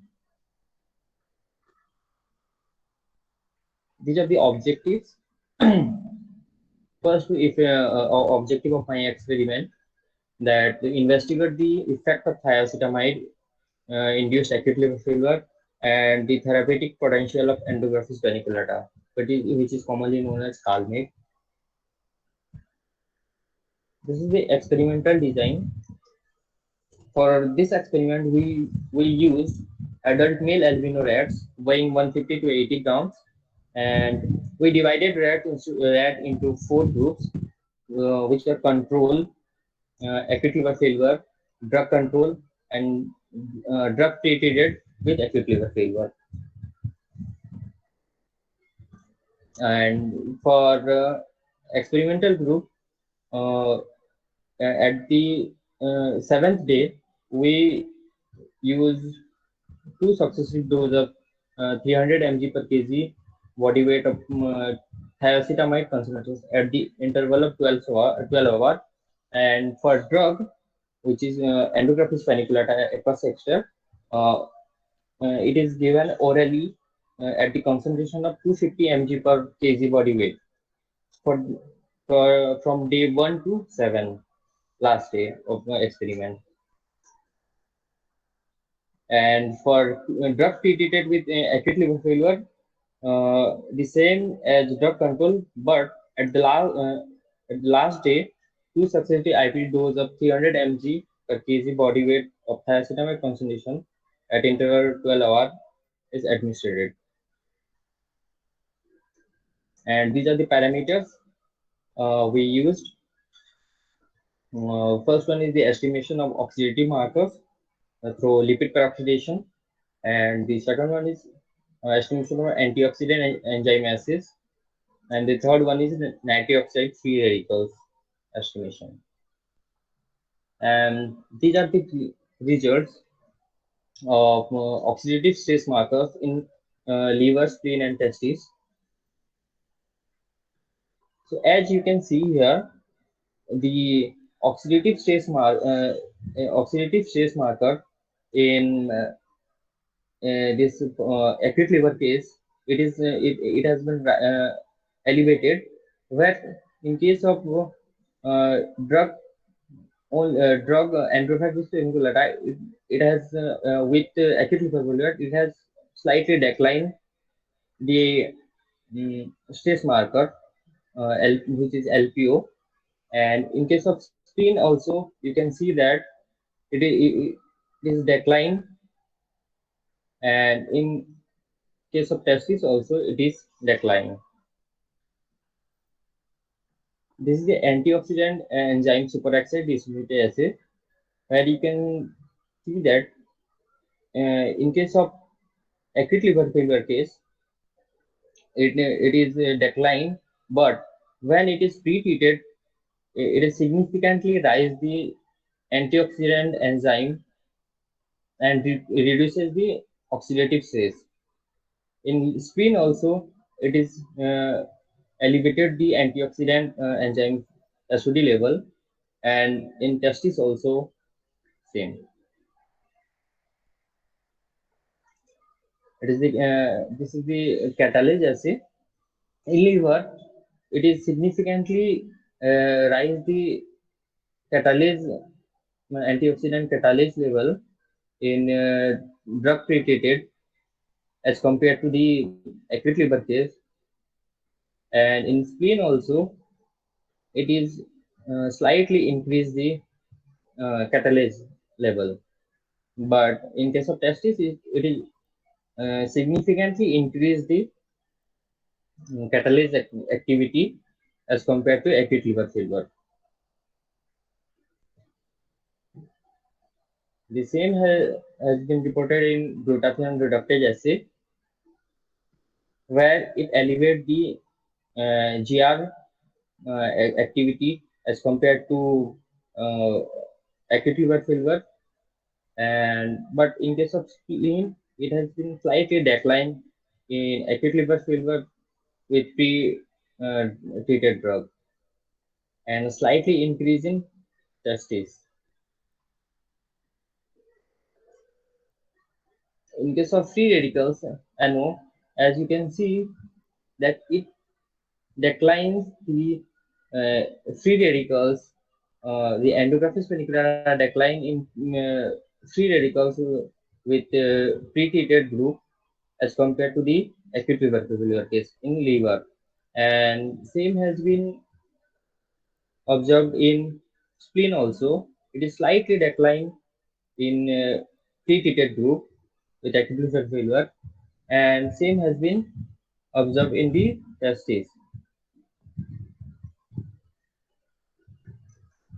So, the finding of the present study suggests that thiacetamide-induced acute liver failure causes induction of oxidative stress in liver tissue, spleen, including that of testes in rats. It also found that pre-treatment of calmic, which is endographis paniculata, act as a hepatoprotective agent by reducing the free radical generation and activating major antioxidant enzymes. So, it may conclude that it somehow reduced the free radicals generated during acute liver failure condition, and from above observations, it is suggested that the endographlite may be used as therapeutic drug and used for treatment of liver diseases. These are the references, and I would like to acknowledge the funding agency for the providing a rigid backbone to this project. There are SERB DST Young Scientist Startup Grant and UGC Startup Grant to Dr. Santosh Singh, my supervisor, and VRDT Non-Net Fellowship. I would like to also extend my sincere regards to my supervisor, Dr. Santosh Singh, as well as the other faculty of our department for guiding through this. And thank you.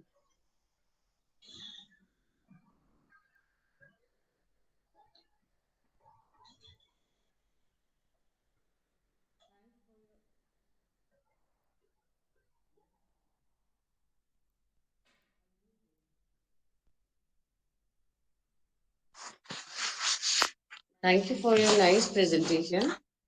And speaker has been open. Presentation is open for discussion.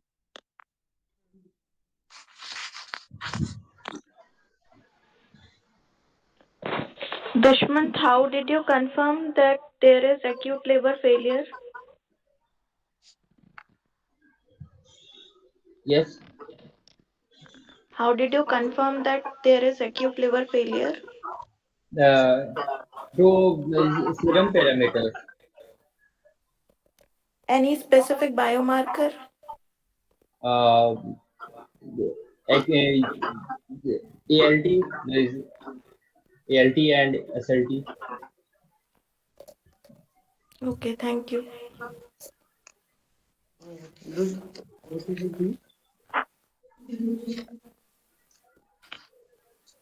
Okay, I want some curious question.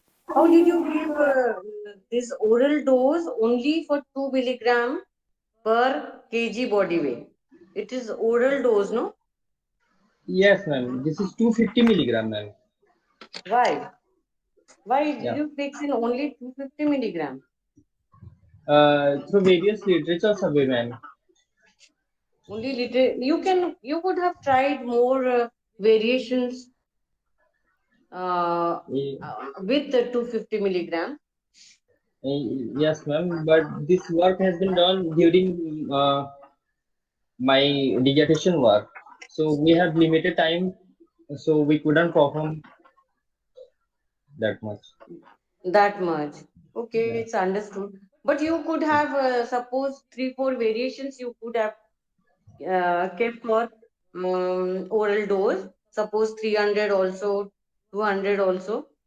And I want to know anti-allergic. What is the you said anti-allergic. How did you know it is anti-allergic? Yes, ma'am. Through various literature survey we have done in previous. And what happens when people or person is allergic? That is, because ma'am, it is all your research is telling that it's beneficial in anti-allergic, no? So how did you know that it is allergic?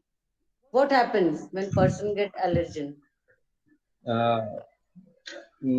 Some type of inflammation occurs, ma'am. When that is visible also external, but some allergic is mainly when histamine develops in respiratory tract. Yes, ma'am. So you are looking for all the enzymes that you told. How did you explain that these enzymes? Oh, so many enzymes.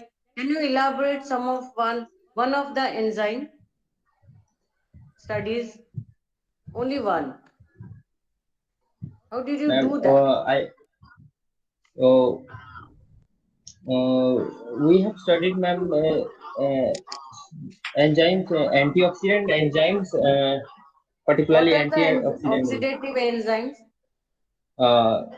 Superoxide dismutase, catalase, and glutathione reductase. We have studied. Okay. Nice to hear from you. Okay, it's over. Thank you. Thanks for your nice So presentation. one more question from my side. Okay. What Sure. are enzymes or what are the markers which denote the liver failure?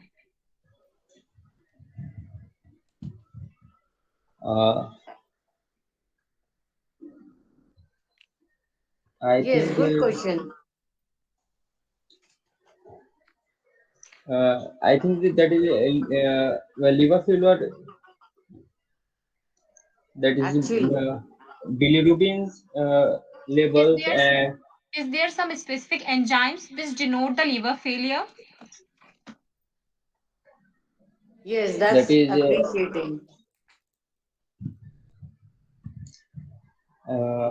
I think that is the lipid peroxidation, the level of NMDA.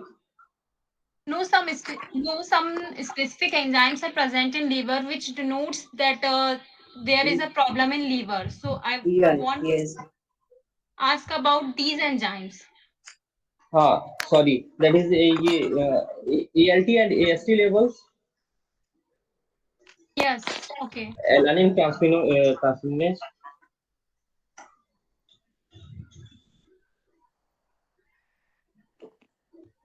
In fact, you are doing vast work that you had explained all the enzymes about their assay. Do you know how much time takes for one enzyme assay? Yes, ma'am. It's very, very elaborating process, and you told so many enzymes. Yes, ma'am. I was asking about the process of enzyme assay. Okay, it's over. Anybody else want to ask?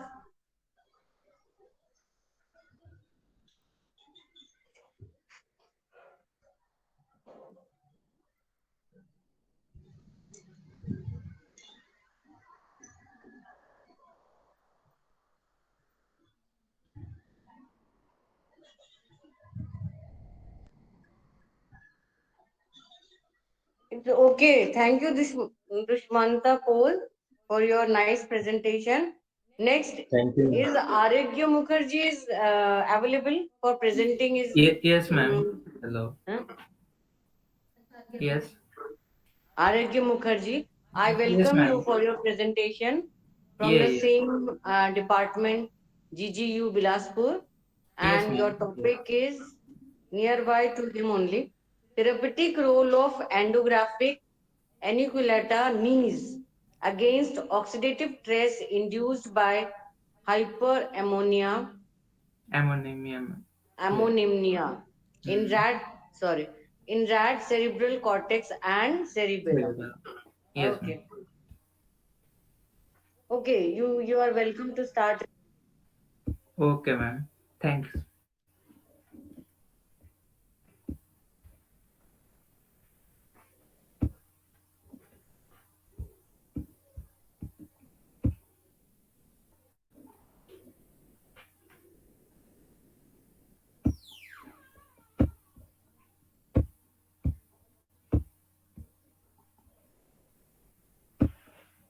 Okay, ma'am. There is a issue in the presenting. I have to restart the Google Meet.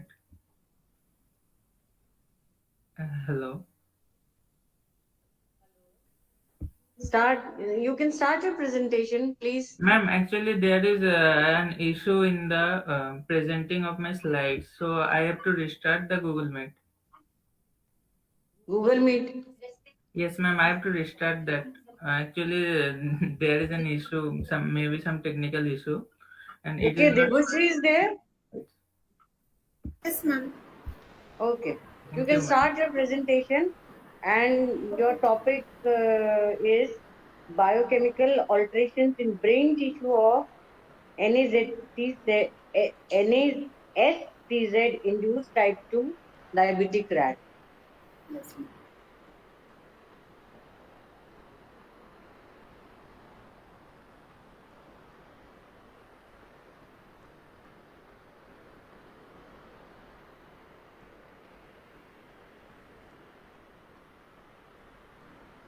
I would like to know if it's visible, ma'am.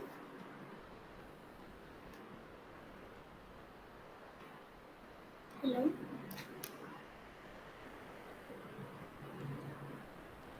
Is it visible?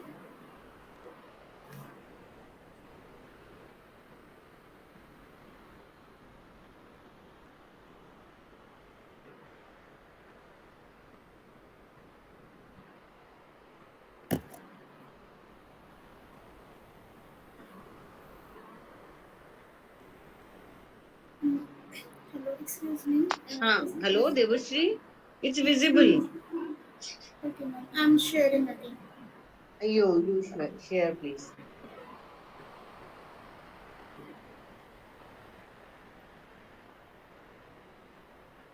A very good afternoon to all the respected delegates and members present here for this international webinar on the topic neuronal and hormonal interventions in stress integrated behavior. My name is Devashri Majumdar, and I am currently pursuing my PhD as a research scholar under the supervision of Dr. Santosh Singh, Assistant Professor at the Department of Zoology, Guru Ghazidas Vishwavidyalaya. My presentation this afternoon concerns about the biochemical alterations in the brain tissues of nicotinamide and streptozotocin induced type 2 diabetic, as mentioned in the title. The contents of my today's presentation is divided in the following categories. I will start off with a brief introduction filling you all in on the background about diabetic condition. Diabetes is one of the oldest and today's most alarming disease worldwide. Indian physicians would call it Madhumeha, meaning honey urine. To be very specific in defining the diabetes, it is a chronic metabolic disorder characterized by an increase in the blood glucose levels, thus establishing the hyperglycemic condition. The chronic hyperglycemic condition developed during the diabetes could be due to either of the following reasons. Sometimes it is caused due to an impaired insulin synthesis and secretion, and sometimes due to the development of a condition known as insulin resistance that leads to a related insulin deficiency, thus establishing a chronic hyperglycemic condition.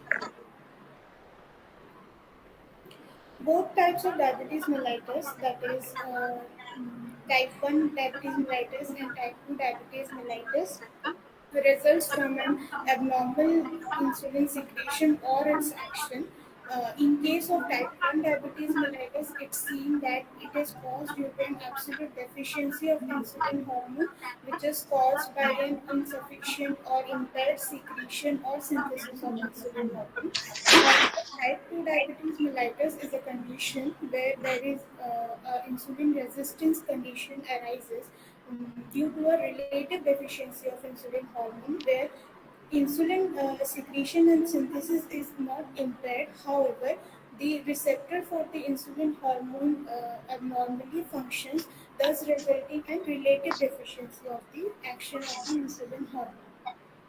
This chronic hyperglycemic condition, both in case of type 1 diabetes mellitus and type 2 diabetes mellitus, can lead to decreased glucose utilization in peripheral tissues and abnormal hepatic glucose productions. Both type 1 and type 2 diabetes mellitus have severe secondary complications. These can affect various organs such as kidney, retina, and peripheral nervous systems, and studied under the category known as diabetic nephropathy, diabetic retinopathy, and diabetic neuropathy, respectively. However, when the complication arises in the central nervous system, it is known as the diabetic encephalopathy. Both type 1 diabetes mellitus and type 2 diabetes mellitus have severe secondary complication. However, my present work would consider the type 2 diabetes mellitus induced secondary complication.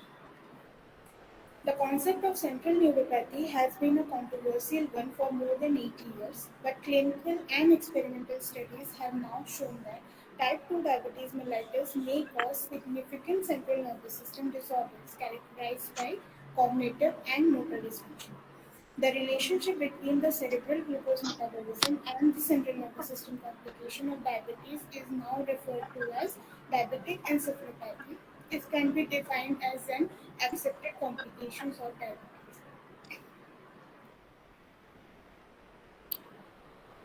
Hyperglycemia, chronic hyperglycemia condition that is common for both type 1 diabetes and type 2 diabetes mellitus leads to various different cognitive and motor impairment, which are specific to the type of the diabetes mellitus that is occurring.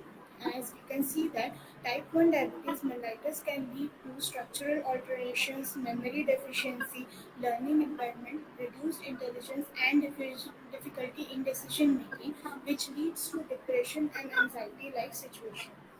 However, type 2 diabetes mellitus leads to hyperinsulinemia, insulin resistance condition, and neurocognitive and behavioral impairments, which are the basic of dementia and Alzheimer-like diseases. Type 2 diabetes mellitus has been seen to reduce Alzheimer's.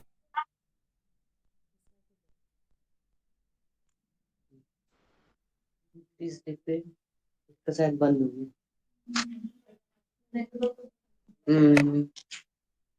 That leads to the development of oxidative stress.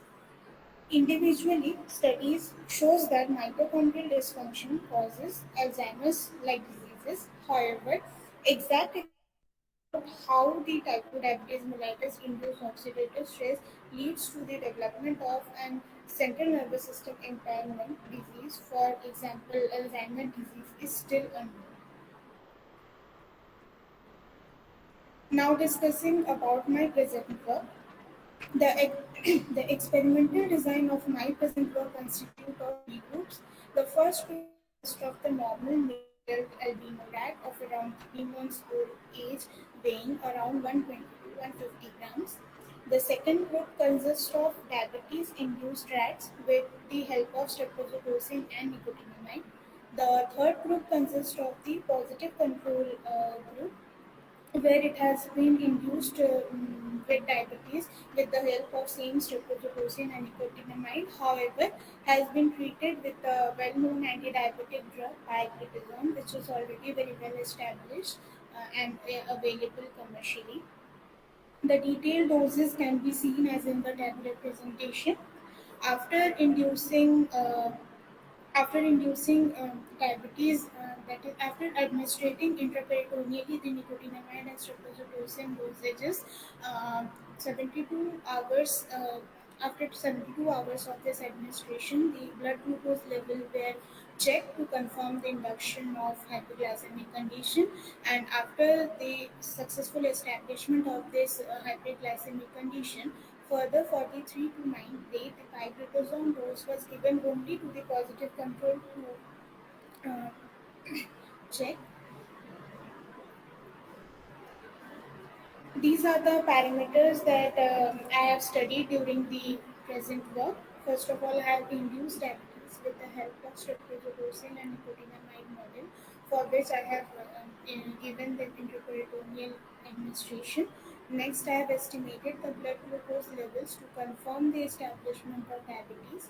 Third, I have estimated the free radical marker, that is lipid peroxidation, and the glutathione content, that is estimation of the glutathione reductase enzyme, and the estimation of antioxidant enzymes by spectrophotometric assay, that are superoxide dismutase and catalase. Blood glucose level was measured after 72 hours of administration of streptozotocin and nicotinamide. The present graph shows the level of blood glucose (mg/dl) on the third, that is, after 72 hours of streptozotocin and nicotinamide administration, and represented by the orange bar, and on the seventh day as represented by the blue color bar. It can be seen that administration of streptozotocin and nicotinamide successfully established the diabetes model. The positive control group could be seen to lower the blood glucose level, thus serving the purpose of taking the positive control group. Measuring the monodialdehyde by the thiobarbituric acid reactive substances assay is a useful tool for measuring oxidative damage at cellular level. According to the graph, in the comparison to the normal rats, the concentration of lipid peroxidation significantly increased in the brain tissue of diabetic rats.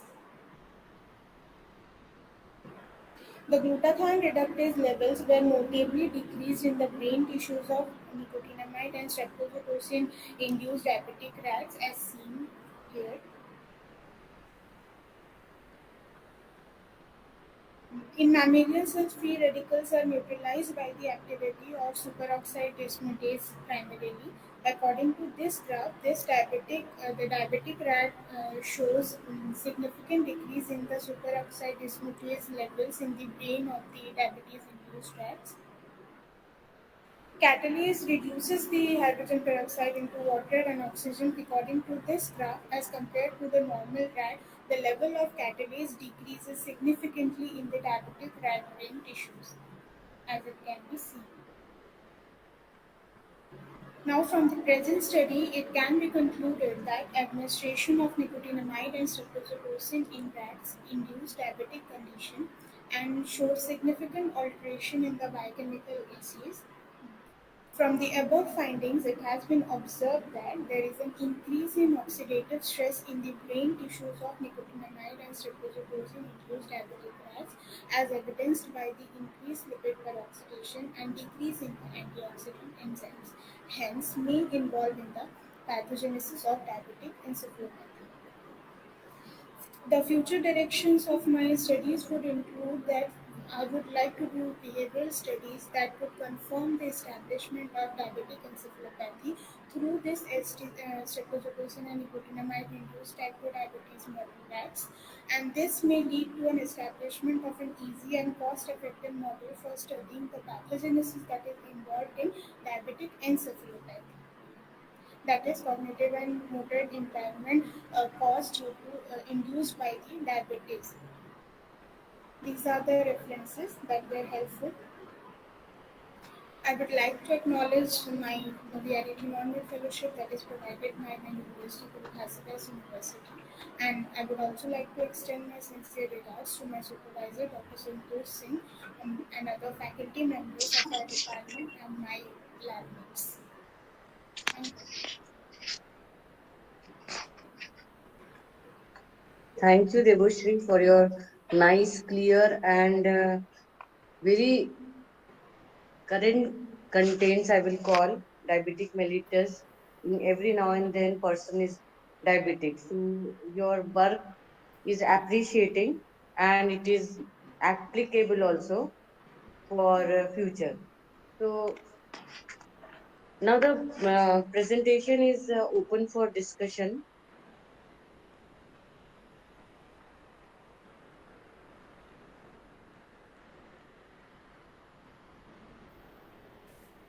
Deboshree, why did you use both streptozotocin and nicotinamide for induction of type 2 diabetes mellitus? If only streptozotocin is enough. Yes. Literature survey shows that streptozotocin is enough to induce type 2 diabetes mellitus. However, my work is on the very initial stages. My aim is to produce a diabetic encephalopathic model basically. So, by inducing it with streptozotocin, it causes a very hyperglycemic condition. Very sharp increase in the blood glucose level is seen. However, nicotinamide has an minimizing effect of the pancreatic beta cells, thus letting it to get some time to recover. So basically, it causes a chronic hyperglycemic condition. That is, the level of blood glucose it will be increasing, but not very sharply. It will increase in a very moderate way, so that for a longer duration of time, the hyperglycemic condition would establish. And because normally any cognitive or motor impairment can be seen when the effect is for a longer duration, so it would be more easy to study the encephalopathic model in future.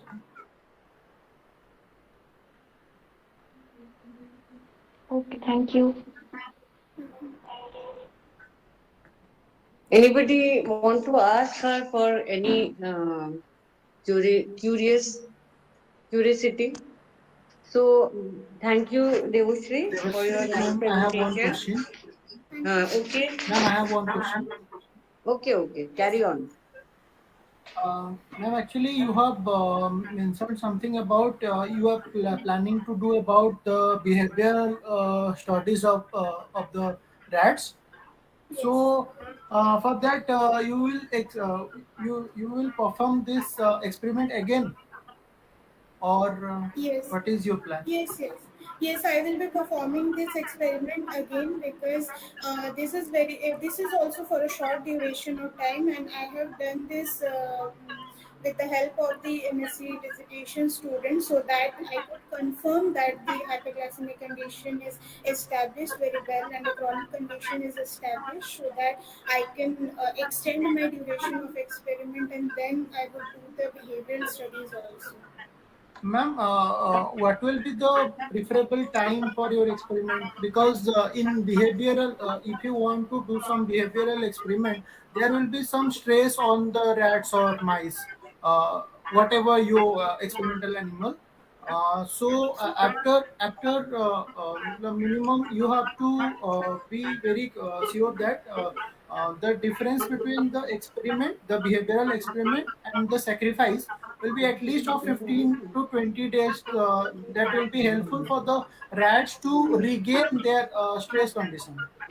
Actually, the behavioral studies are basically done at the end of the experiment. That is, when you are sure, when the condition that I am studying is already fully established, after that only the behavioral studies are done.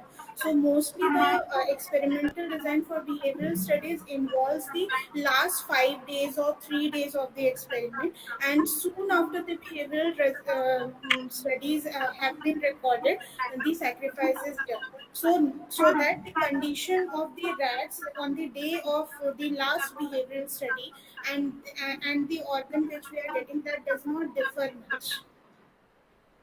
Okay, okay, ma'am. Thank you so much. Welcome. Anybody else want to ask?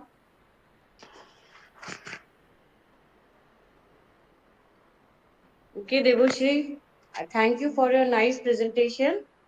Thank you So, so much, ma'am. so I'll call next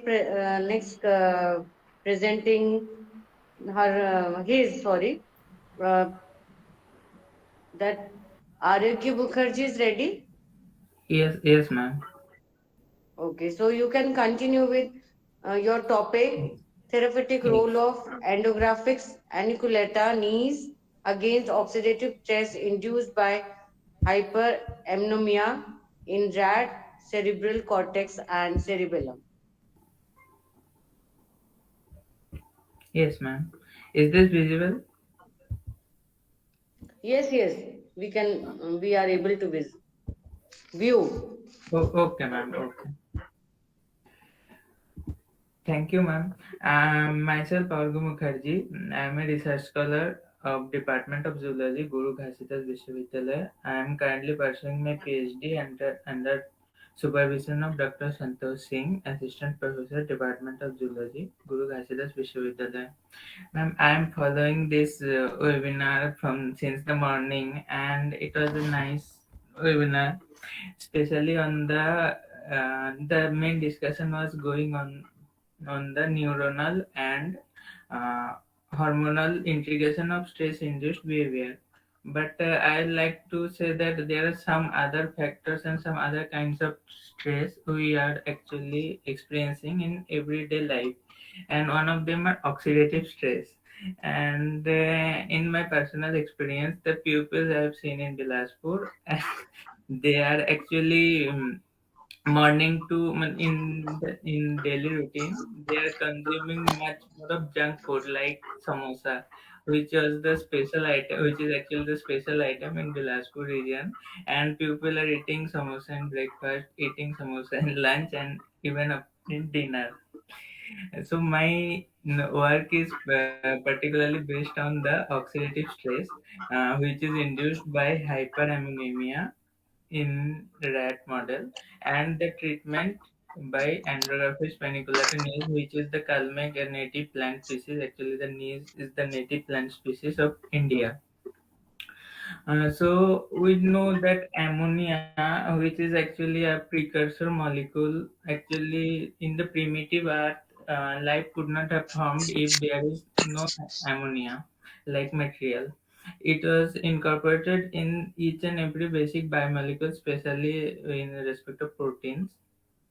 Ammonia is very essential to lead life, but When we consume much more ammonia or there is an impairment in the ammonia metabolism, it can be a fatal thing.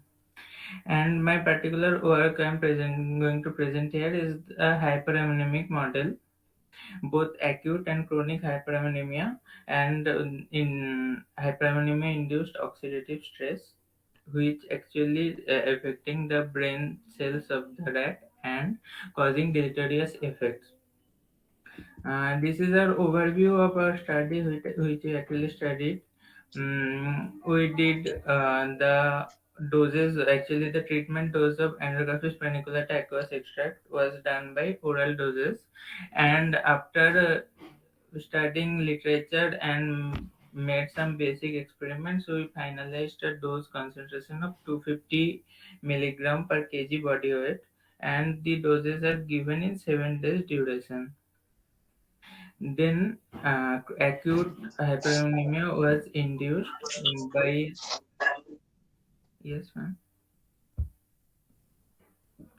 Acute hyperammonemia was induced by 1 day experiment giving 2 doses of ammonium acetate, while chronic hyperammonemia was induced by 3 days duration of experiment model. And during this study, we especially focused on the oxidative stress. That's why we studied the major antioxidant enzymes like SOD, catalase, GPX, GR, uh, and we find that after induction of the hyperammonemic condition, the antioxidant enzymes are changed. Not they did not follow a particular pattern, but rather they changes differentially in cerebral cortex and cerebellum. And after application in the treatment group, we have taken 4 groups of rats. That is, one is control, the second one is acute HF for acute hyperammonemic model, and chronic HF for chronic hyperammonemia model. Third one is the common in both models, which is the APE, that means Andrographis paniculata aqueous extract treatment group. Actually, this is the control group, and the fourth one is the treatment group, where we induce acute or chronic hyperammonemia and API at the same time. The result the result have been shown that API effectively antagonize the hyperammonemia-induced changes in the antioxidant enzymes as well as oxidative stress factor. The data I am presenting here is mainly the antioxidant enzyme, but besides this, we have studied also the LPO GSH, which are the basic oxidative stress markers to confirm the induction of oxidative stress by hyperammonemia in brain. And all the antioxidant enzymes change accordingly in acute and chronic hyperammonemia. And the most important thing I will notice that application of Andrographis paniculata aqueous extracts restores the antioxidant enzyme status towards the control group. In some group is restored them almost close to the control group, while some there was a moderate but significant restoration observed. These are the data I am presenting here, and overall the discussion, the net outcome of the study was that API is quite effective against hyperammonemia induced oxidative stress, and uh, it effectively restores the all antioxidant enzymes towards the normal condition, and it can be used as a general antioxidants, and even this can be used in clinical trials for development of a proper drug in the for hyperammonemia induced oxidative stress. Currently, in our lab, we are working on the detailed pathogenesis of hyperammonemic encephalopathy, which is the hyperammonemia induced. Here, I would like to say that hyperammonemia can be of 2 types. One thing is the basic concept like liver cirrhosis or some anomaly in the liver, or ultrasonic urea cycle, which is generally termed as cirrhotic hyperammonemia or liver cirrhosis induced uh, abnormal metabolism of ammonia. And another one is non-cirrhotic hyperammonemia. The concept is that uh, hyperammonemia can sustain with normal liver functioning, and this particular aspect doesn't have a large amount of clinical entity, and it is also not well studied till date. So we are considering both of these hyperammonemic model, and the hyperammonemia induced changes in the cerebral cortex and cerebellum of animals, actually the rats, and we termed it the hyperammonemic encephalopathy. Currently, in our lab, I particularly working on the detailed molecular mechanism that are occurring in the pathogenesis of hyperammonemic encephalopathy, and NMDR NOCGMP apoptotic cascade, which is actually believed to be the main key regulator in hepatic encephalopathy also, and we particularly working on this pathway.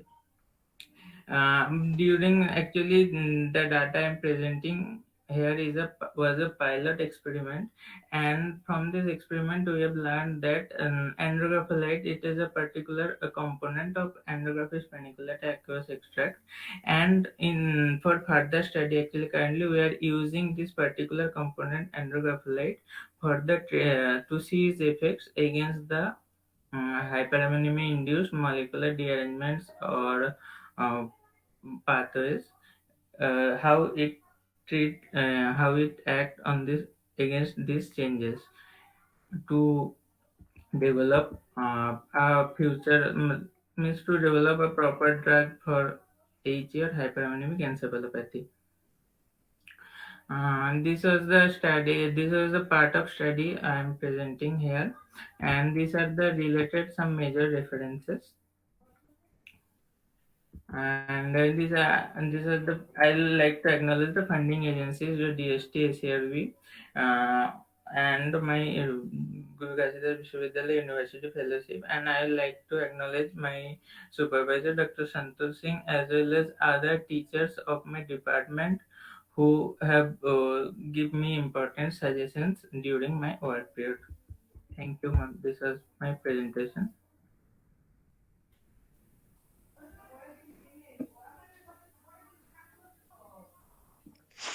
Okay. Thank you for your nice presentation. Now his lecture has been open for discussion.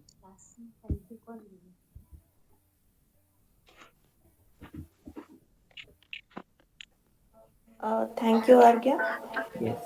What part of Endographis paniculata you have used for making aqueous extract? Stem, leaves, or roots? Leaves mainly.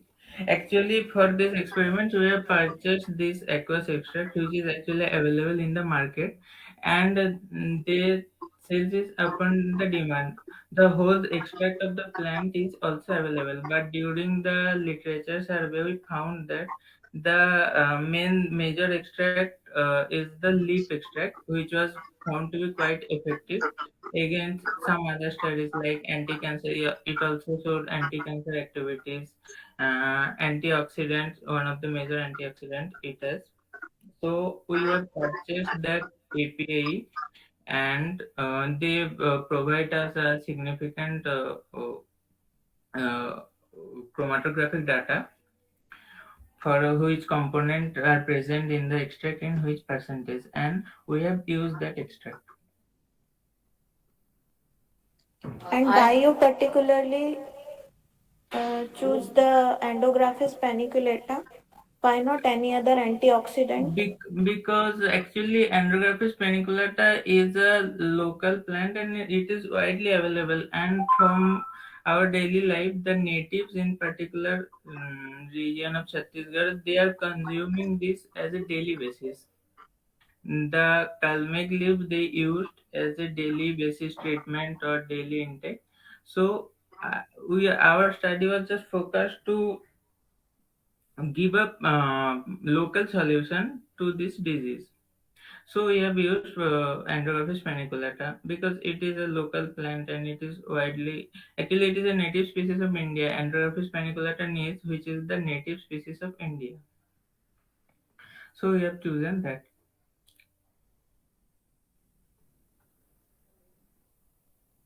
Did you, Yes, hello, ma'am. Orgo. Yes. I'm coming soon to Glasspur to see Okay, your ma'am. enzyme estimations and assays.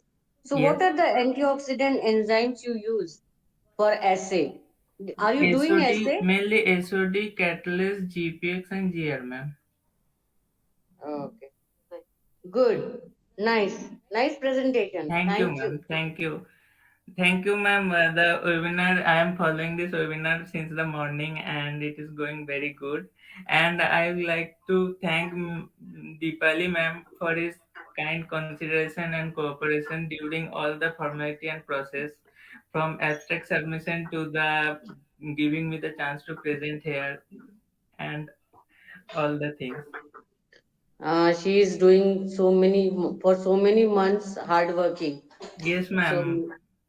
you must be knowing how many lots of efforts needed to make the any seminar or any something to make. Yes, ma'am. You must be knowing.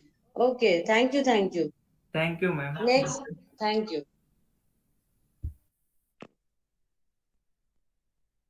Next, Manisha. Yes, ma'am. Your topic is therapeutic effects of vitamin B12 against chronic chronic exposure of alcohol in cerebellum and adult zebrafish. You may present your work. Yes, ma'am. Start presenting.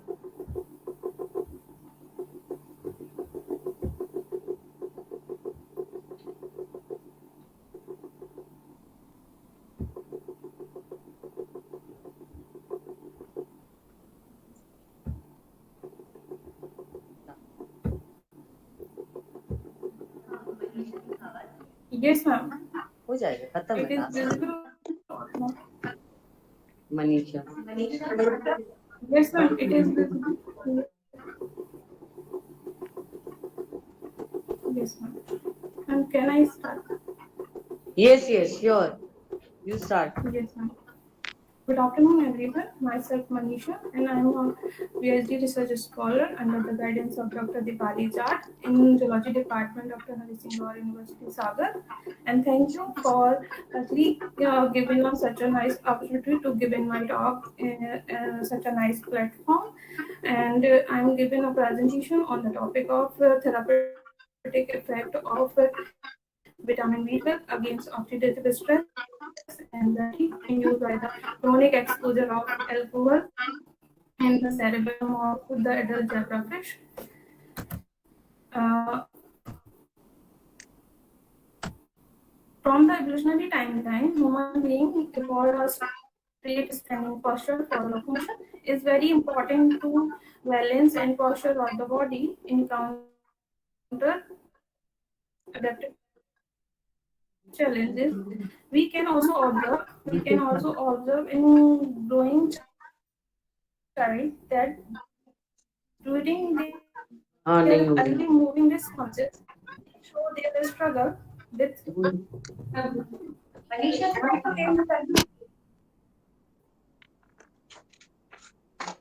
just come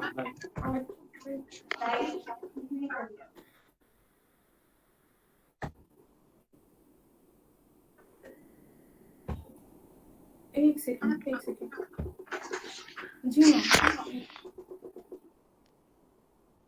हाँ बोल रहे निकल रही हूँ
Ma'am, it's visible or not?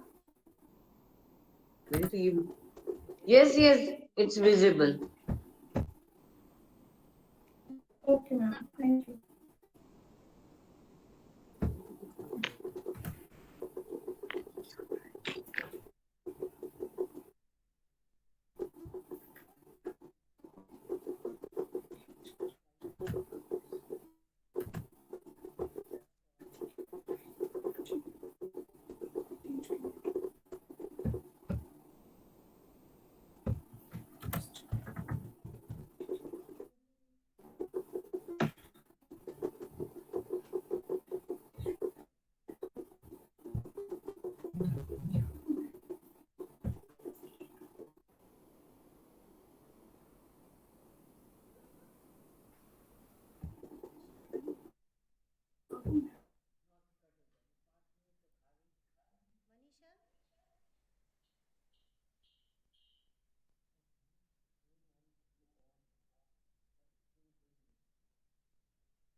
Yes, ma'am. Hello. Yes ma'am, मैं rejoin कर रही हूँ यहाँ। Yes ma'am.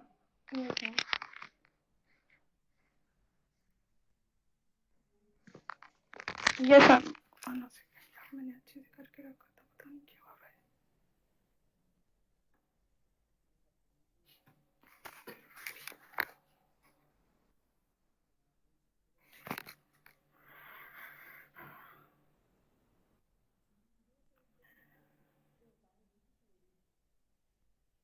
मैं इसको बंद ही करती हूँ, फ्लैश शो नहीं करती हूँ, ठीक है।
मैम,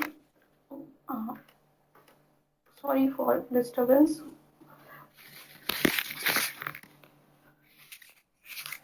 बस 1 सेकेंड मैम, बस ये नेटवर्क के इश्यूज की वजह से। सॉरी। जी जी, अब आ रहा है, ठीक है। ठीक है।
मनीषा को नहीं, दो प्रेजेंटेशन हो जाएंगे फिर मनीषा के लिए।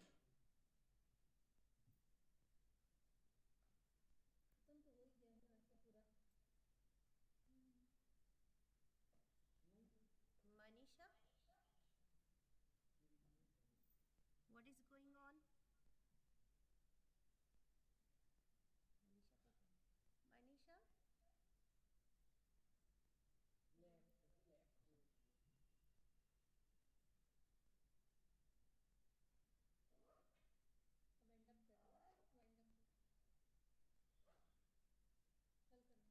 Do you wish to give it tomorrow, Manisha? If you have some technical error,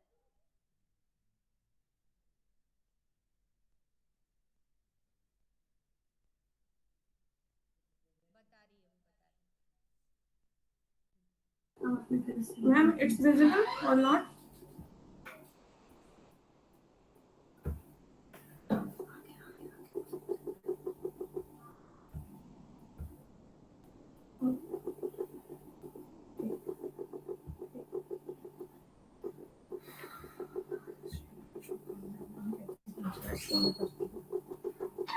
ठीक है, ओके, ठीक है, माइक खोलो। नहीं कोई इशू नहीं है, बच्चों मगर एक सेकंड माइक तो खोलो।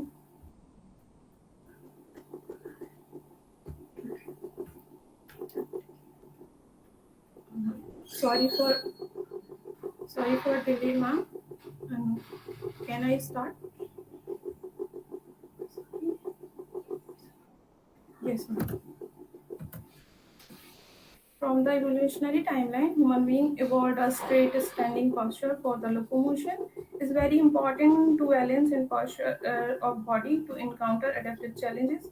We can also observe in growing child that during the early moving learning responses, they show their struggle with leg for locomotion. Walking is a sensitive indicator for overall health status, and we all know that the locomotion and balance of the body are coordinated by the cerebellum, which may very important for our human body.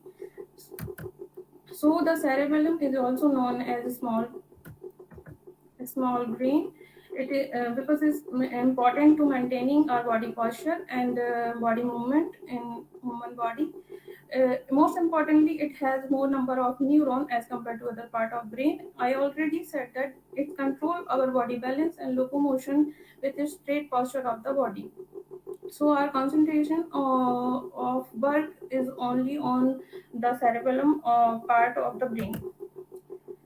Here we use alcohol for induce oxidative stress and anxiety in cerebellum of the brain.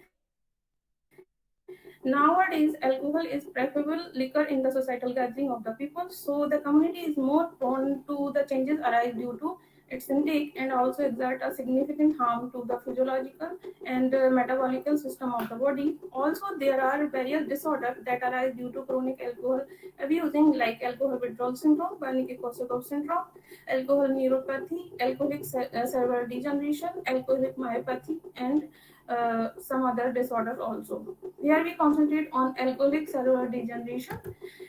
This slide shows the alcohol-induced oxidative stress pathway. Here, when alcohol molecule enter in the cell at the time of oxidative phosphorylation, then it's react with free oxygen. It make a reactive compound that is singlet oxygen molecule in complex 1 and 3 of mitochondria, which further converted in S2O2 in the hydroxyl S2O2 in the presence of SOD. Through the Benton reaction, this S2O2 converted in the hydroxyl radical, which highly harmful. Further, it's induced lipid peroxidation and protein oxidation in the cell, lead to apoptosis or cell death in the cells. We use vitamin B12 for the recovery from the alcohol-induced oxidative stress and anxiety in the cerebral region of the brain. Vitamin B12 is water-soluble vitamin that cannot make by our own body, so we can get it in our diet and other nutrient supplement. It is found mainly in our dairy and poultry products. It's have a key role in making our nerves healthy and maintaining normal brain function. So vitamin B12 is very important for our brain health. The rationale of my study, despite its harmful effect and toxicity of alcohol, is a widely consumed legal drug known to cause oxidative stress, anxiety, and neurodegeneration. However, little is known about its chronic effect on the brain. Therefore, this work was carried out to understand and estimate the chronic effect of alcohol on the cerebellum of the zebrafish brain, along with the therapeutic effect of vitamin B12. The zebrafish is my experimental animal for this study because it causes 79% genome similarity to the human. This slide show my experimental design in which we take taken 100 adult zebrafish with divided into four groups. Group 1 is control group, second one is 0.40% alcohol treated group, and third one is vitamin B12 treated group, which is the dose of vitamin B12 is 5 mg per kg fish food, and last and fourth group is alcohol with co-administered with vitamin B12. The treatment is given for the 22 days. Before we start experiment, fishes acclimatize in the laboratory standard condition for standard condition for the 10 days. Treatment given directly in the water of aquarium only for 2 hours each day. Before we start experiment, we measure initial body weight and body length of the all fishes, and after the completion of experiment, we again measure the final body weight and body length of the all fishes. Before last day of treatment, we did behavior study with two parameters, which are novel tank test and swimming behavior test. After the completion of behavior study, we anesthetize the fish and quickly dissect out our desired organ, which is brain, and furtherly we dissect out a particular part of the brain, which is cerebellum. This part of the brain means cerebellum is used for further study like histological study, immunofluorescence study, and biochemical study of our cerebellum part of the brain. This slide show our behavior acquisition for behavior study. Here we mention two platforms. First is light emitting diode, and second one is mirror imaging platform, which both are used for the behavior recording because it maintains accurate light intensity to the behavior system at the time of behavior recording. Below slide mention three tanks were used for different behavior study. First is a bowl-like structure tank which used for the swimming behavior test. Second one is trapezoid tank which used for the noble tank test, and third one is thermotoxic tank for the thermotoxic test. Again, after the completion of experiment, we complete our behavior study. At the time of complete our behavior study, we get such type of videos at the time of complete swimming behavior test. And after the completion of a noble tank test, we get such kinds of video for further behavior analysis through the TalkStack software. After the completion of noble tank test, we get two types of video graph as a form of result of noble tank. First is trajectory video graph, and second one is heat map video graph. Trajectory video graph given us a locomotory pattern of the fish in the tank. So in the control group of fish, we can see that fish swim freely in all over the tank.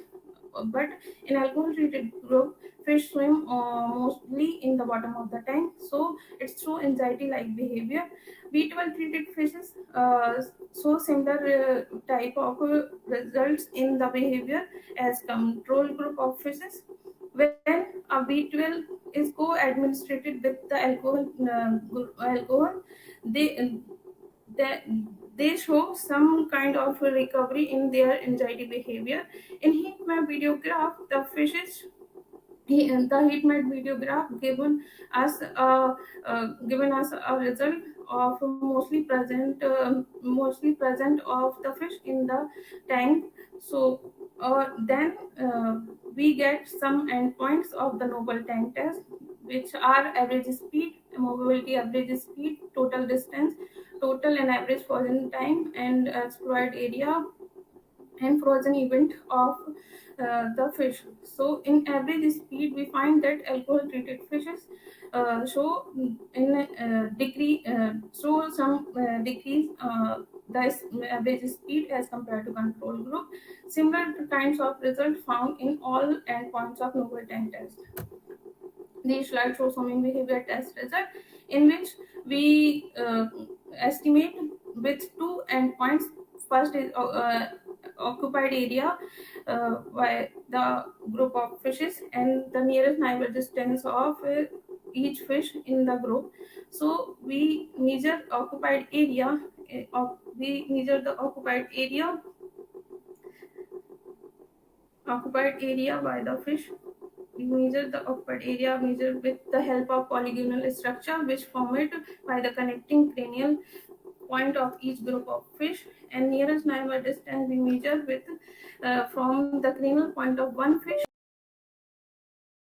Architecture, uh, normal architecture of Purkinje neurons. And while alcohol-treated groups show some cytoplasmic evacuation in Purkinje neurons in the molecular and Purkinje cell layer, and find some deformities in the shape of Purkinje neurons, which are deeply stained with cytoplasm.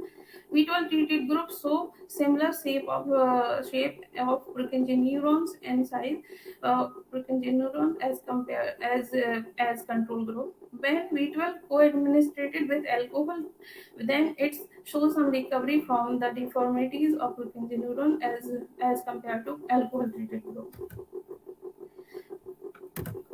These slides show immunofluorescence of neuron N in the brain of zebrafish. In the left panel show the Fitzy-Levet neuron N expression in periventricular gray zone and tectum opticum region of the brain of zebrafish. The middle panel show the rapid stained nuclei of the neuron. The right panel show merged image of Fitzy and Dappy. Then at the point of examine of control group slide, we found that the expression of neuron N abundant in the periventricular zone and tectum opticum area of the brain. The alcohol treated group show the decreased expression of neuron N in periventricular gray zone and tectum opticum region of the brain. When we see in only B12 treated group that we found expression of neuron N are quite similar to the control group, but when B12 co-treated with co-administered along with the alcohol show the moderate expression of neuron N in the brain. The intensity graph suggests that the expression in accordance with the influence in fluorescence staining. These slides show negative control slides as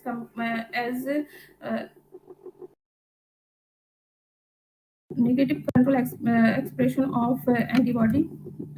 Here we found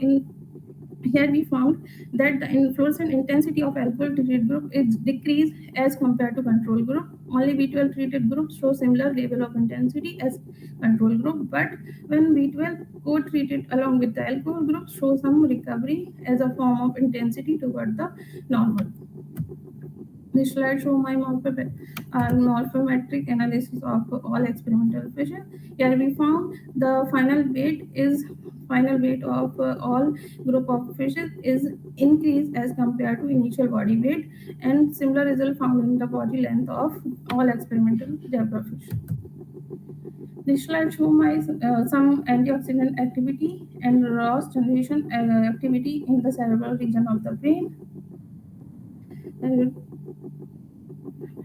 Decrease the level of SOD and catalase in the cerebellum will promote the production of PRES, which can react with the polyunsaturated fatty acid of lipid membrane and induce the lipid peroxidation. In the SOD, we found the activity in the alcohol group is declined as compared to control group. Similar result found in the catalase activity and GSH also.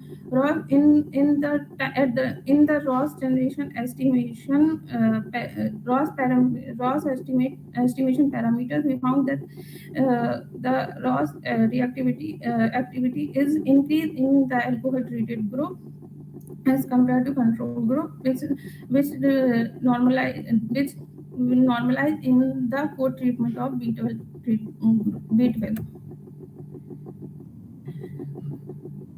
Decrease the SOD and catalase activity in the brain will promote the production of ROS. So we found ROS generation is increased in the alcohol group, which react with the polyunsaturated fatty acid of lipid membrane and induce lipid peroxidation. So the lipid peroxidation activity is increased in alcohol treated group as compared to control group, which normal in the B12 treated group. But when B co-treated with B12 along with the alcohol, also restored it toward the control group. And protein carbonyl assay is also showing that similar result as the LPO. And nitric oxide in nitric oxide assay in the amount of nitric oxide is also increased in an alcohol treated group as compared to control group. ACH3 activity is decreased in alcohol treated group as compared to control group, but it's increased in the treatment of co-treatment of B12 along with the alcohol treatment. This slide show my summary of our work, in which we show our behavior study and oxidative stress parameter or histopathological study and immunofluorescence study. Significance of my study: the exponent societal curves arose due to binge consumption. It is a curve to the economical, financial, and healthy growth of the society. Many deaths around the world are noted due to adverse effect of alcoholism. The scientific molecular approach behind the theme and its implication to the society will exert a beneficial impact to live a healthy and longer life. The induction of scientific temper to alcohol-related changes in the brain and realization of taking healthy diet with more antioxidants and nutrients, mainly vitamin B12, can have the great significance to society and individual health.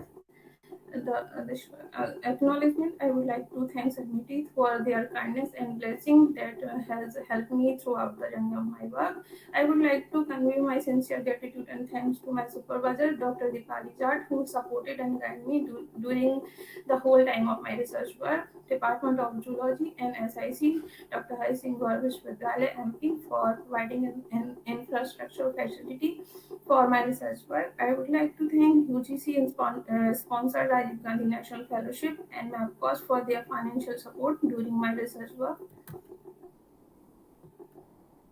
Thank you.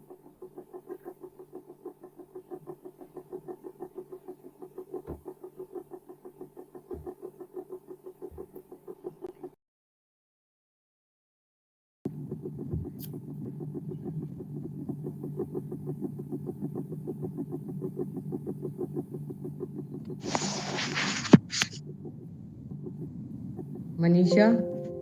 Yes, ma'am. I'm unable to see your publications. So can you show me your publications?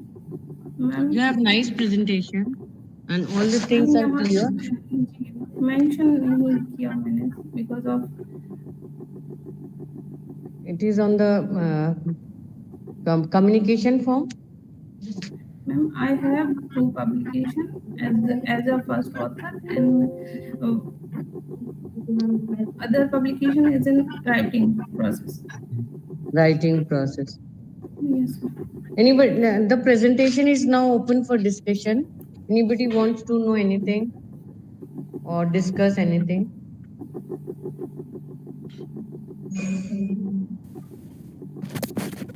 Manisha, how you injected vitamin B12 in fishes? I wonder how you treated fishes with vitamin yes, B12. Yes, ma'am. Directly in aquarium tank in water.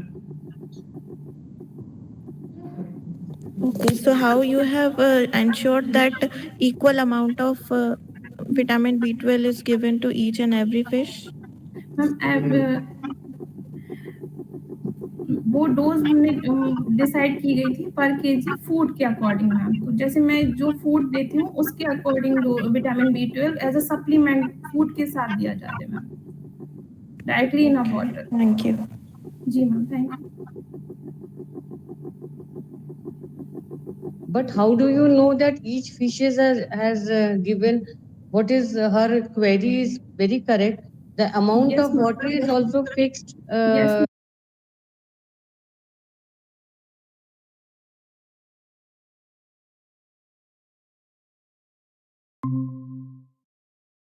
Freezer करके दिया है मतलब। Okay. जी ma'am. So, shall we sum up your presentation that you told in the concluding part? So now Yes, ma'am. Divya will be. Thank you so much for your nice presentation.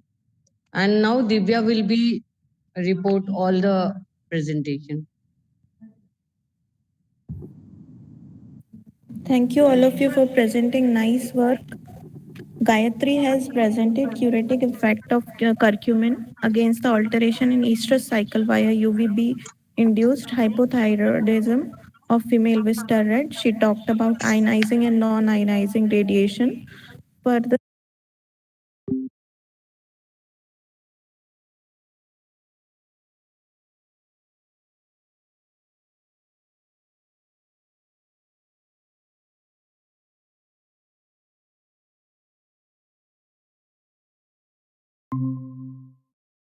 of estrous cycle.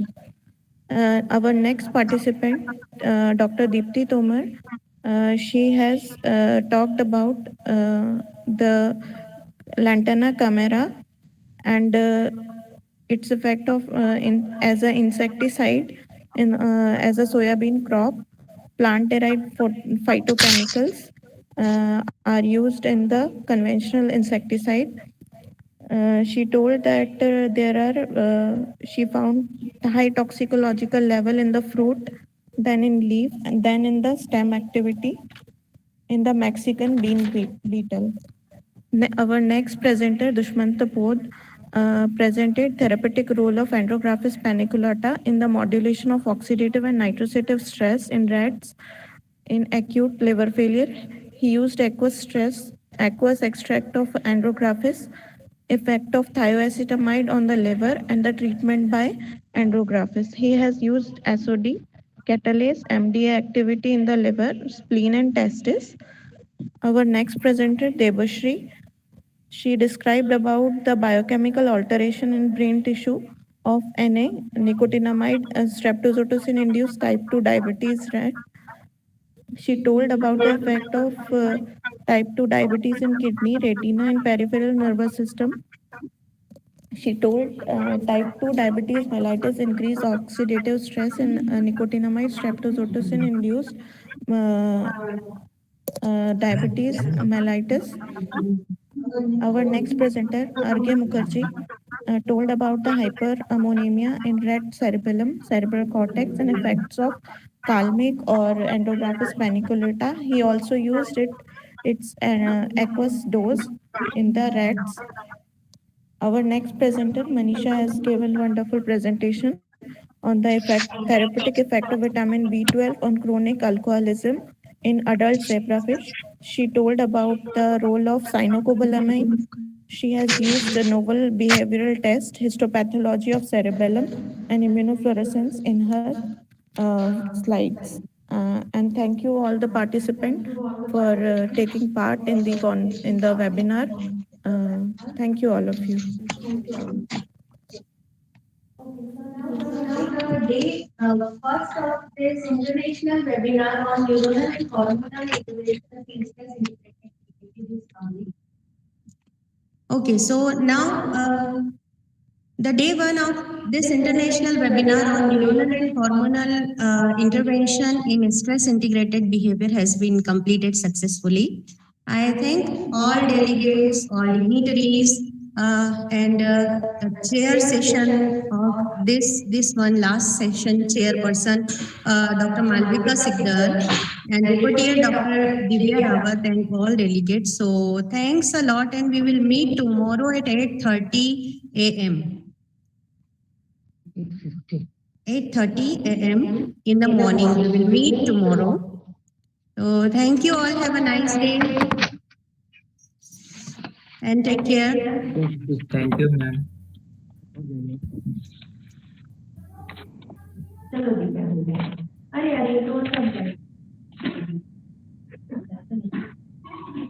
चलो ठीक है